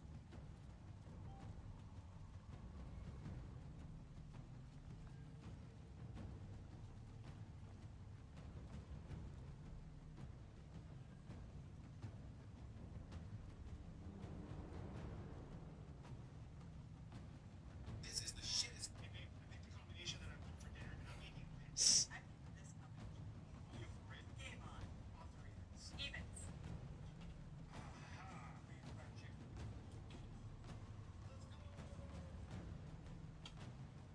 You know, since I won every month, does that mean I also have to make dinner? Yeah. Pre-order now to get a free gift at cookingschaos.gg. Link in the bio.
and I can't take it.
Hey Siri, FaceTime Dante.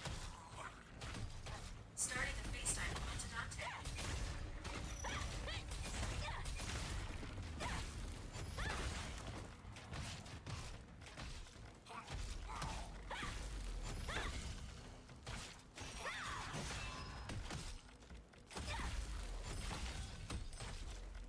Good morning, kiddo. I go to school. Don't worry, today is Friday. Yay! That means you don't have school tomorrow. That's good news, right? Alright, good. Go ahead, get up. Love you.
Adventurer!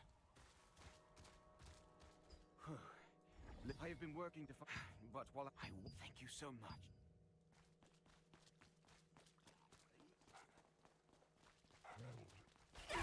Please help me!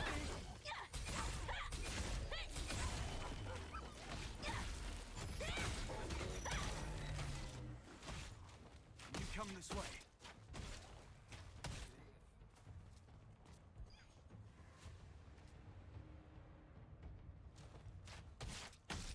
All right, let's go again.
is over there, too.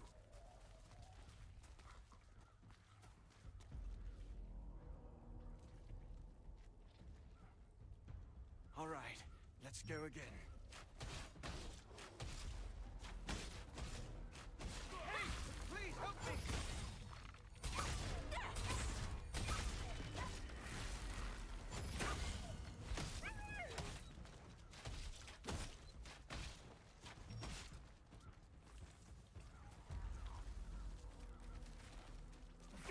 Please help me!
Come this way.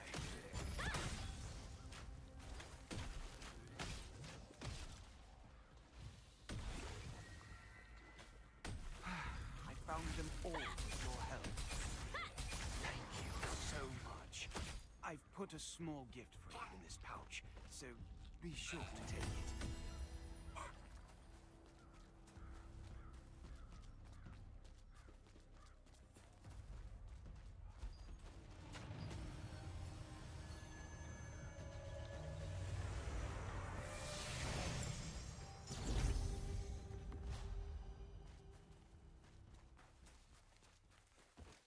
Welcome to the Lastland.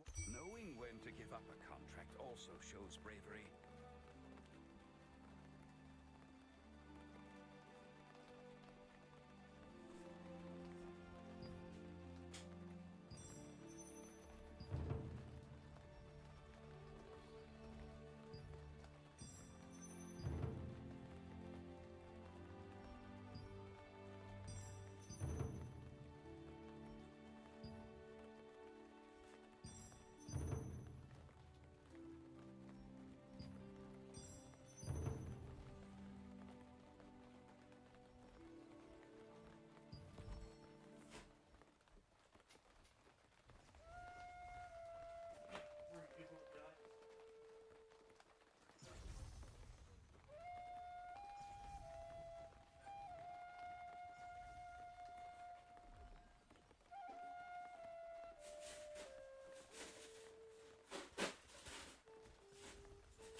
You're ambitious, aren't you? That's good. But try not to spread yourself too thin with too much work.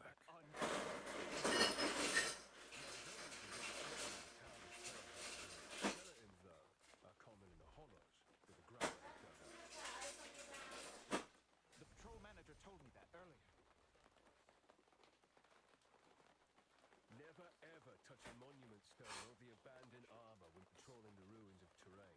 The undead often hide under those. Heat stroke. Is that so? No wonder I got goosebumps when I walked nearby.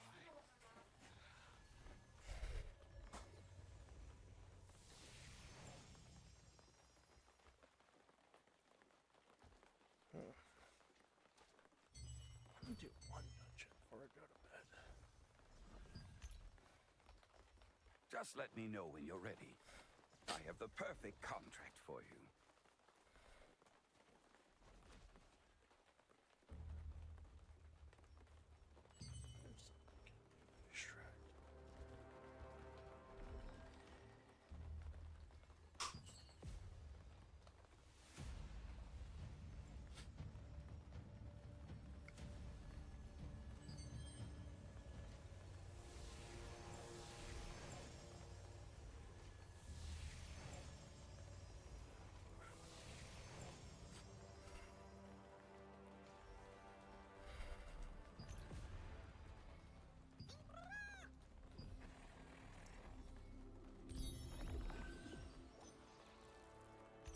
You got here safely. Knowing when to give up.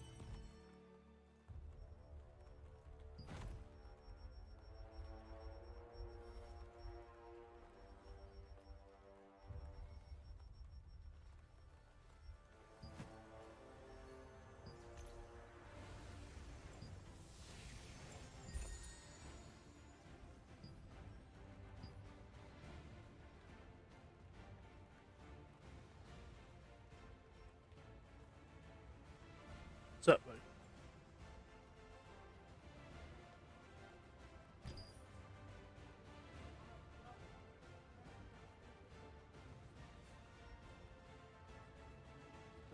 Cool.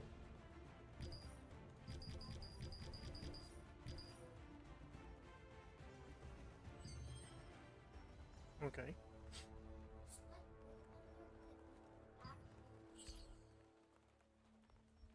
Alright, talk about World of Are you Tanks. looking for? If there's something specific you want, you should read through all the details.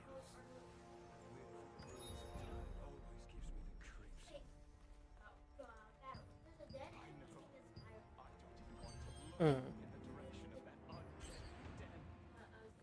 You know, zombies are very common in the town and Fred House ruins. Skeletons are common in the hollow ground dug up. Right. The patrol manager told me that earlier. Never ever touch a monument stone or the abandoned armor.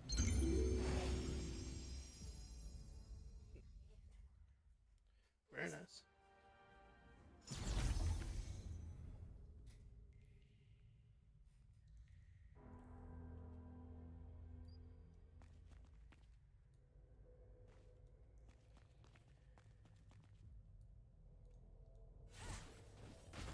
I'll wipe you out!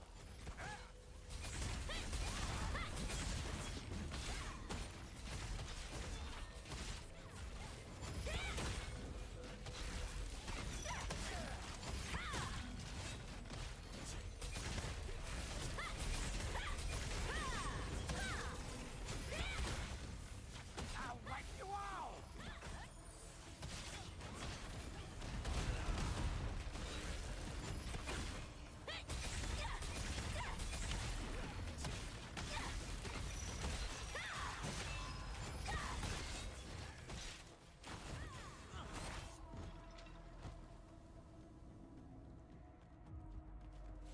Alright, are you ready to go?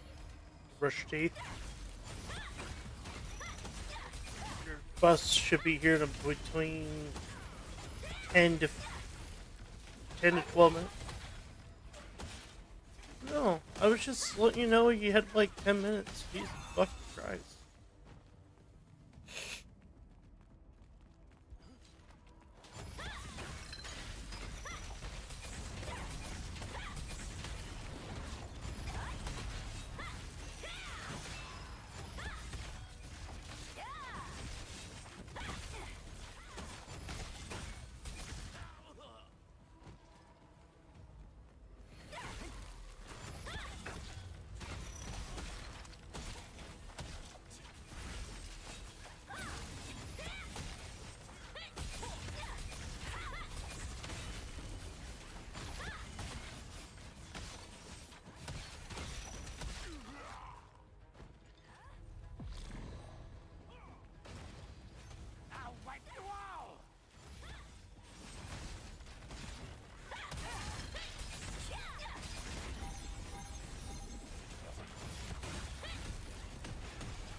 It is 6:31.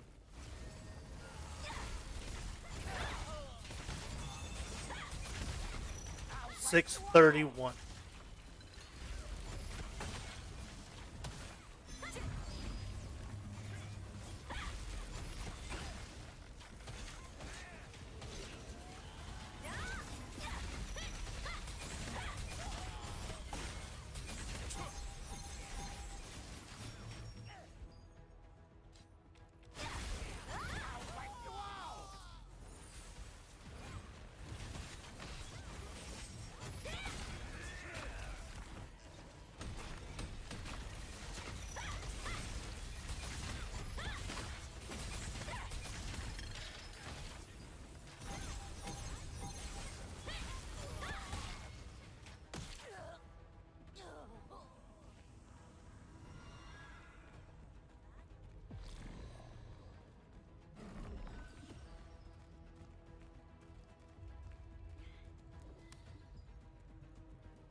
It is.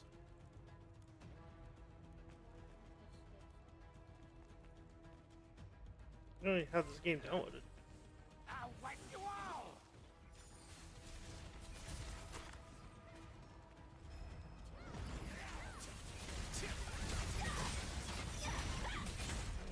What's the it'll be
I'll wipe you all!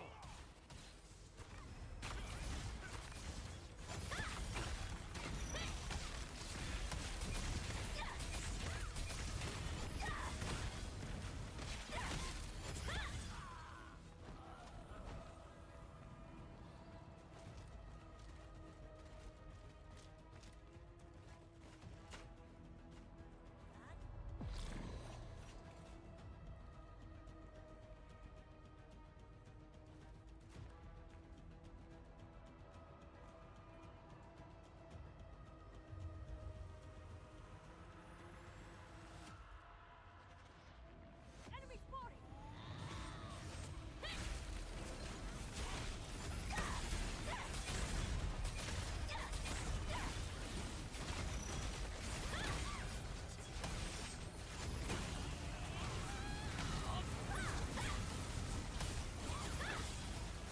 cool.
I think that was your mama. Love you, kiddo. Have a good day at school, buddy.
Hey Siri, call wife on speaker.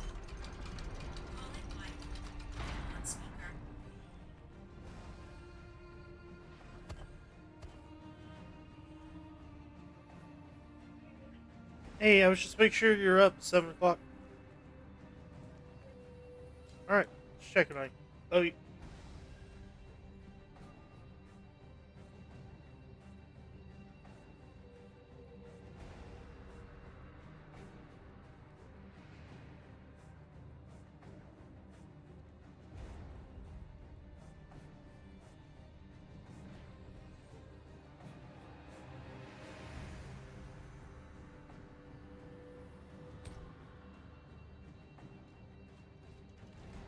Can it be? Are you the ones who dare to trap me?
Can it be?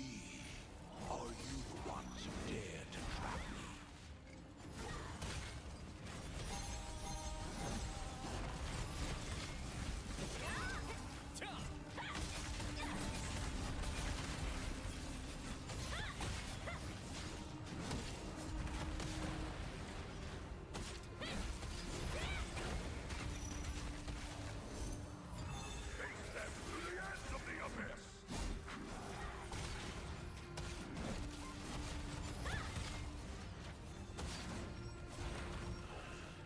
Do you truly believe you can best me on your own? Death looms terrible and inevitable.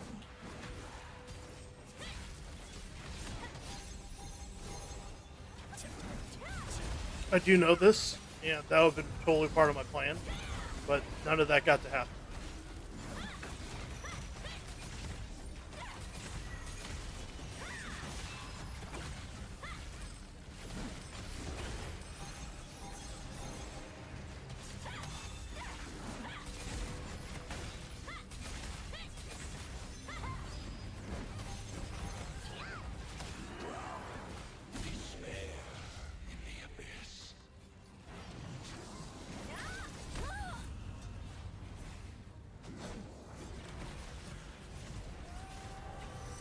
Fortnite portal through hell.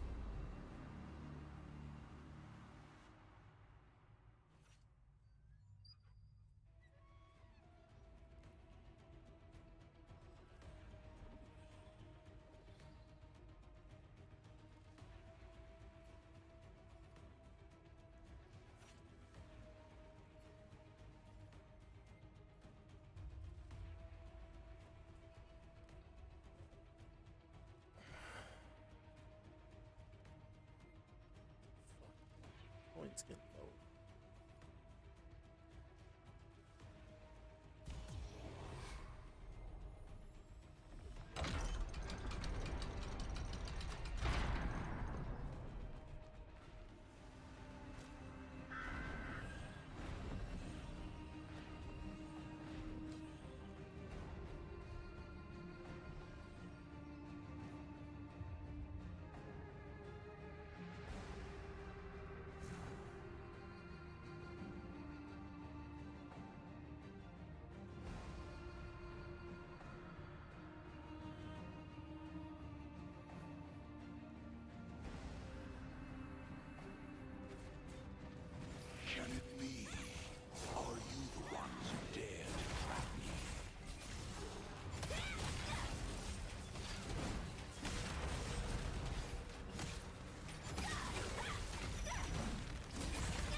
Nighttime is always busier at the post.